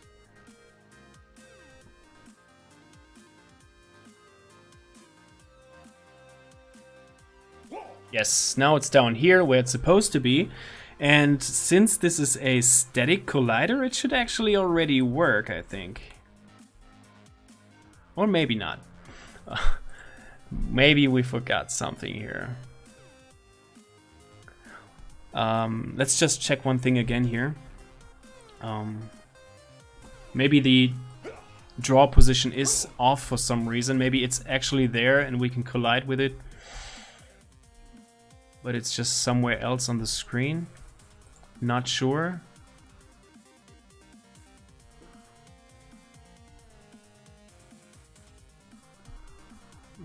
But I don't think so.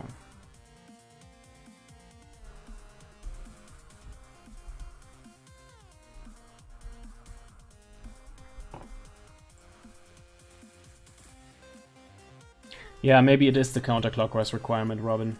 Maybe it is.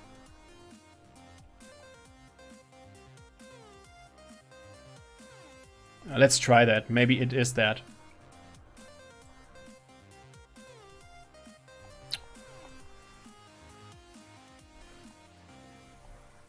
I mean, yeah, obviously the drawing still works in that case. Greg Barnes says, I have to go now, but stream has been awesome. Thanks. Yeah, thank you. Thank you for hanging out. Thank you for stopping by, and have a great day. Thanks. Yeah, it may be the requirement.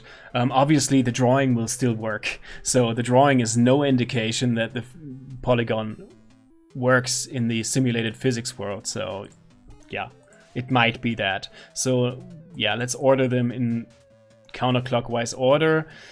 And I guess since we ordered them here in clockwise order, we can just reverse the order. So let's do that.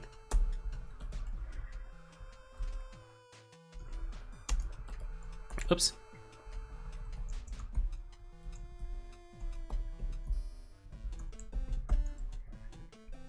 Right, this should actually do the trick.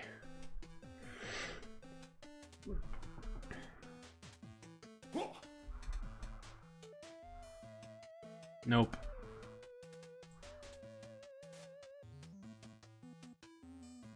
And it's not concave either. It should be, this should be considered convex. Because there's no inward.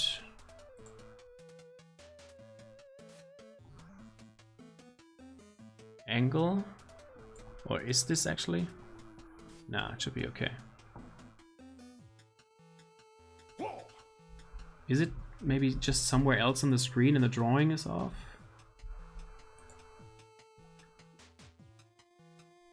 Maybe let's go into the create polygon collider method using the debugger, and let's see what's going on.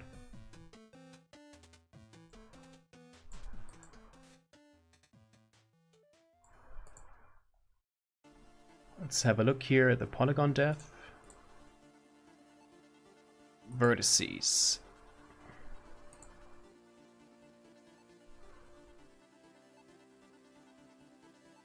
That looks okay.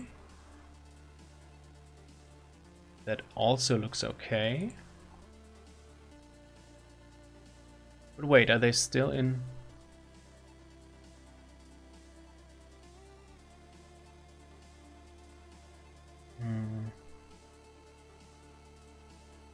Nah, should be good.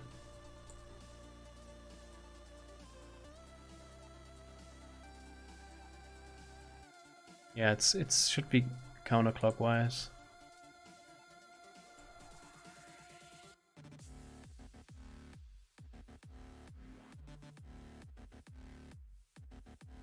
Maybe let's pull up the documentation. Set.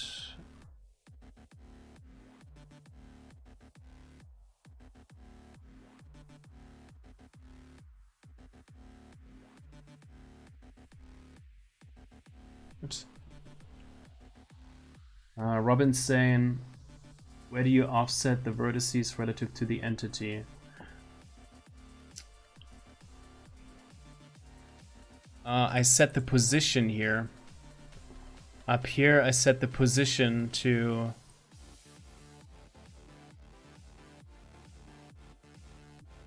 Because I'm pretty sure that this is automatically assumed to be relative to the position here in the body def.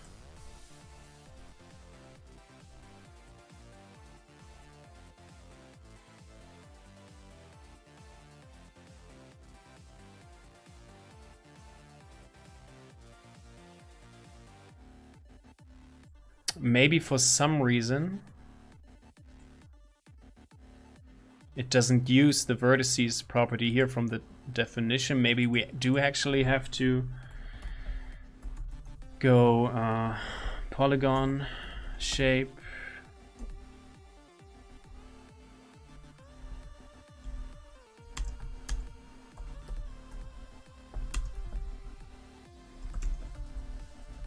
Let's just try this real quick.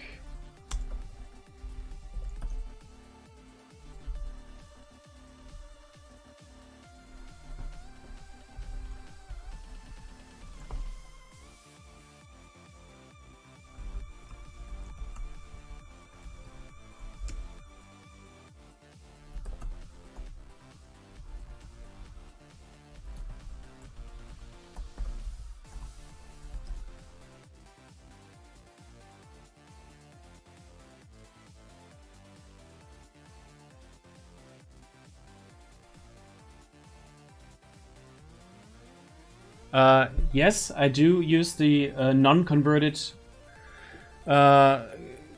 vertices here in the Polygon Collider, but that's intended. That's actually intentional because the values here in the Collider class are actually supposed to be in pixels.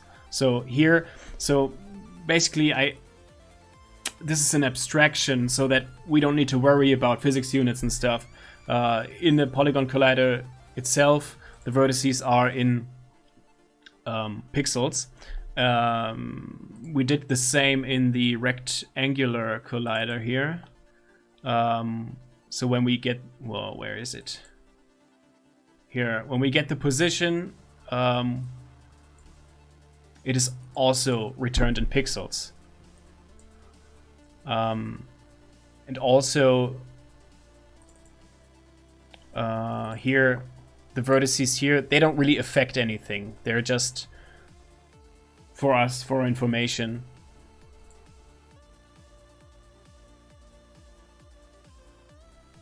So they're not actually passed to the physics simulation or anything, so they're just for reference. So it's okay to not convert them.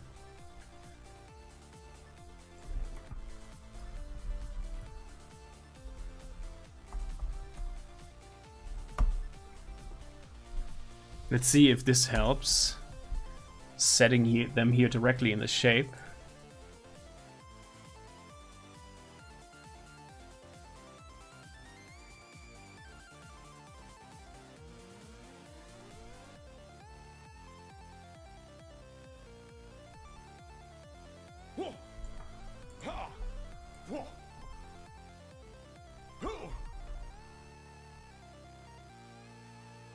Nope.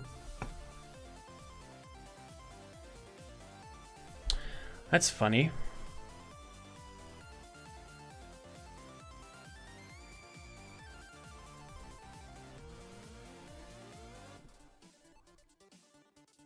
Yeah, this would be weird if we had to do that.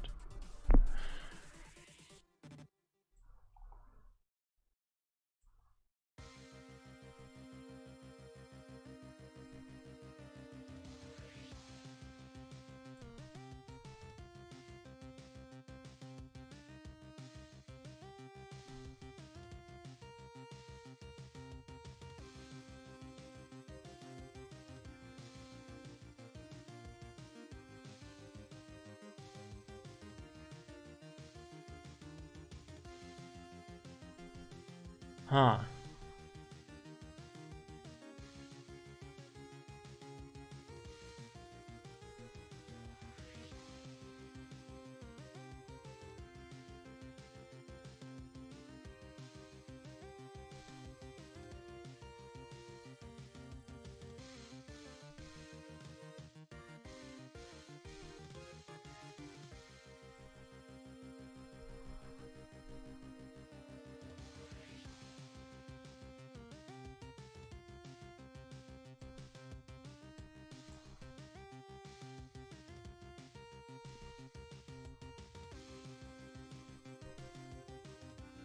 The vertices here seem to be correct. Oh, there's also a vertex count, which is 0. We possibly have to explicitly set that. Yes, there is one. And not sure if here maybe we need to add 1 so that the first vertex is repeated. Let's just go with the count here first and then see if it doesn't work, we'll add 1.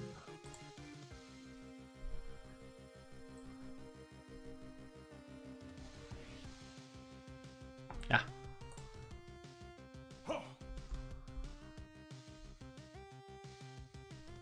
It seemed like something happened there, but for some reason he fell through. Hold on. Ah. Still a breakpoint here.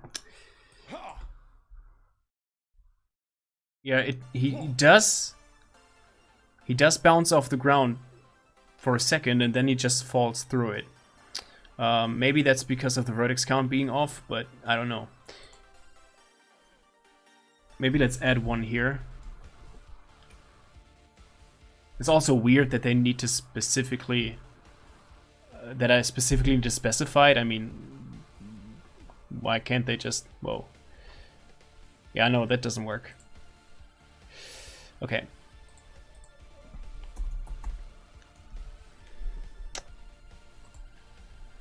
Okay, so something's happening, but I'm not sure exactly what. So we do bounce off the ground, but then we just fall through.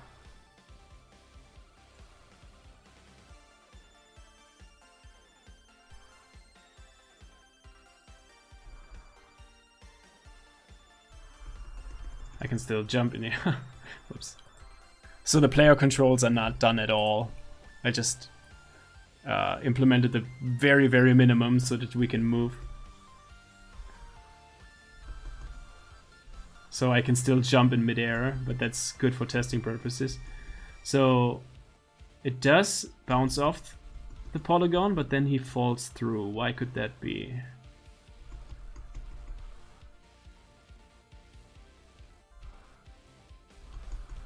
Yes, so it does respond to the collision. Like,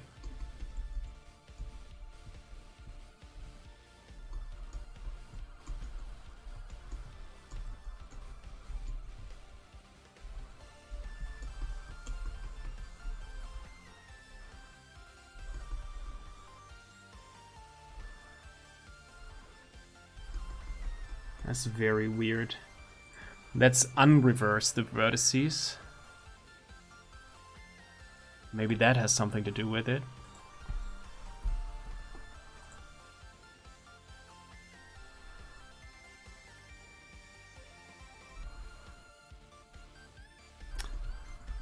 It's weird.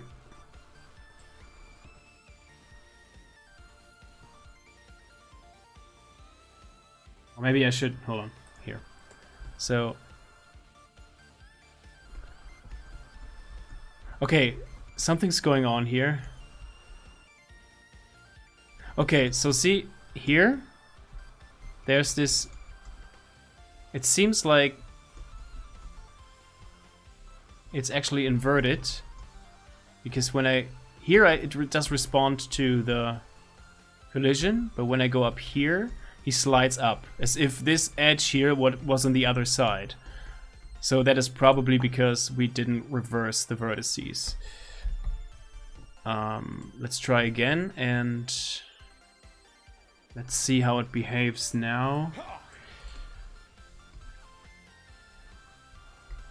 No, now it doesn't respond at all. I mean, it does kind of respond in terms of we slightly bounce off the surface, but then he just goes through it, and that's weird.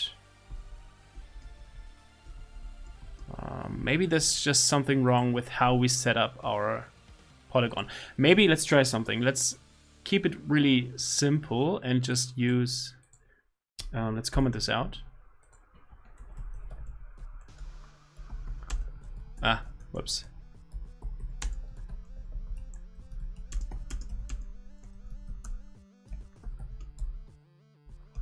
And let's use very simple values here, a very simple shape, a rectangular shape. Let's say x is 100. Ah, how did I forget the new operator?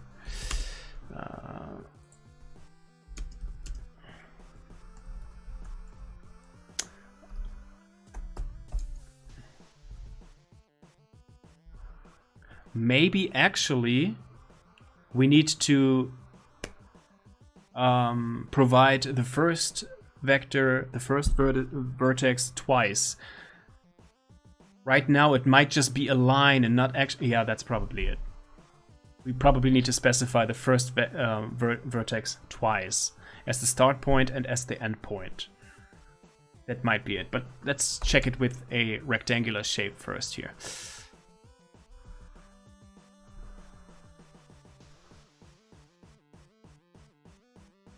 Yeah, that's very likely it. It's very likely it. So this would just be a line. Yeah, so we don't need to test this. I'm pretty sure that's it. I'm pretty sure we just need to use the first vertex again.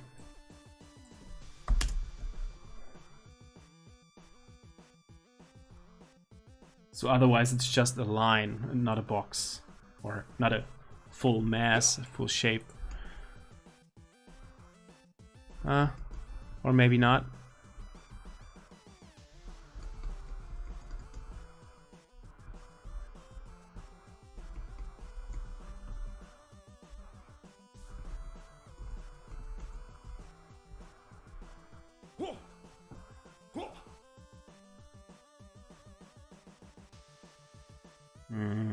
Documentation.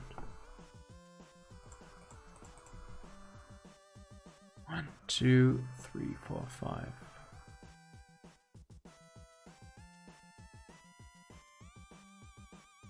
So here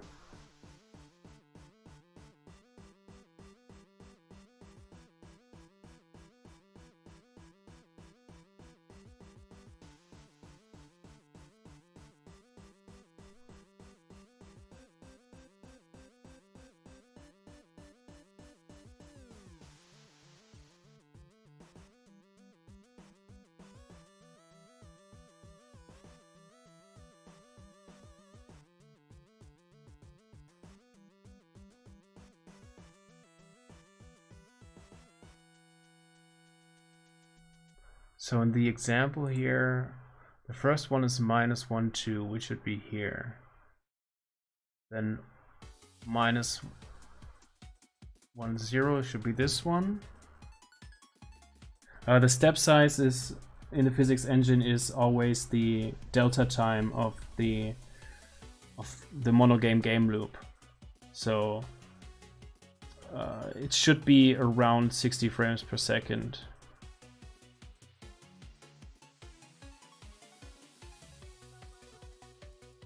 So here, then here.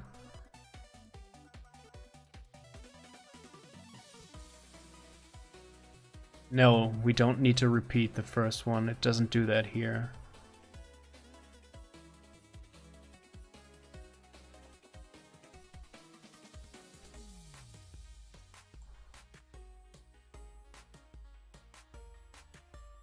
Now we don't need to... Okay, let's test it with a rectangular shape here. So if we don't have to repeat the first vertex, then this should be right. This should be correct. Test polyverts.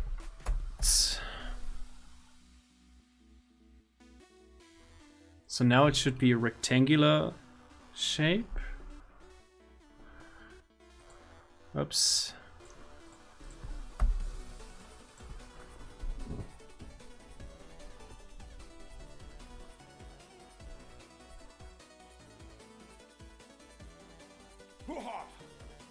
Oh, no. Whoops, I forgot. One vertex.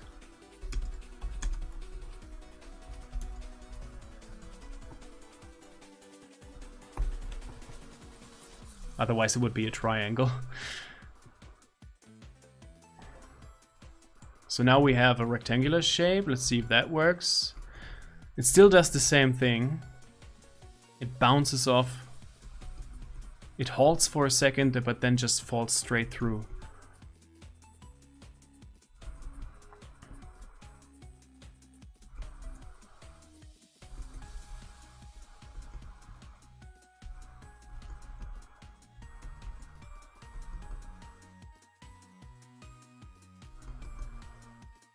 That's weird.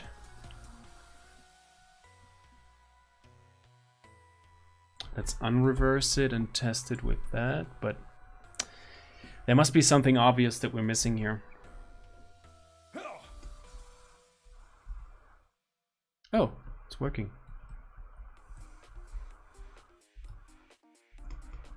Okay.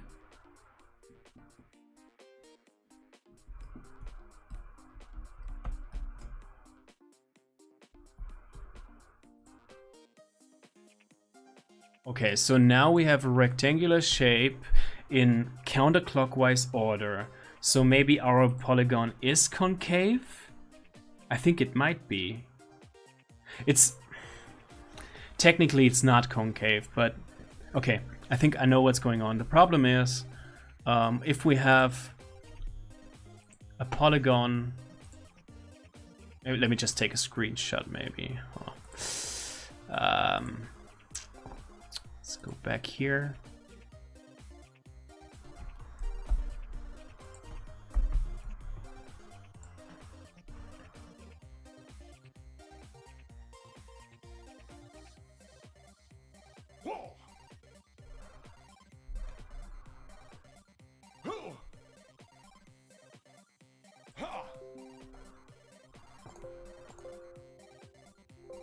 Oops.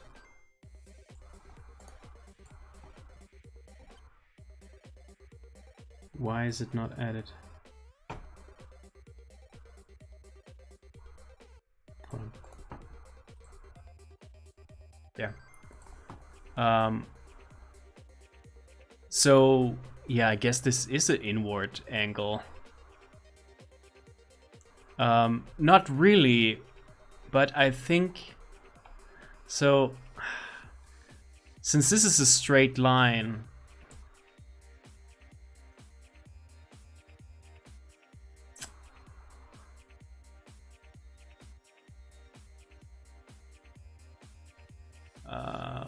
hold on, counterclockwise, if we... So basically, let me just...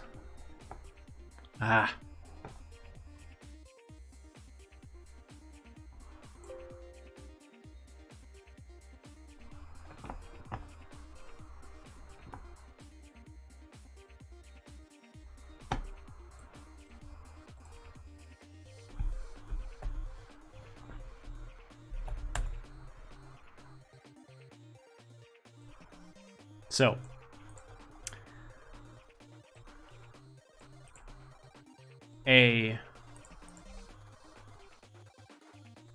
this, let's just draw one. So this, for example, would not be a concave, this would be convex. Because none of the angles are pointed inwards. In a concave polygon, the perfect example for that would be a star. Because it has a lot of, here it has angles that point inwards. In our example, we have this shape. So this is a straight line, so technically this here is not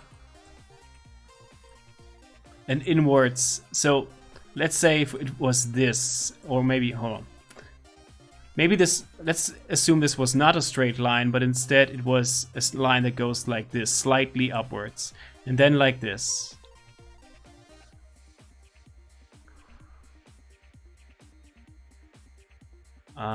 In that case,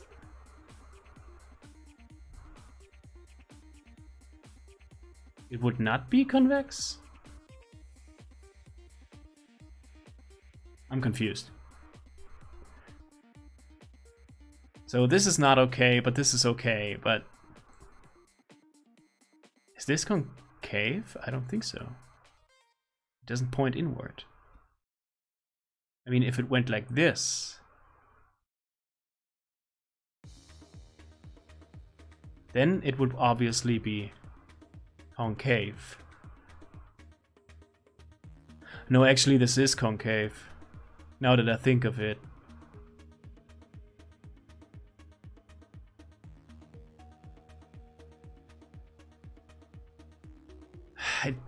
Okay.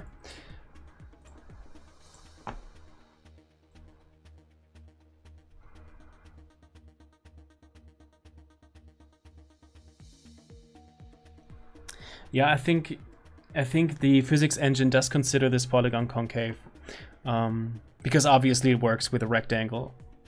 Let me just check something here.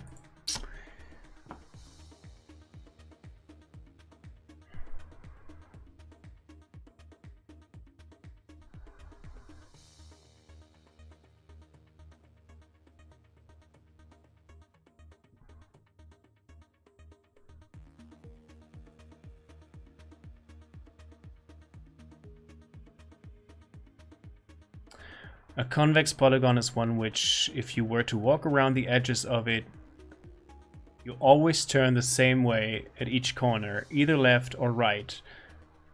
And did I close it now? Oh, of course I closed it. So, yeah. If we do have a shape like this, here we turn left and then we turn right. So it is actually concave.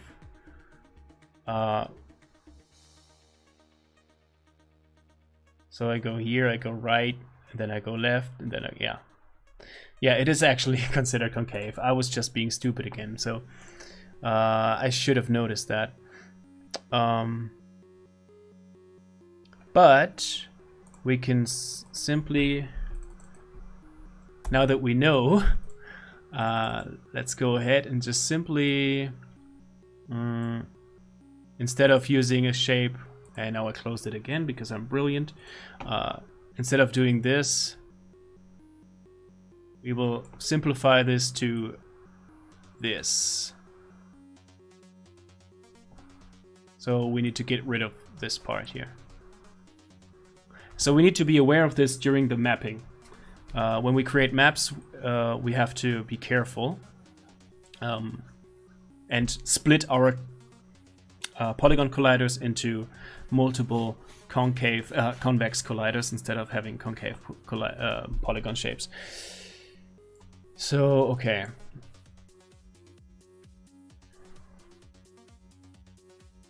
We get rid of the first one. Or I guess we can just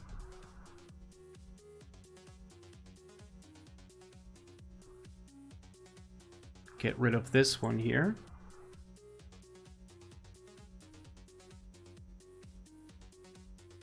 Yeah, because then it will, yeah, okay, that should already do the trick. And we do need to inverse it, right? No, we don't.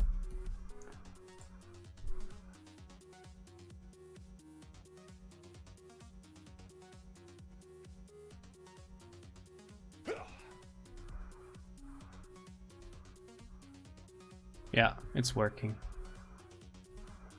We need to, because there's no friction and restitution and stuff, we kind of bounce off a little here, but we'll fix that by adding friction.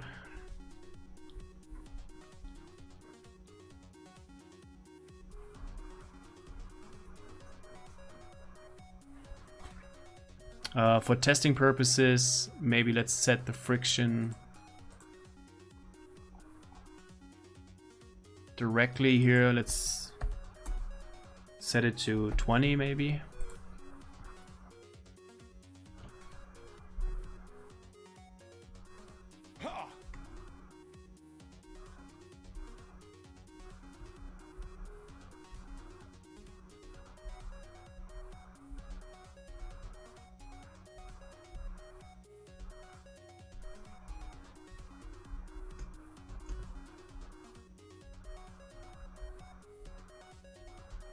We might also have to set the restitution. Hold on.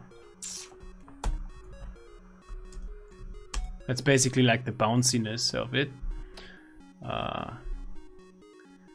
Not sure if higher value makes it bouncier. I think so.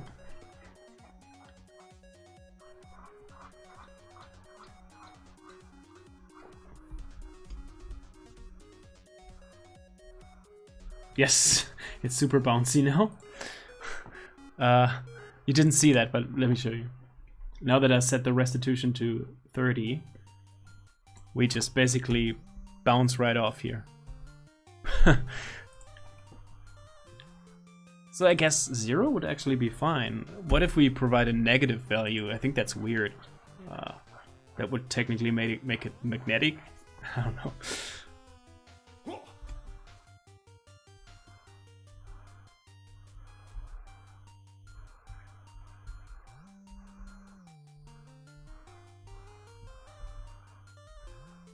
Yeah, we'll have to play with the values here a little bit, but I guess negative restitution doesn't make sense. And it probably caps it at 0, so I guess if we pass a negative value, we'll just assume 0. Yeah, it doesn't make sense. So let's not set this. I'm gonna try and set the friction to a very high value. Not sure what the friction is actually measured in. I'd have to look that up in the documentation as well, but...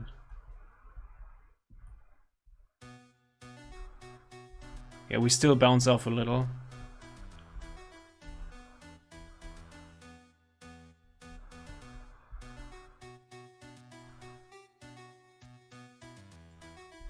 What happens if I put this to a very ridiculous amount?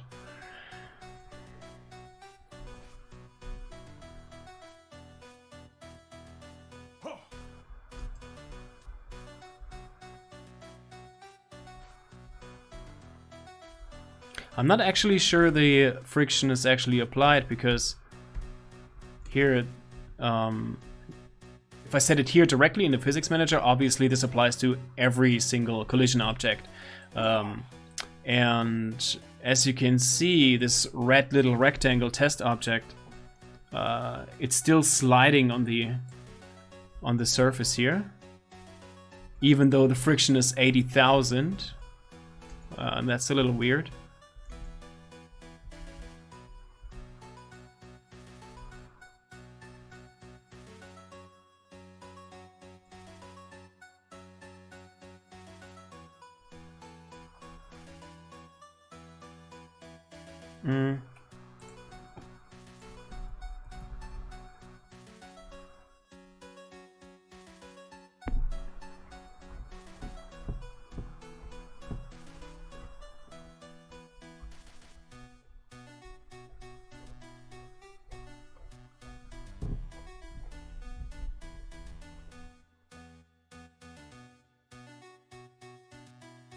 Robin says, calling it a day, it's been fun. Yeah, thank you so much for hanging out. Yes, it was fun, and I think I won't be streaming for too much longer today. Maybe another half an hour or something. So yeah, thanks so much for being here, for hanging out, and yeah, hope you enjoyed the stream, and have a good night. Or a good day. I don't know what time of day it is for you, but see you later, hopefully. Bye. A friction value of 1 does not always guarantee that there will be no sliding.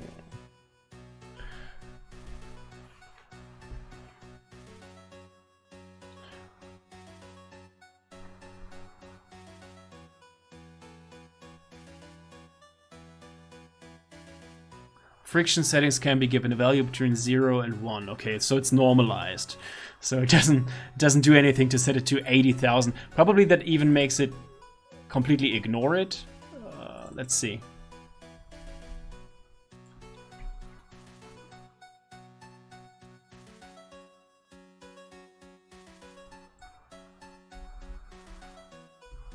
Nope.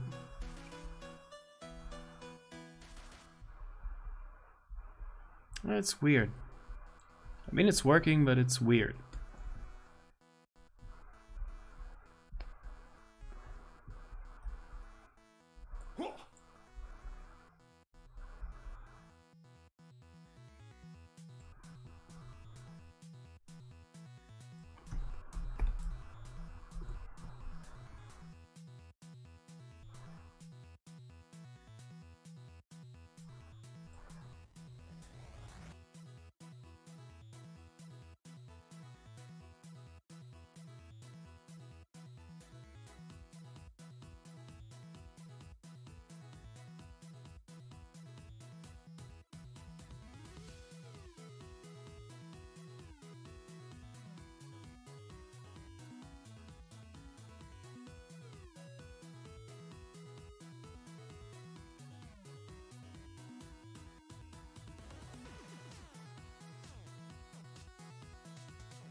Maybe let's try to set the friction directly on the... But yeah, it doesn't make sense. If we set the friction property of the polygon definition here and then pass it in. Oh, hold on. Okay. I only changed the friction values here in the create polygon collider method. That's why it's not affecting the little red box, because that actually uses the rect collider method here, which is one of the reasons why I actually wanted to move this into a private helper method, so it uses the same logic, so we don't have to maintain it twice. But I guess for now that's okay. But yeah, that's the reason why why the box is not affected. So let's remove this here, and if I set the friction to 1 here in the other method right here, the box should no longer slide.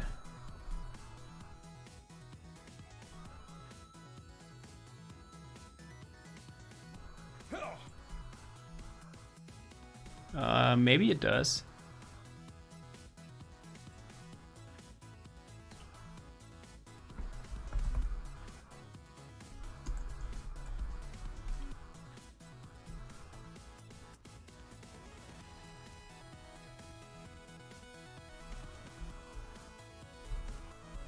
It still slides.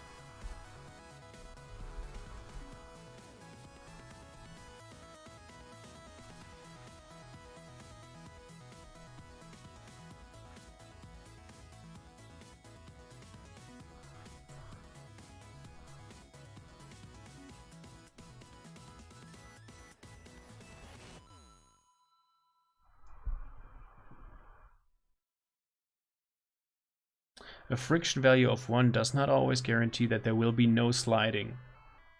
Okay. Good to know. Let's try also setting the friction of the polygon to 1. And let's see how that affects the interaction between the player, the box, and the polygon. So let's...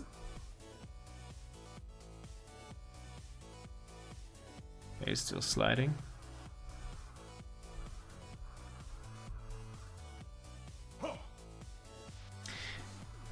That's very weird. Hold on. Maybe. Let's debug this here and let's check the values in the debugger.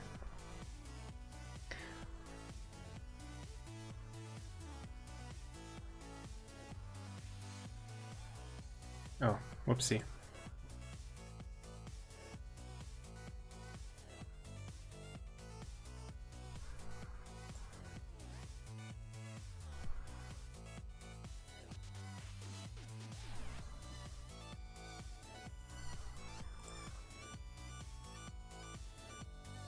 So all of the fixtures, which is just 1, should have a friction value of 1. Yes, they do. That's good.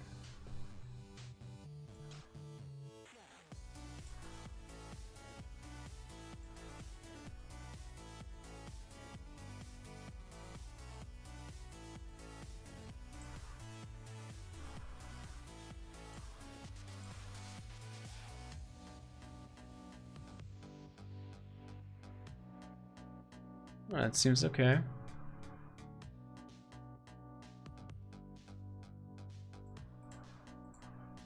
Oops.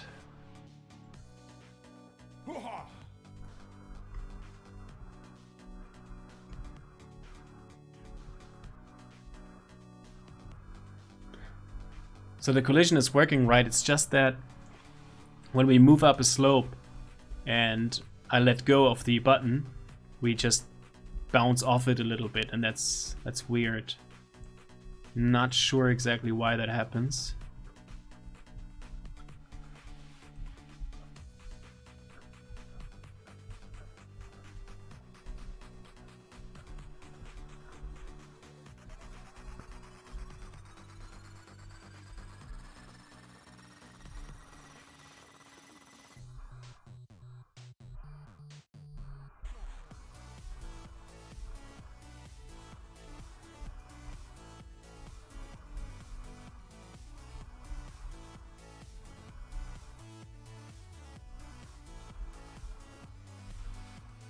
We can technically counter that by applying a force down, but it's weird that it happens in the first place.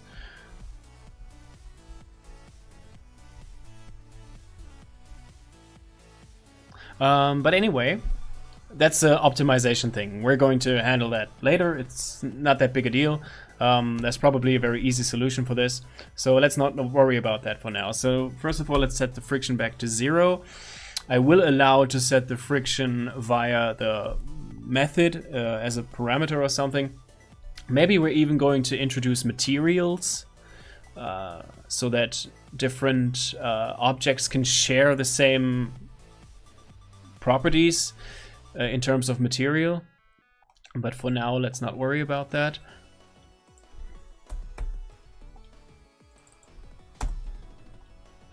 So yeah, we can scratch another thing off of our list here. The Polygon Collider is technically working. We just need to fiddle a little bit with the friction and restitution, stuff like that. So yeah, but that's okay.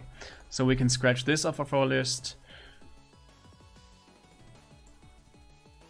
And now we can spawn colliders according to the tiled map.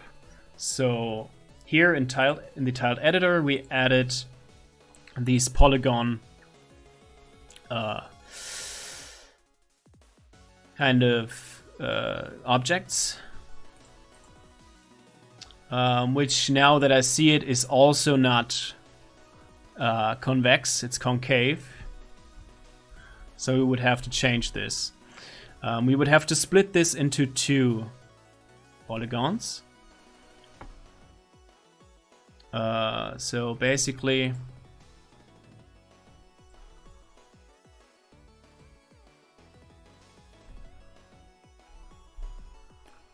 remove these here.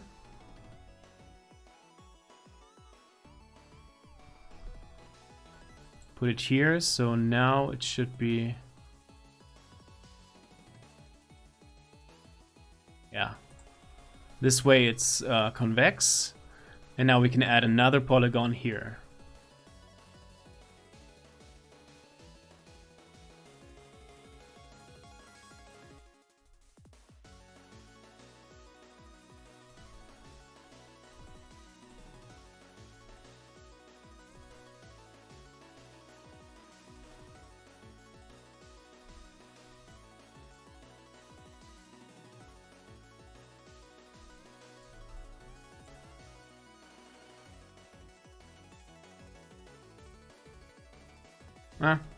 Let's try that again.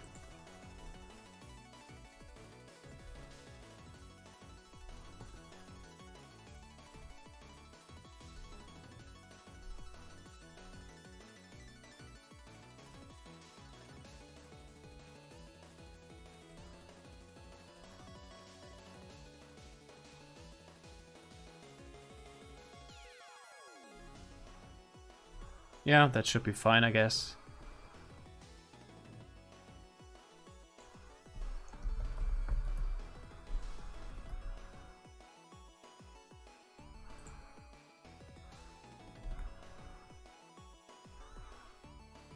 Now we need to re-import the map.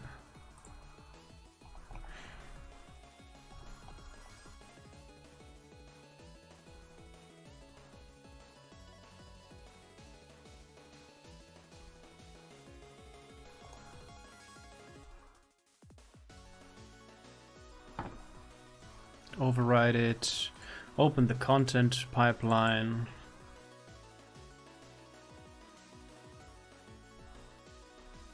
And rebuild it.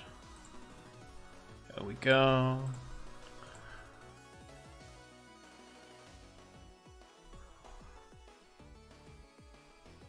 So now technically all we need to do is iterate over all of the objects, find the objects that are of type, where the type property is set to collider. And I guess we only need to do that for objects that are of type rectangle or polygon. And then spawn polygon colliders. Yeah, for each of those.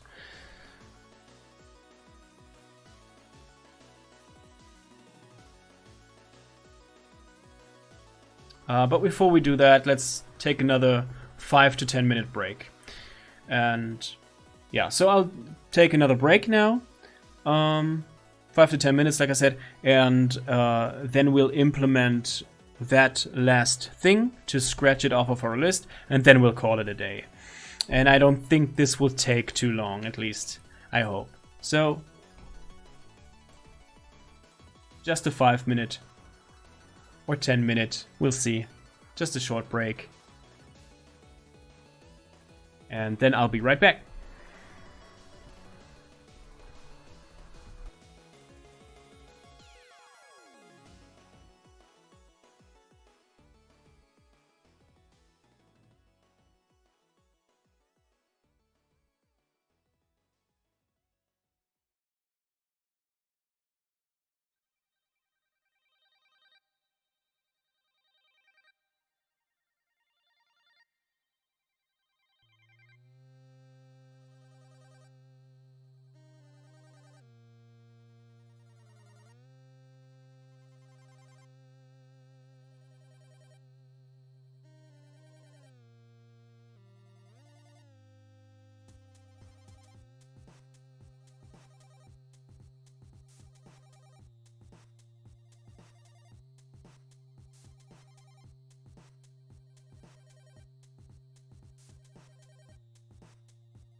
All right, I'm back.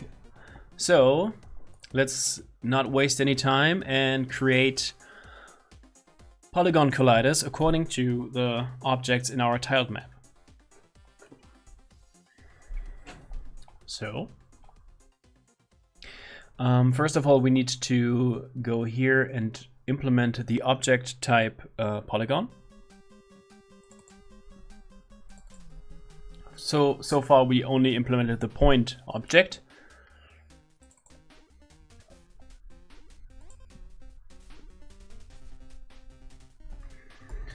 But we also need another class named tilemap polygon object, which inherits from tilemap object.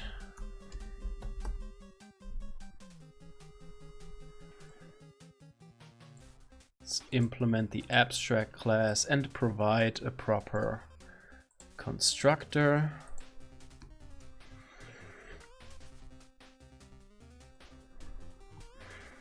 And now this polygon object, if we take a look here,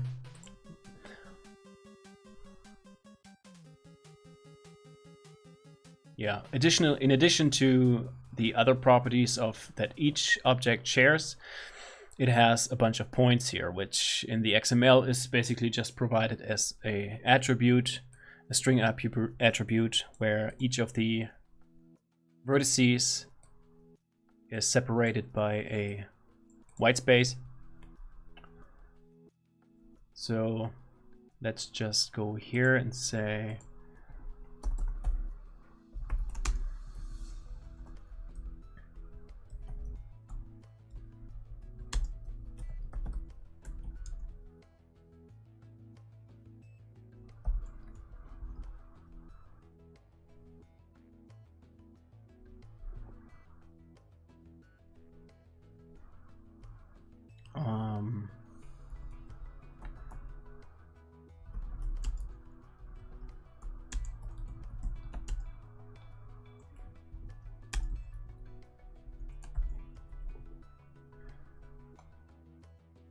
oh, whoops.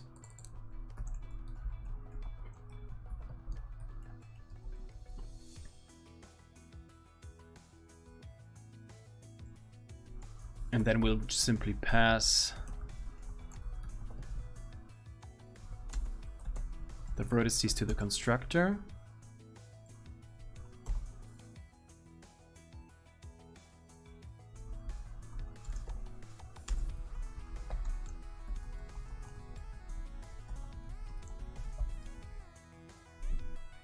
That's in a different namespace. There we go.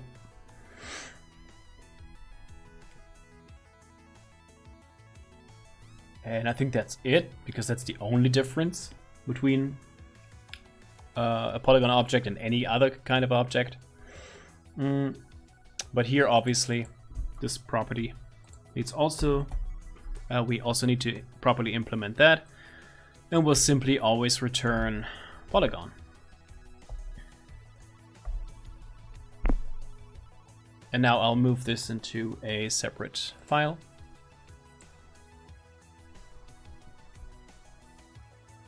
And now in our processing logic,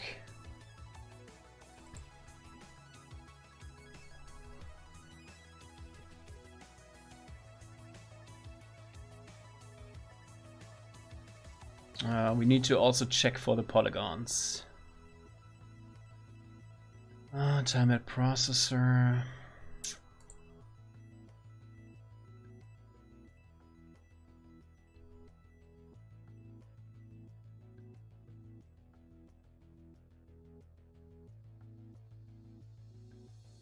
In our object data, we have a polygon data object.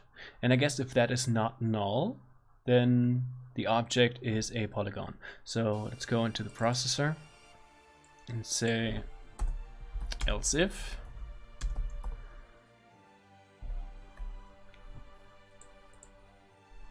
object data polygon is not equal to null, then we have a polygon. So let's create one.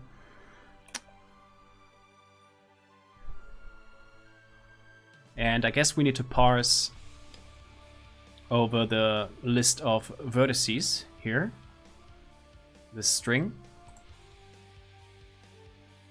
I guess I can just go into the polygon data class here and simply have a property which I will ignore. The serializer will ignore it. And it will be an enumerable of vector2. Or I guess I can just make it a method.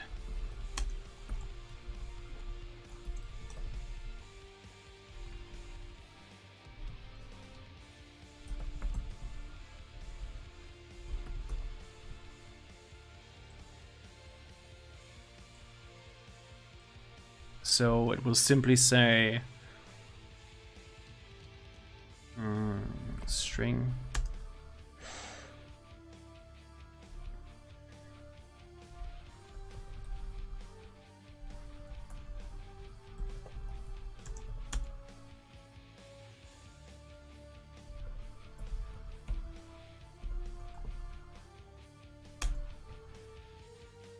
so split by the white space character, and this will give us these individual vertice values here as strings.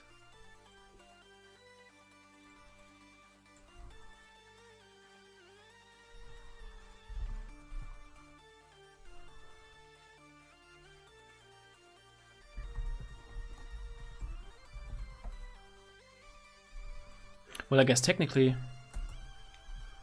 what we could do, I guess we can just say return points split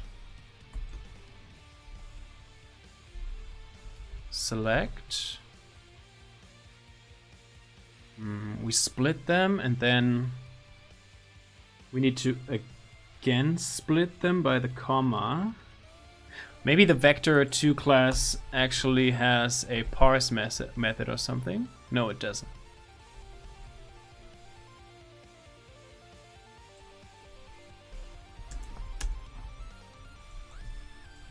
Split by the comma.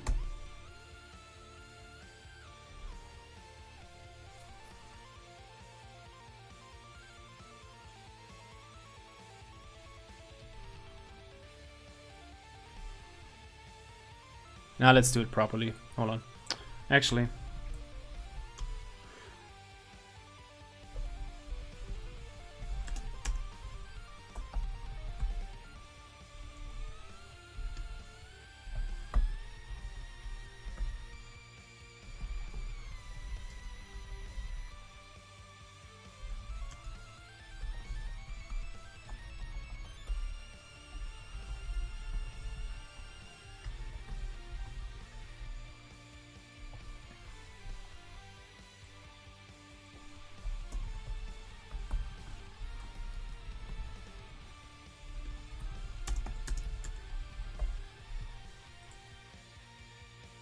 And then we can just say point. Oops.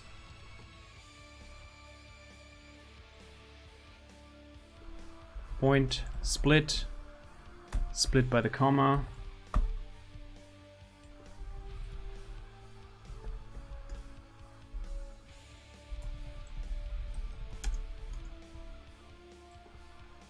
And then just say verts, add, whoops, verts, add, new vector, and then say float, parse, vert components 0,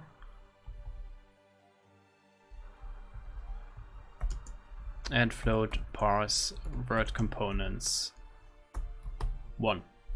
Obviously, we should probably add some error handling here in case the string is not well formed and not in the expected format, but for now, let's not worry about that and just assume that what we're passed here is always in this correct format here, since it's actually generated by a tilde, so I guess we can pretty safely assume that the string is well formatted. And then we'll return the verts.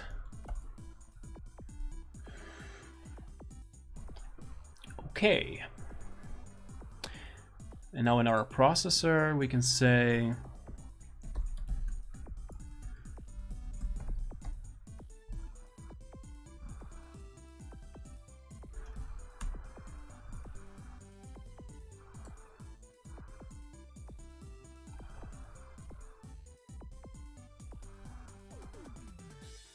oh, I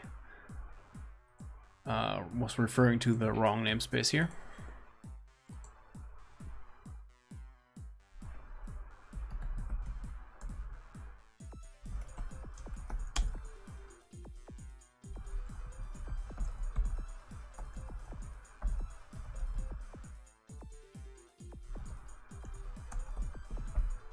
There we go.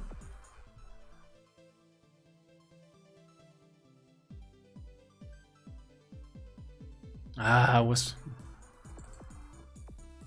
here. I also used the wrong namespace. Oopsie. There we go. Now it's fine.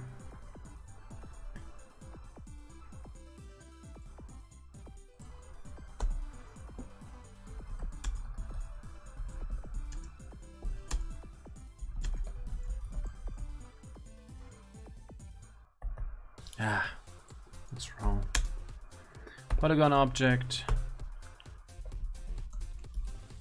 pass the vertices, pass the name, pass the type, ID, X, and Y, but actually cast them to floats, because they're doubles.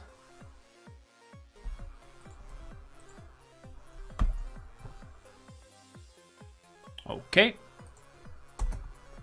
Now add them to the layer.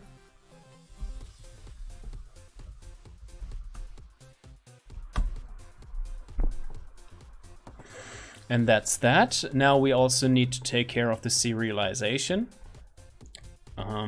When we create the content binary file, the XMB file, here in the writer, currently we only handle the point objects.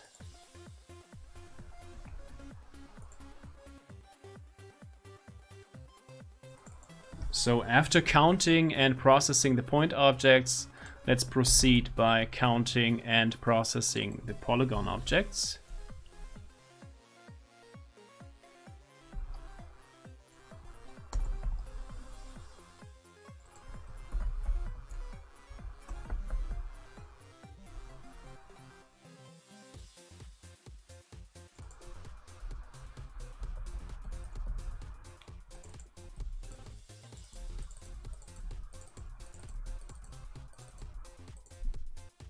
And I guess since some of it is the same, We may want to put that into a separate method.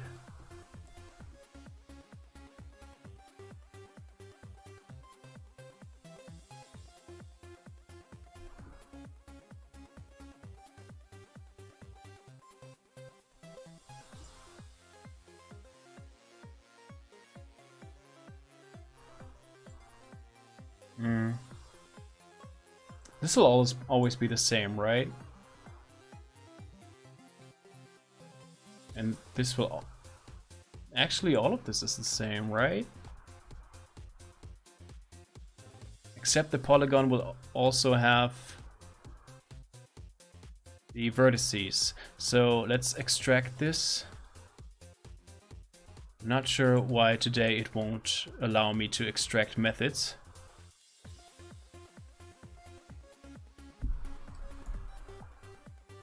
I'll create a private method here. Write shared object data.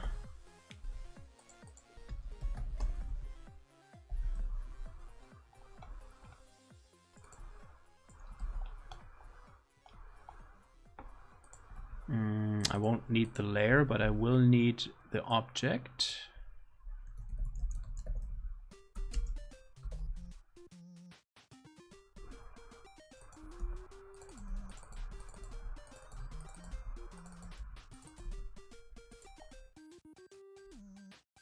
So now I can just go here and say point object, write shared object data, pass the output, the content writer, and pass the point object. And now here we can do the exact same thing with a Polygon object. But we will also...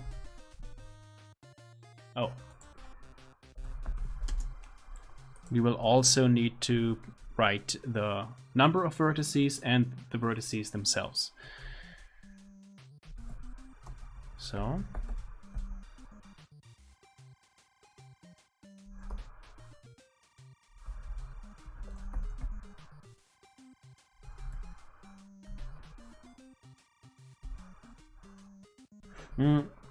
let's add a method, a property to the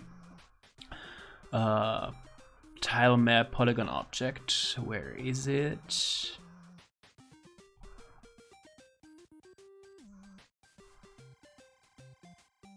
Tile map polygon object. Let's say vertex count.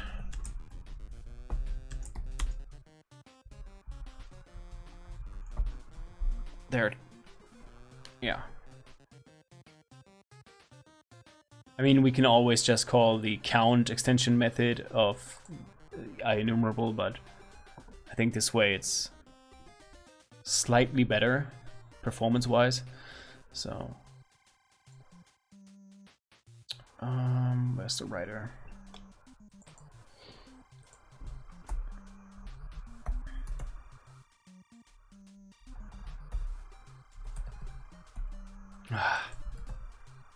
There. And now iterate over all of the vertices.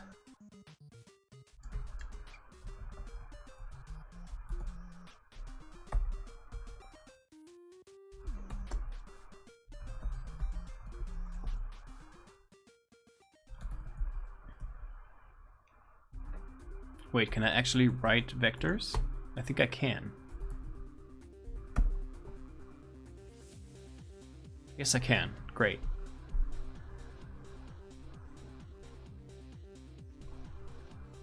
And now when we read them back in our reader class,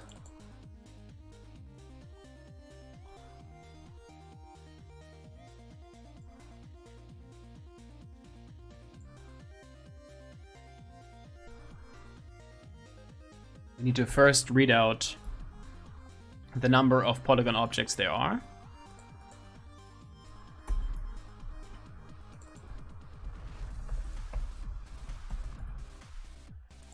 then iterate over them.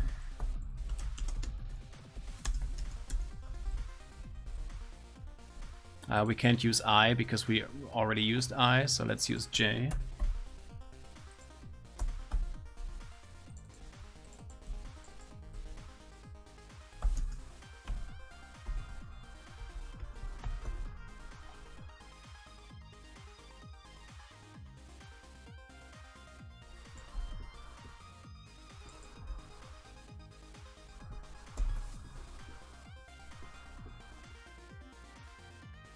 I guess this is also always the same.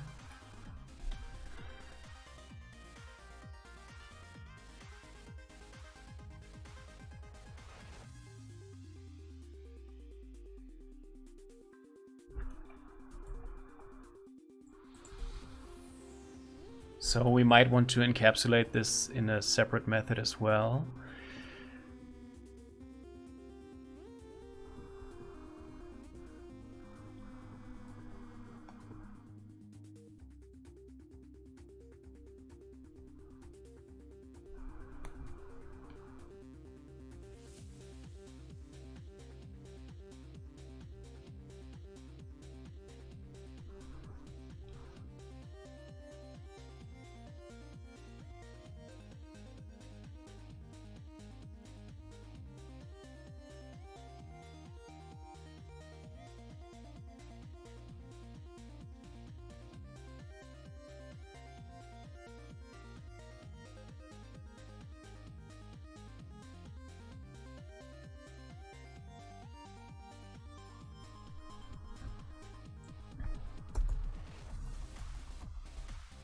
I guess it's okay for now.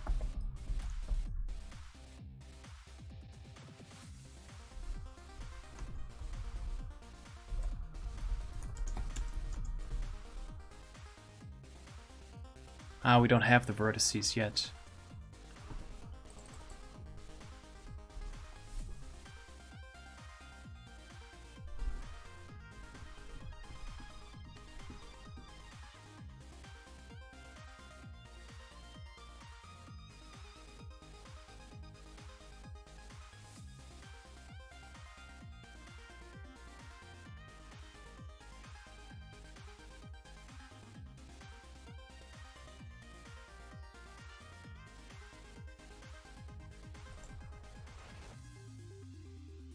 So I guess in this case we'll have to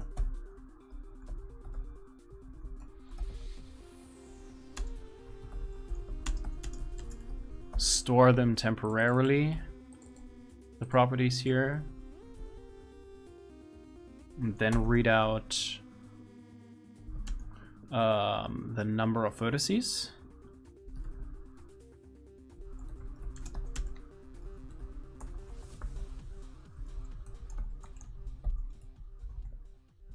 And then read out the actual vertices.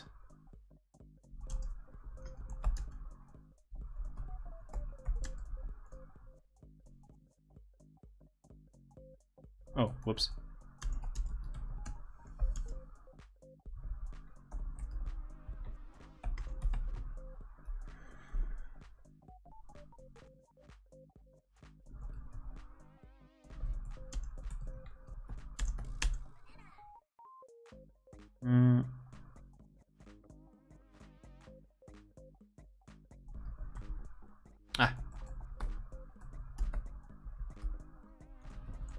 Read vector 2.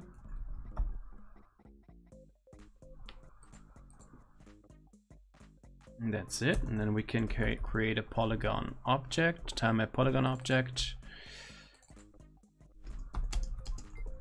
and pass the vertices. Oh, obviously we need to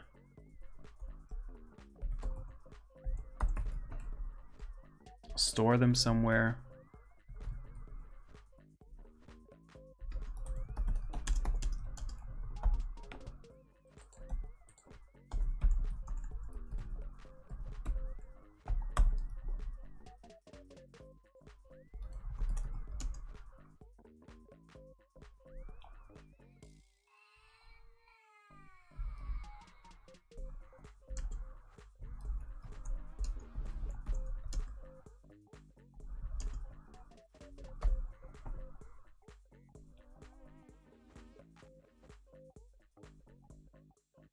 There we go. Maybe we might want to create separate methods for each of these.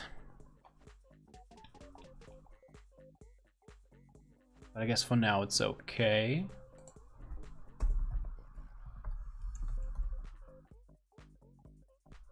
What kind of weird music is that? Let me try something else here. That sounds great. Okay.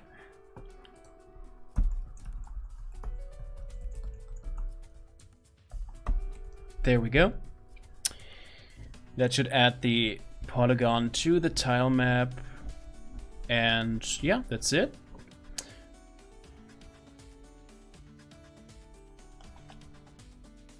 So let's rebuild our solution.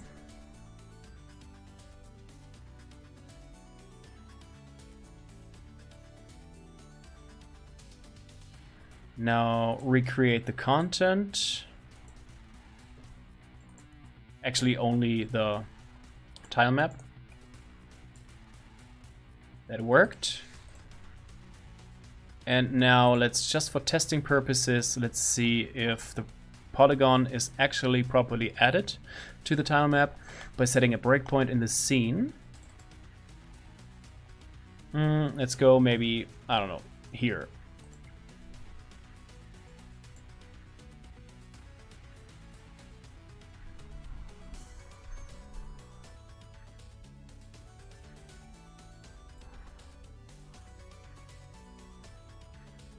Okay, so we have 4 layers, that's great. Here is one object layer, and that object layer is named collision layer, and it holds 2 objects, which are both polygons. And there's only 2, because the other ones are actually rectangles and not polygons. Technically a rectangle is also just a polygon, but we actually distinguish here between those, because it's easier to work with a rectangle. So we have 2 polygons and 2 rectangles. And since we haven't implemented the rectangles yet, there's only two polygons, 2 polygon objects here. So that's right, that's correct. So that's great. Let's look at the vertices. There's 6 vertices in the first one, which seems about right. And these values seem to be okay too. So that's great. So that's working. So now we need to process those polygons and create colliders for them. Now, how are we going to go about this? First of all, let's go here and say object type collider. We need to check the type property here if it says collider, and if so, we need to spawn or instantiate a collider. So let's see.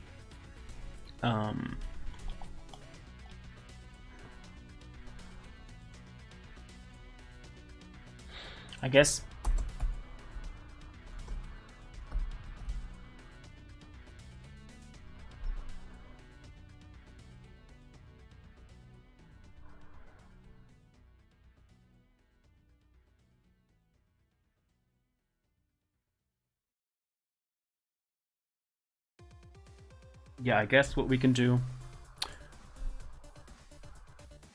I want to create a new game entity implementation.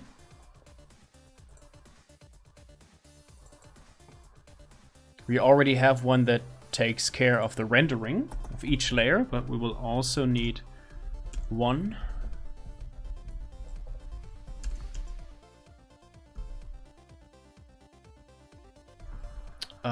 for the collision detection.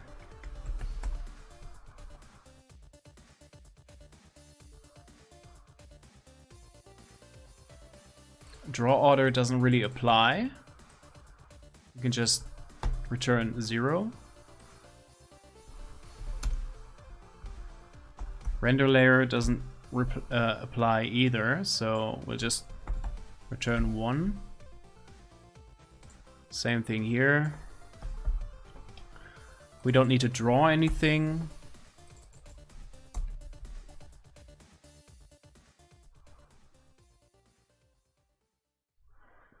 So basically I just want this to hold the collider.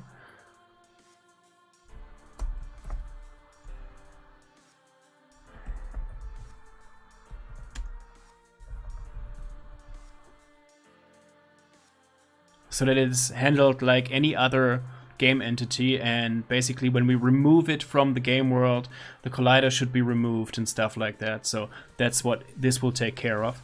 So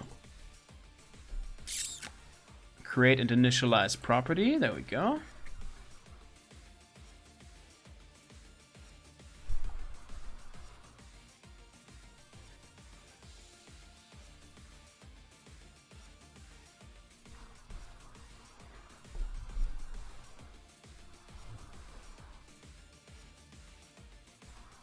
And now for each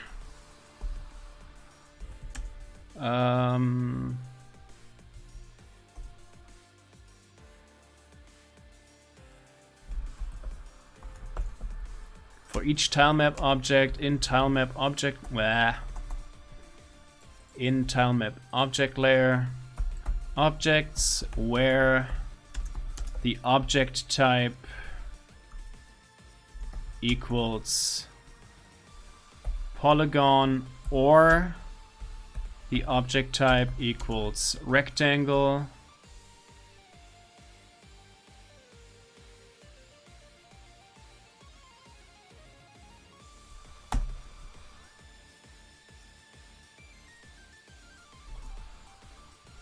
Let's put this in parentheses. So it has to be either of type polygon or rectangle, and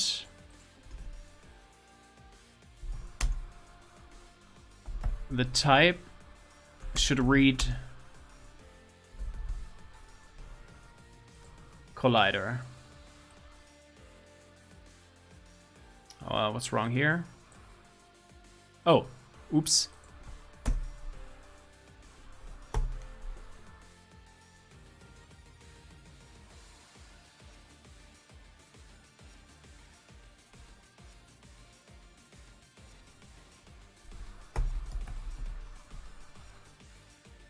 Right, so now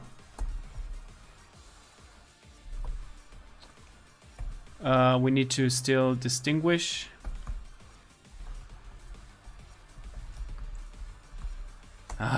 what's wrong with my autocomplete?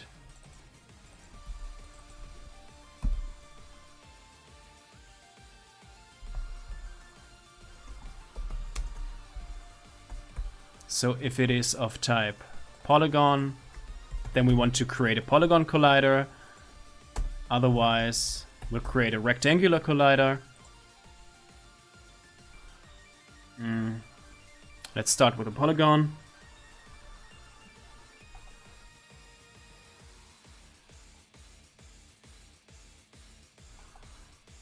So let's say game services. Or do we have a direct reference to the physics manager? I don't think so, no, but we don't need to. We can get it from the game services. Let's say game services, get service, physics manager, and then we say create polygon collider.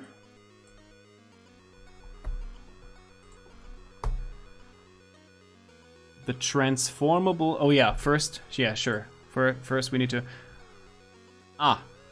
okay, hold on. We got a little bit of a chicken and egg problem here. We need to create the collider, but in order to create the collider, we need an implementation of iTransformable. The implementation of iTransformable would be the here this where did I put it?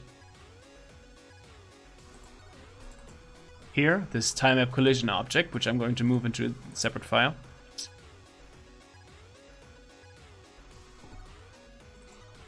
Yeah, but in order to create this, we already need the collider in order to pass it here.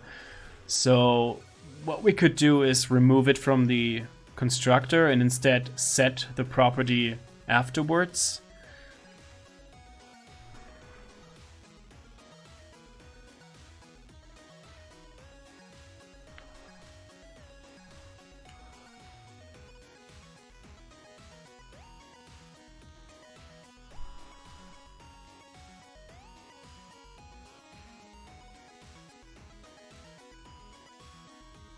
I guess.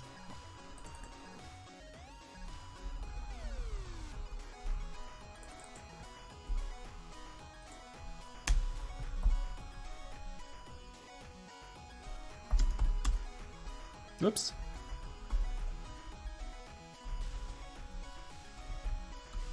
And in order to implement the iTransformable interface, we need to provide a position property, which in our case will just be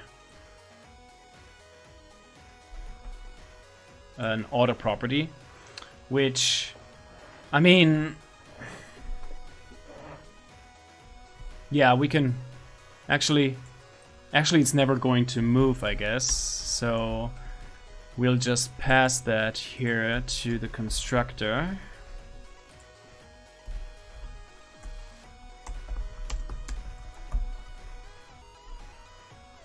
And then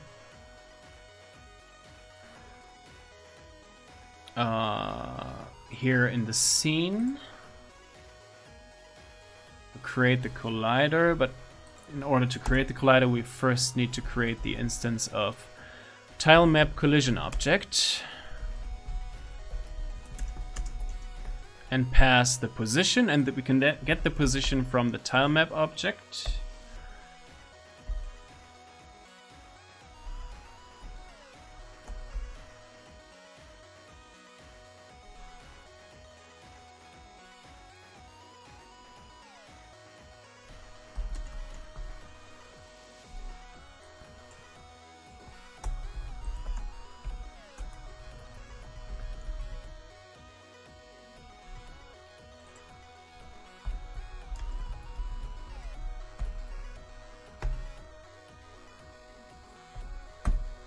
There we go. I guess technically we could also pass the tilemap object to the collision object here, so we always know what object from the tilemap it represents. That may actually come in handy. I guess it makes sense. So let's instead go here and say tilemap object.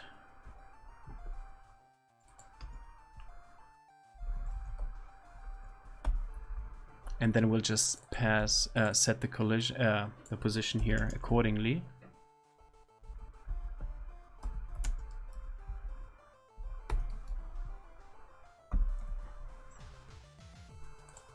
Then here we can just pass, the tilemap object. And then pass the collision object here. And pass the vertices which we can get from the tilemap object. And since we know that it's of type Polygon, we can safely cast it.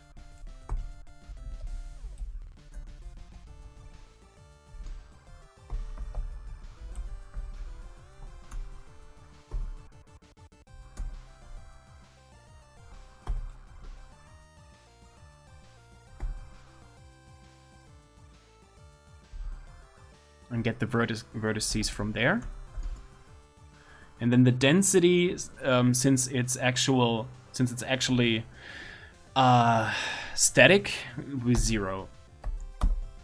It's a static collider. It doesn't actually interact with gravity and stuff. So that should be okay. Not sure if I forgot something. Maybe I did. Let's see. Okay. Oh yeah. Position needs to have a public setter, otherwise the interface iTransformable is not properly implemented. I may still need to think about this iTransformable interface if we're going to use it like that. Let's see. But here is our map, and let's try. This should be a polygon down here, so let's see. Yeah, it works. Great.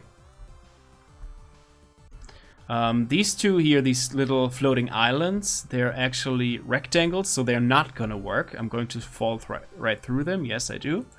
Okay. But it's actually fairly simple to also implement the rectangles now. All we need to do is add another class here.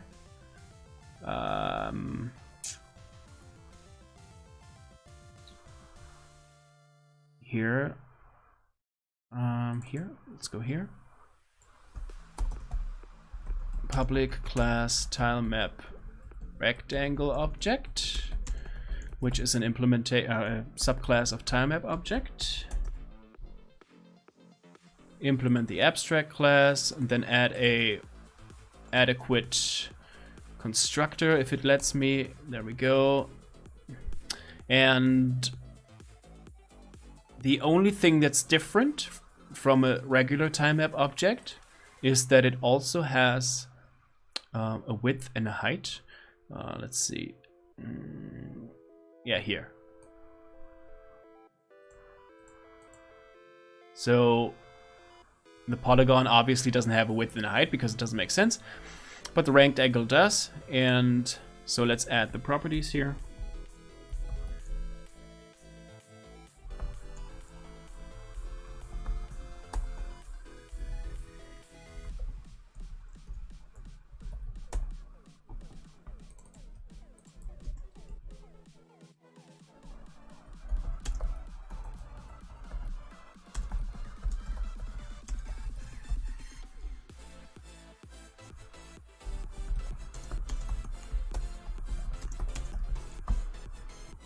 There we go, and let's change the music. I think this is a little too aggressive.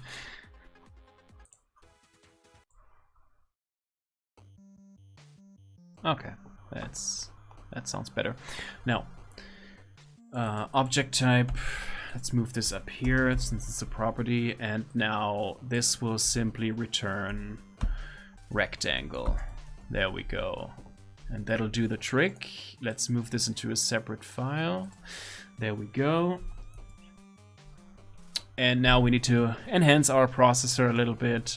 Tile map processor, there we go. So if it's not a point, if point is not null, then it is a point. If polygon is not null, then it is a polygon. And if none of this applies, then I guess it's a rectangle.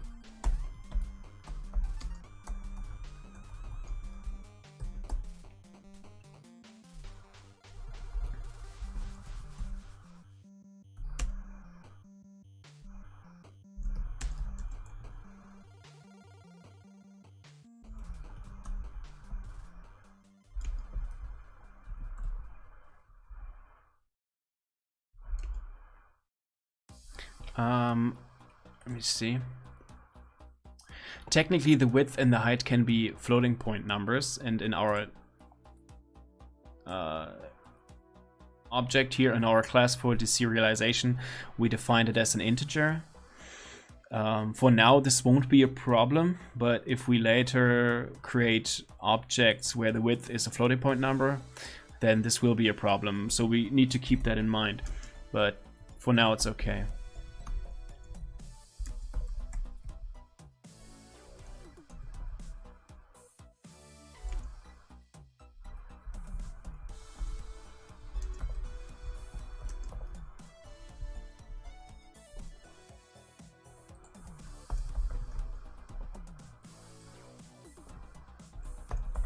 It's a pretty long constructor, maybe I should change that, but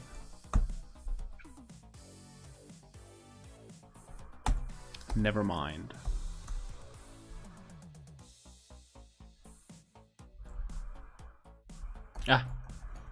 Object layer, add tile map rectangle object.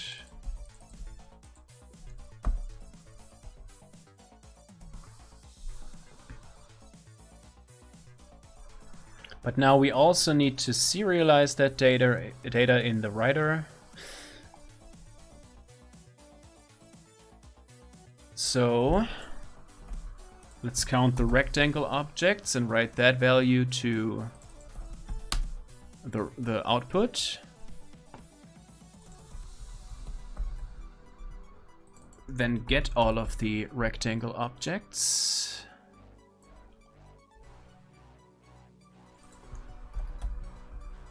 tile map rectangle object.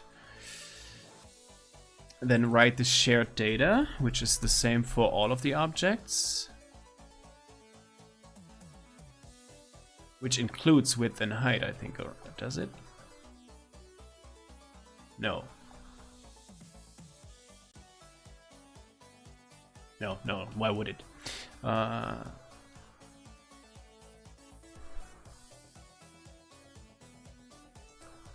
Yeah, and then we also need to write the width and the height.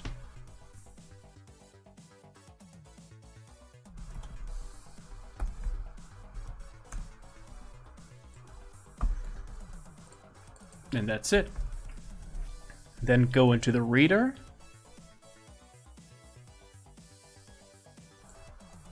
And read that back.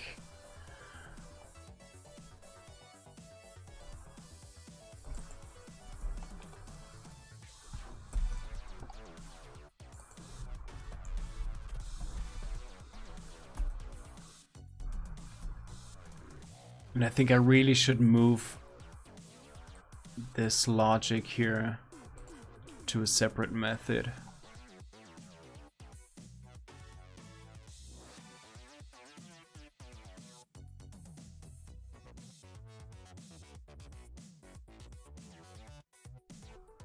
But why won't it let me extract the method here? Let me test something.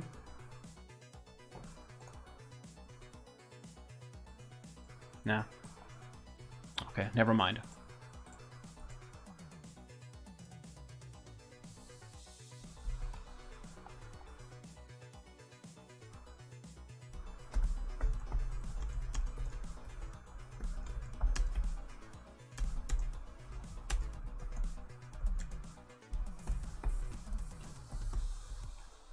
Let's see. I hate that we redundantly put the same logic here in all of these loops. That seems stupid.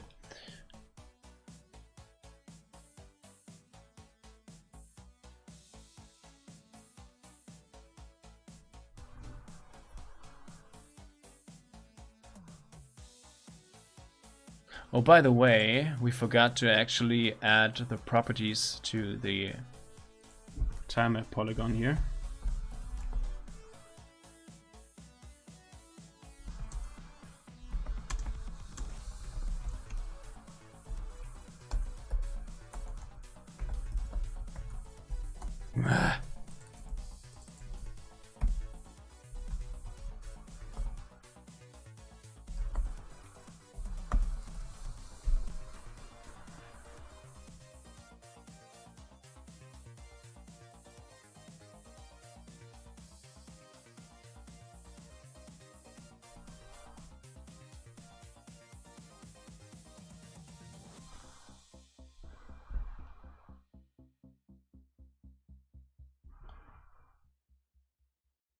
So I think at least this stuff we can move into a separate method. So the property map is handled slightly differently for the polygon, since it needs to basically temporarily store them. So, but this stuff here is always the same.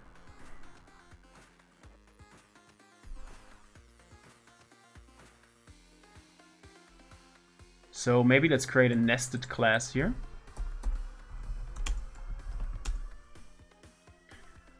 Let's call it shared object data.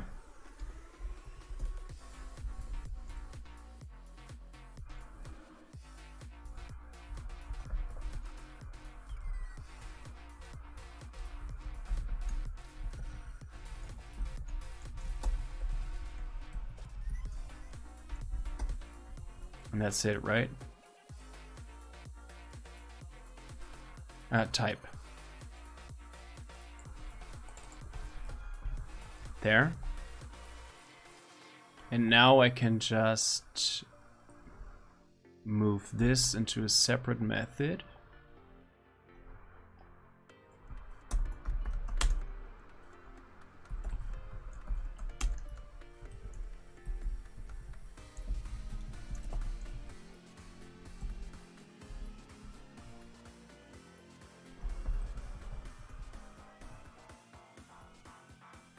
Wait, yeah, content reader.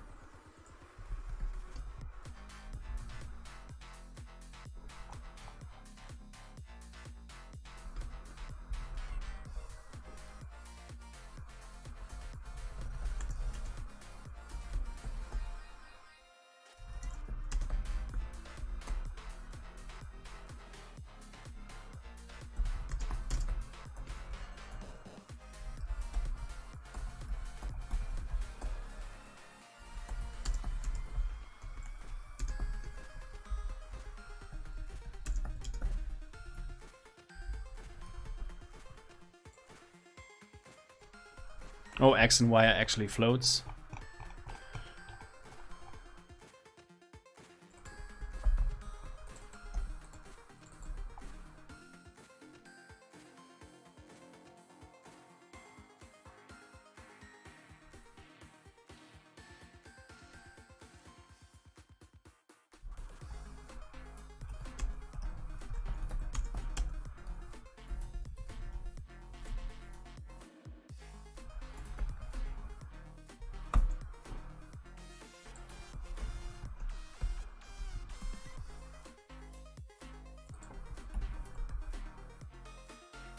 Ah. Type.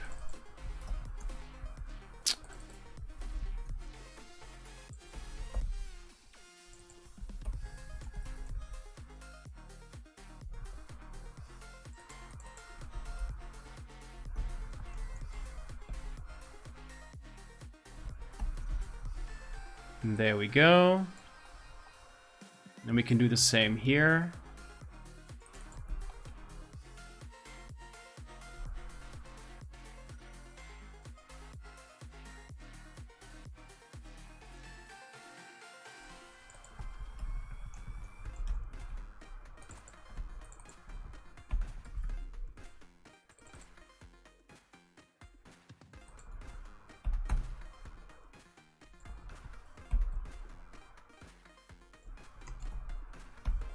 And there we go. And now we can just do the same thing here.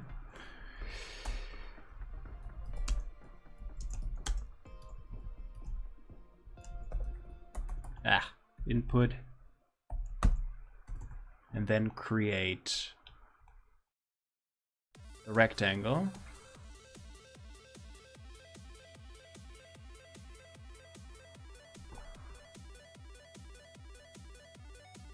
Actually, the property count in this case will be the same. Not really, it will be the same as here.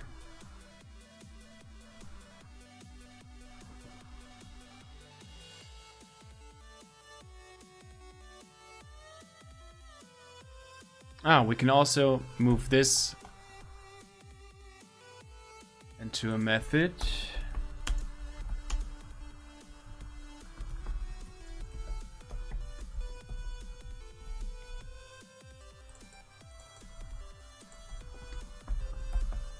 And it will just simply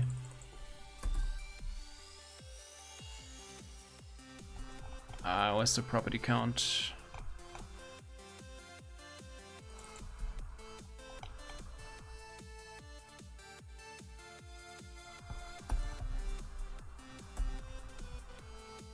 Obviously we need the input.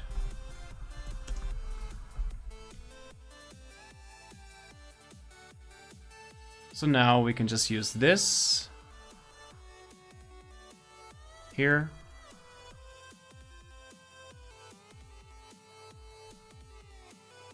This is the point, right? Yeah.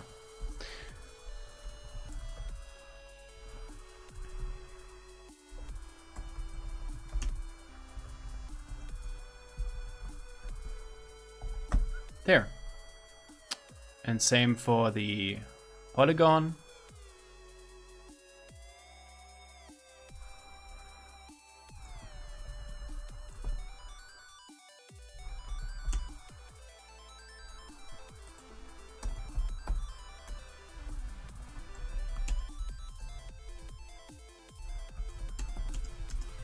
And then just pass an instance of property map here. And there we go. It's much cleaner, and now we can do the same here.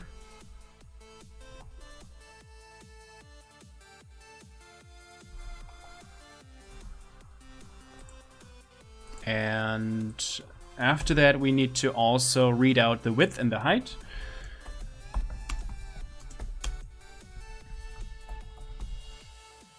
Read, input, read single.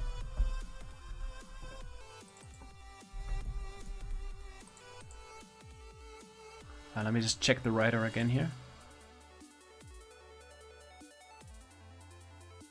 Yeah, fine. Okay, reader, there we go. And now then we can create a tile map rectangle object and pass the width and the height and the name, type, ID, X, and Y. And then we'll simply add this object to the layer. Okay, so that's done. So we can already rebuild the solution and rebuild the content so that the rectangles are properly imported. And if we did everything correctly, this should build without a problem. And I probably shouldn't have said that. Okay, no, it's great. It's working fine. So there we go. And now we need to do one more thing here in the scene. We simply need to, well, this first of all, we will need to do in both cases. We will need to create a collision object in both cases. If it doesn't matter if it's a polygon or rectangle. And then we need to,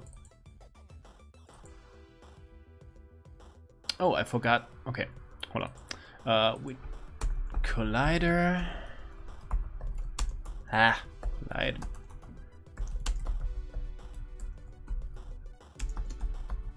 There.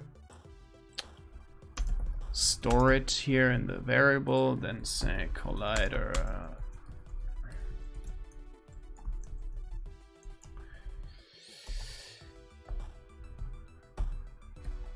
And then here we say create rect collider and then pass the collision object. The size, okay, is just the width and the height from the tilemap object.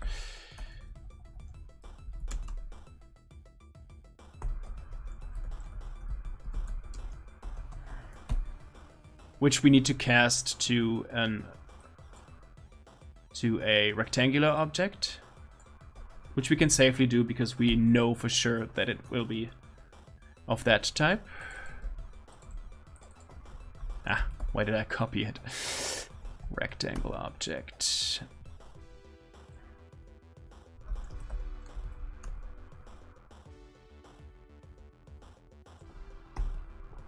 And from there we can get the size. And I will just simply go here and add a property of type vector2 and call it size, which will create a new vector2 that consists of the width and the height and returns it. And then I'll just use that property here. Is dynamic? Is it dynamic? No, it's not dynamic, so false. And then after that, I will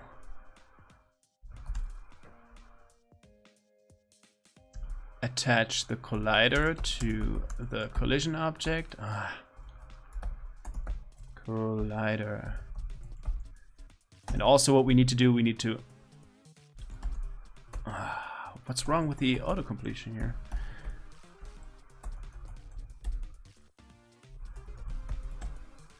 There we go. Entity manager, add entity. We also need to add the collision object to the entity manager to keep track of the objects and to be able to also remove them again from the game world.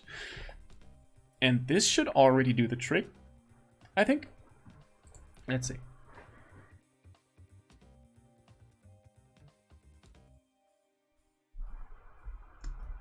So now let me move the...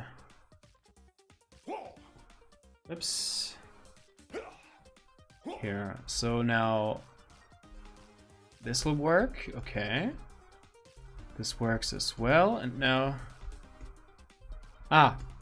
Okay. So there is a collider here, but the position is off, so I can't move here. The position is a little off. And I think that's due to how it assumes where the origin is of the rectangle. Let me just check something here in the file. Because I think the origin is not the upper left corner, but the center. So we will have to offset that here.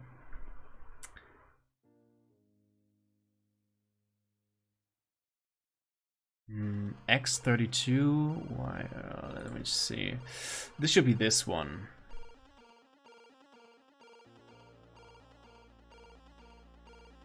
Yeah, but X should be 32, that seems okay. Which will be the upper left corner.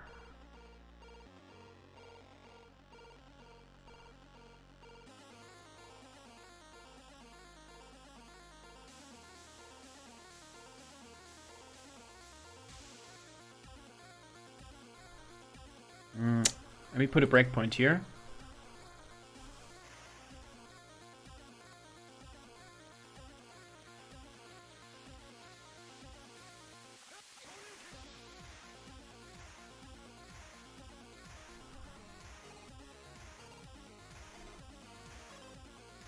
Let's see what value size this. Yeah, the size is exactly the values that we take from here, 192 and 64. So that is okay.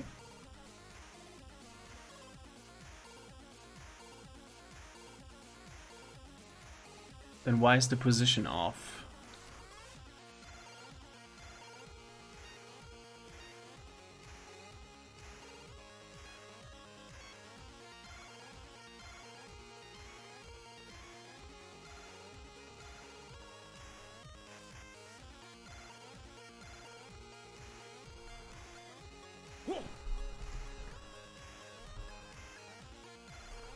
Yeah, the position is off, but why? It's another very obvious thing that I'm missing, very likely.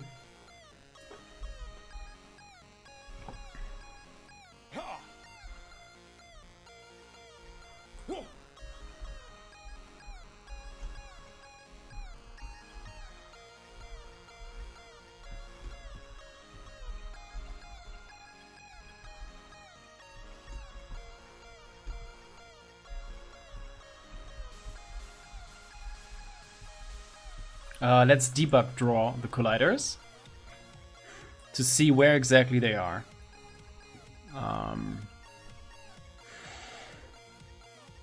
I guess we can just go into the timemap collision object.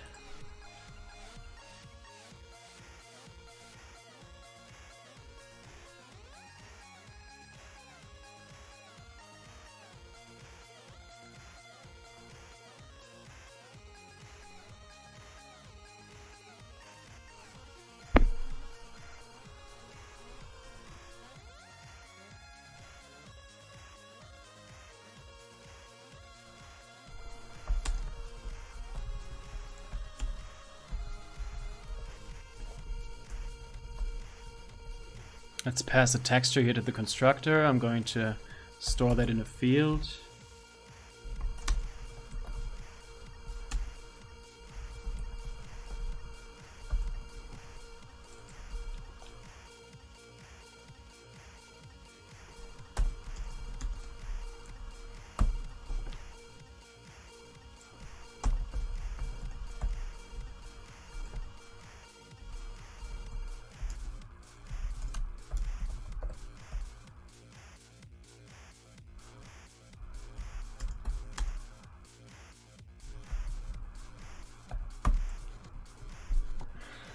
And then when we create this, we will pass a texture here.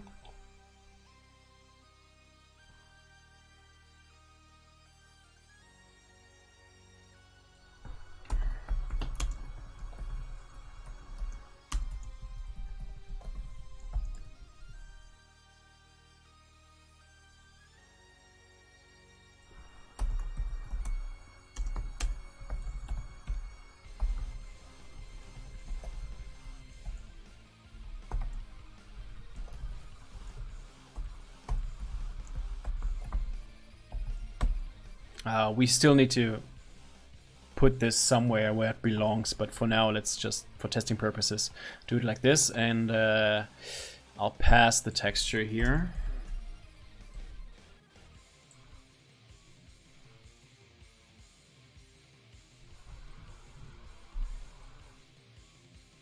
Yeah, so now you can see where they are actually drawn, and here this corresponds with the lower right corner of the collider corresponds with the exact center of this little floating island here. So I guess we need to move it by half the size. But why is that?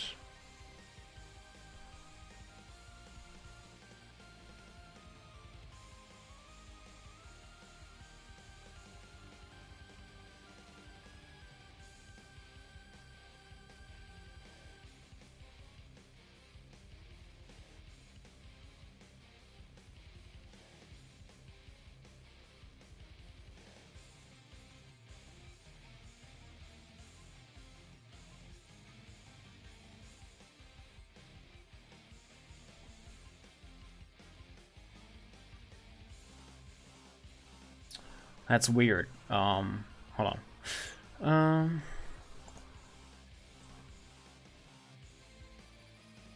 We set the position to the X and Y value, which is 192 and 64.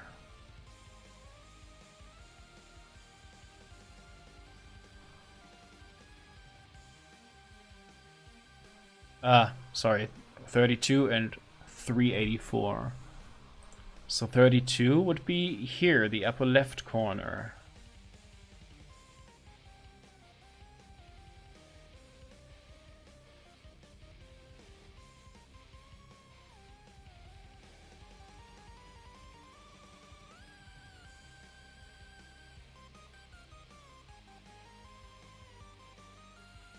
So why do I have to...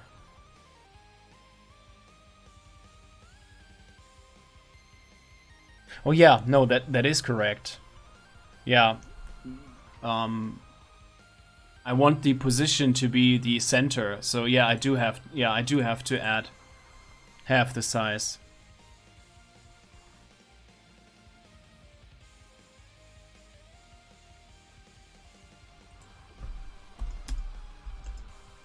Oops.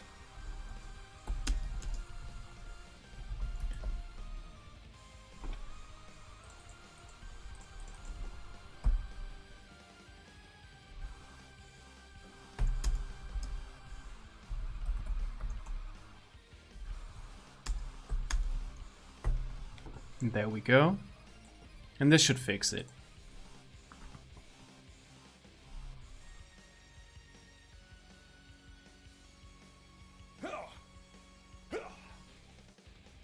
Or maybe not. That's because I used the X and Y values instead of width and height.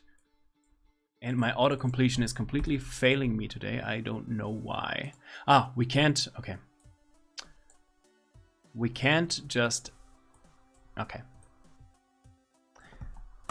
We can't just add the width and the height because it might be a polygon.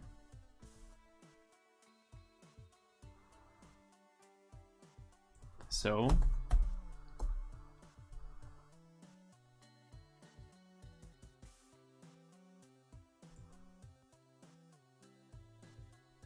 Did we actually...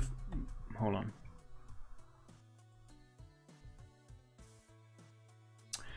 I'm wondering if we actually messed up the polygon collision along the way somewhere.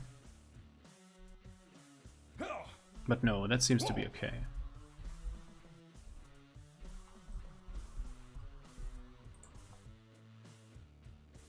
But yeah, so let's go here and say if tilemap object, or I guess we could have two separate overloads.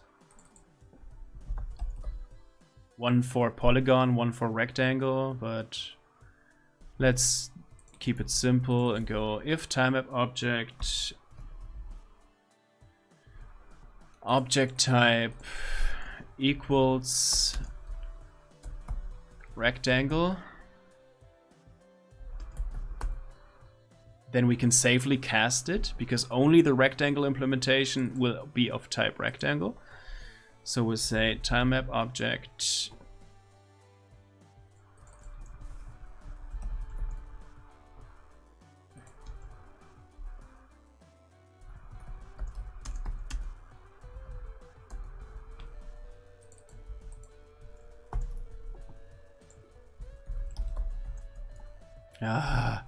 I don't know what's wrong with my autocompletion today. And then say position plus equals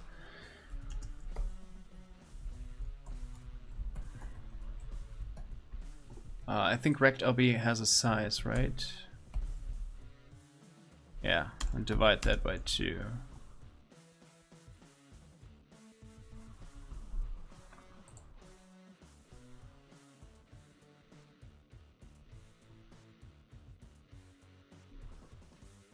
Yeah, so now you can see that the colliders exactly match the ground here, so yeah. And I guess I can remove those weird test collision objects there. And actually, I can still jump in midair because I haven't implemented the player controls properly yet. So yeah, that helps with the testing.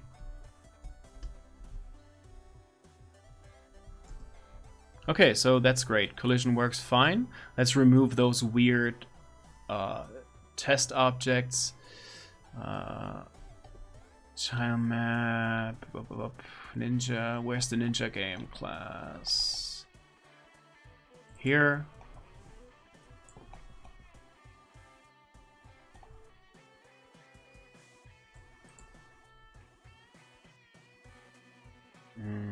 Let's keep them here as fields so we can add them back in if we need to, but let's not actually create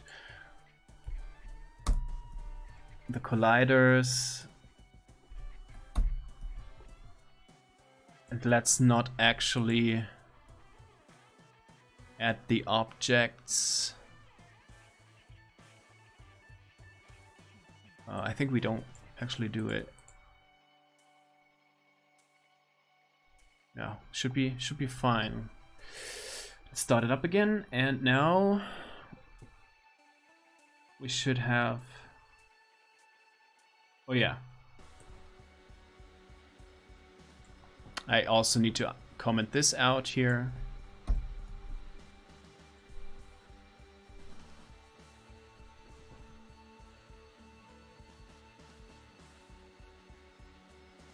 And also need to remove this, obviously.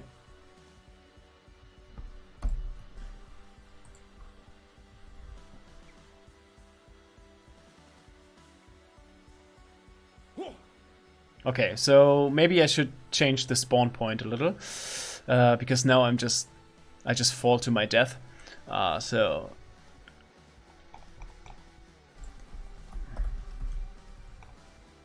and this is all just testing stuff, right? This will all be removed, and this will be put somewhere where it belongs. So x coordinate, let's change that to 150.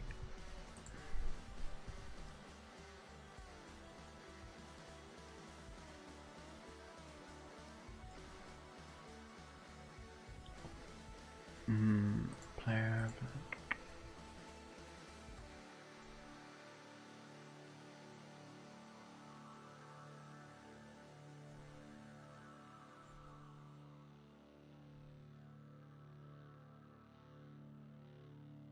We also always set, okay. If we set the position, we need some logic here because we also need to move the collider.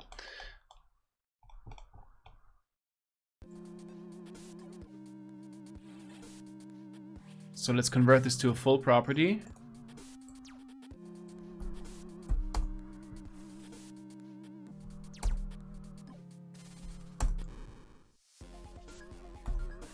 And if we set the position, oops.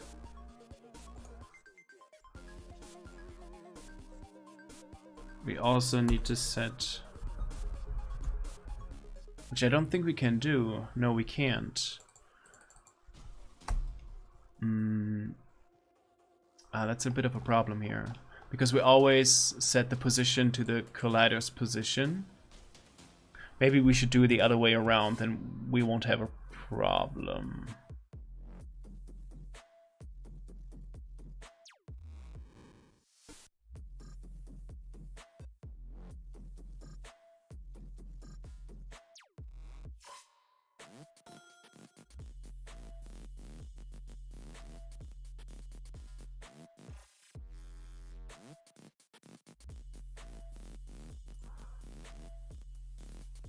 Yeah, maybe let's do it the other way around here.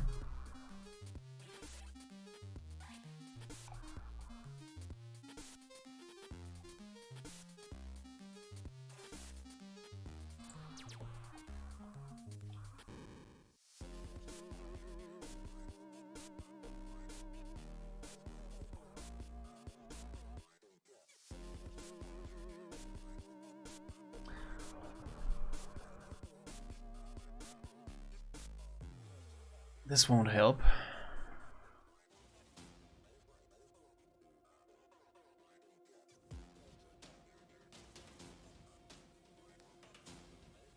Nah, that's not gonna help. Okay. Player. Comment this back in. Actually, I need to be able to directly set the position of the collider. So maybe I do need a setter here.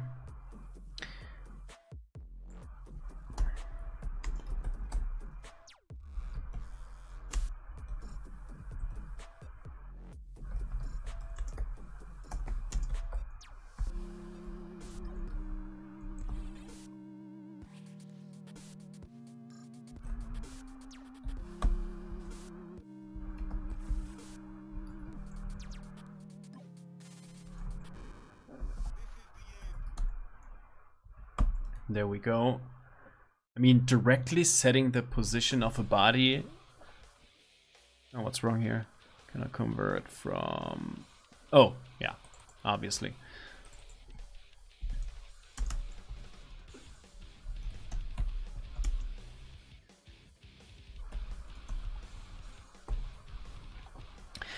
Directly setting the position of a body is not that good of an idea, so we should only do that when necessary. But when we first spawn the player, obviously we need to set the position, so that's okay.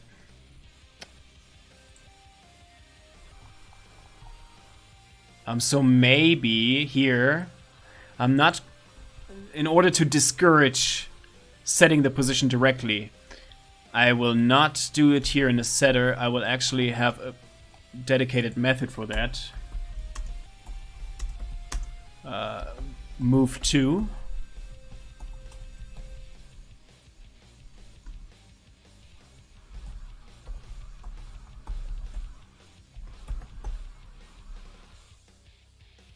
Oops, that doesn't make sense. There. And now in the player, I can simply go here in the setter and say collider move to.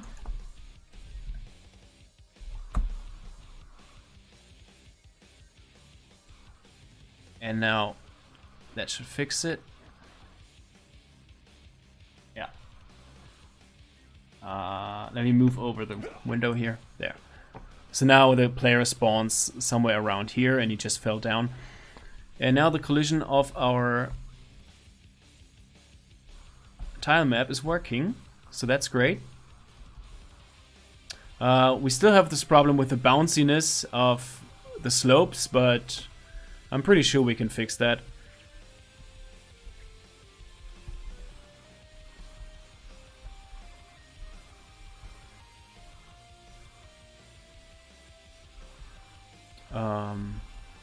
But we will take care of that next time.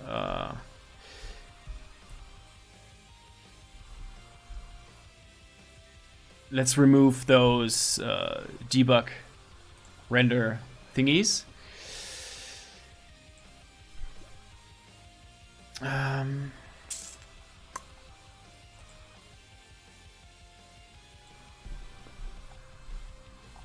going to add a property here. Enable debug draw. Oops. Or let's say is debug draw enabled, and only draw the collider if that is enabled.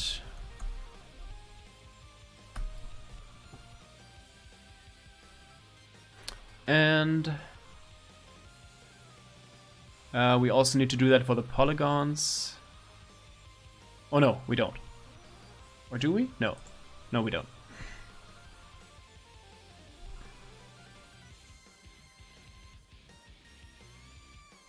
Yeah, so now there's no weird overlay here. And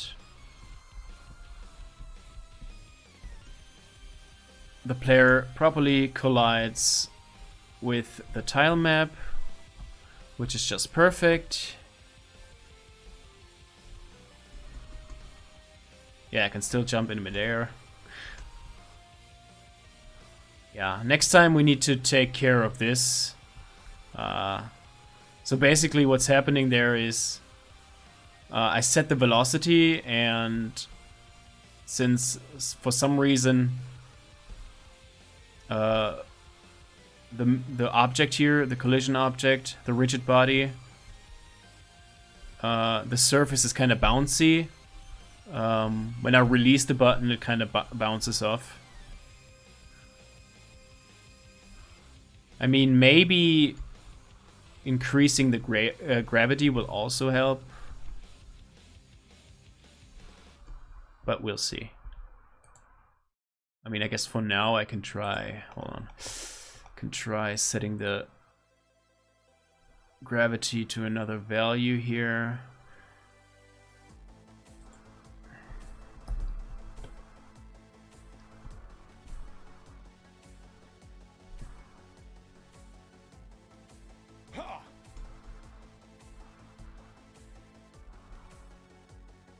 Yeah, it doesn't really help. It just makes me jump less high, obviously. I think 200 was actually okay for the gravity. But yeah, time map collision is working just fine. And we can add the collision layer in the tiled editor. We can spawn objects from the tiled editor as seen here. We place this rock object here, which is actually just a point object with wait, hold on, with the type set to game entity, and then we can pass some custom properties, which are then passed down to the instance that is created at runtime. So that's great. So now we can basically fully integrate tiled in our game development process and build the stages here in tiled, place the objects in tiled. Basically we can do the complete level design now in tiled. So that's great. And I will take care of this weird bouncy problem next time, or maybe off stream, because I think it's just a matter of playing with the values in the physics engine, and it's probably boring to watch. So we'll see. But I'm gonna call it a day now. It's been a long stream, almost 7 hours actually. I didn't realize that how fast time was passing by. So yeah. Okay. Thanks to everyone who stopped by and hung out and it's been a fun stream again, and we actually achieved quite a lot here. So our tile maps are fully working now, except for this weird bouncy problem, but I'm sure it's just a minor fix. So yeah, thank you, and have a great day, have a great night, whatever time of day it is for you. Thank you so much. I appreciate everyone here hanging out and checking out the stream. So yeah, see you next time. Bye bye.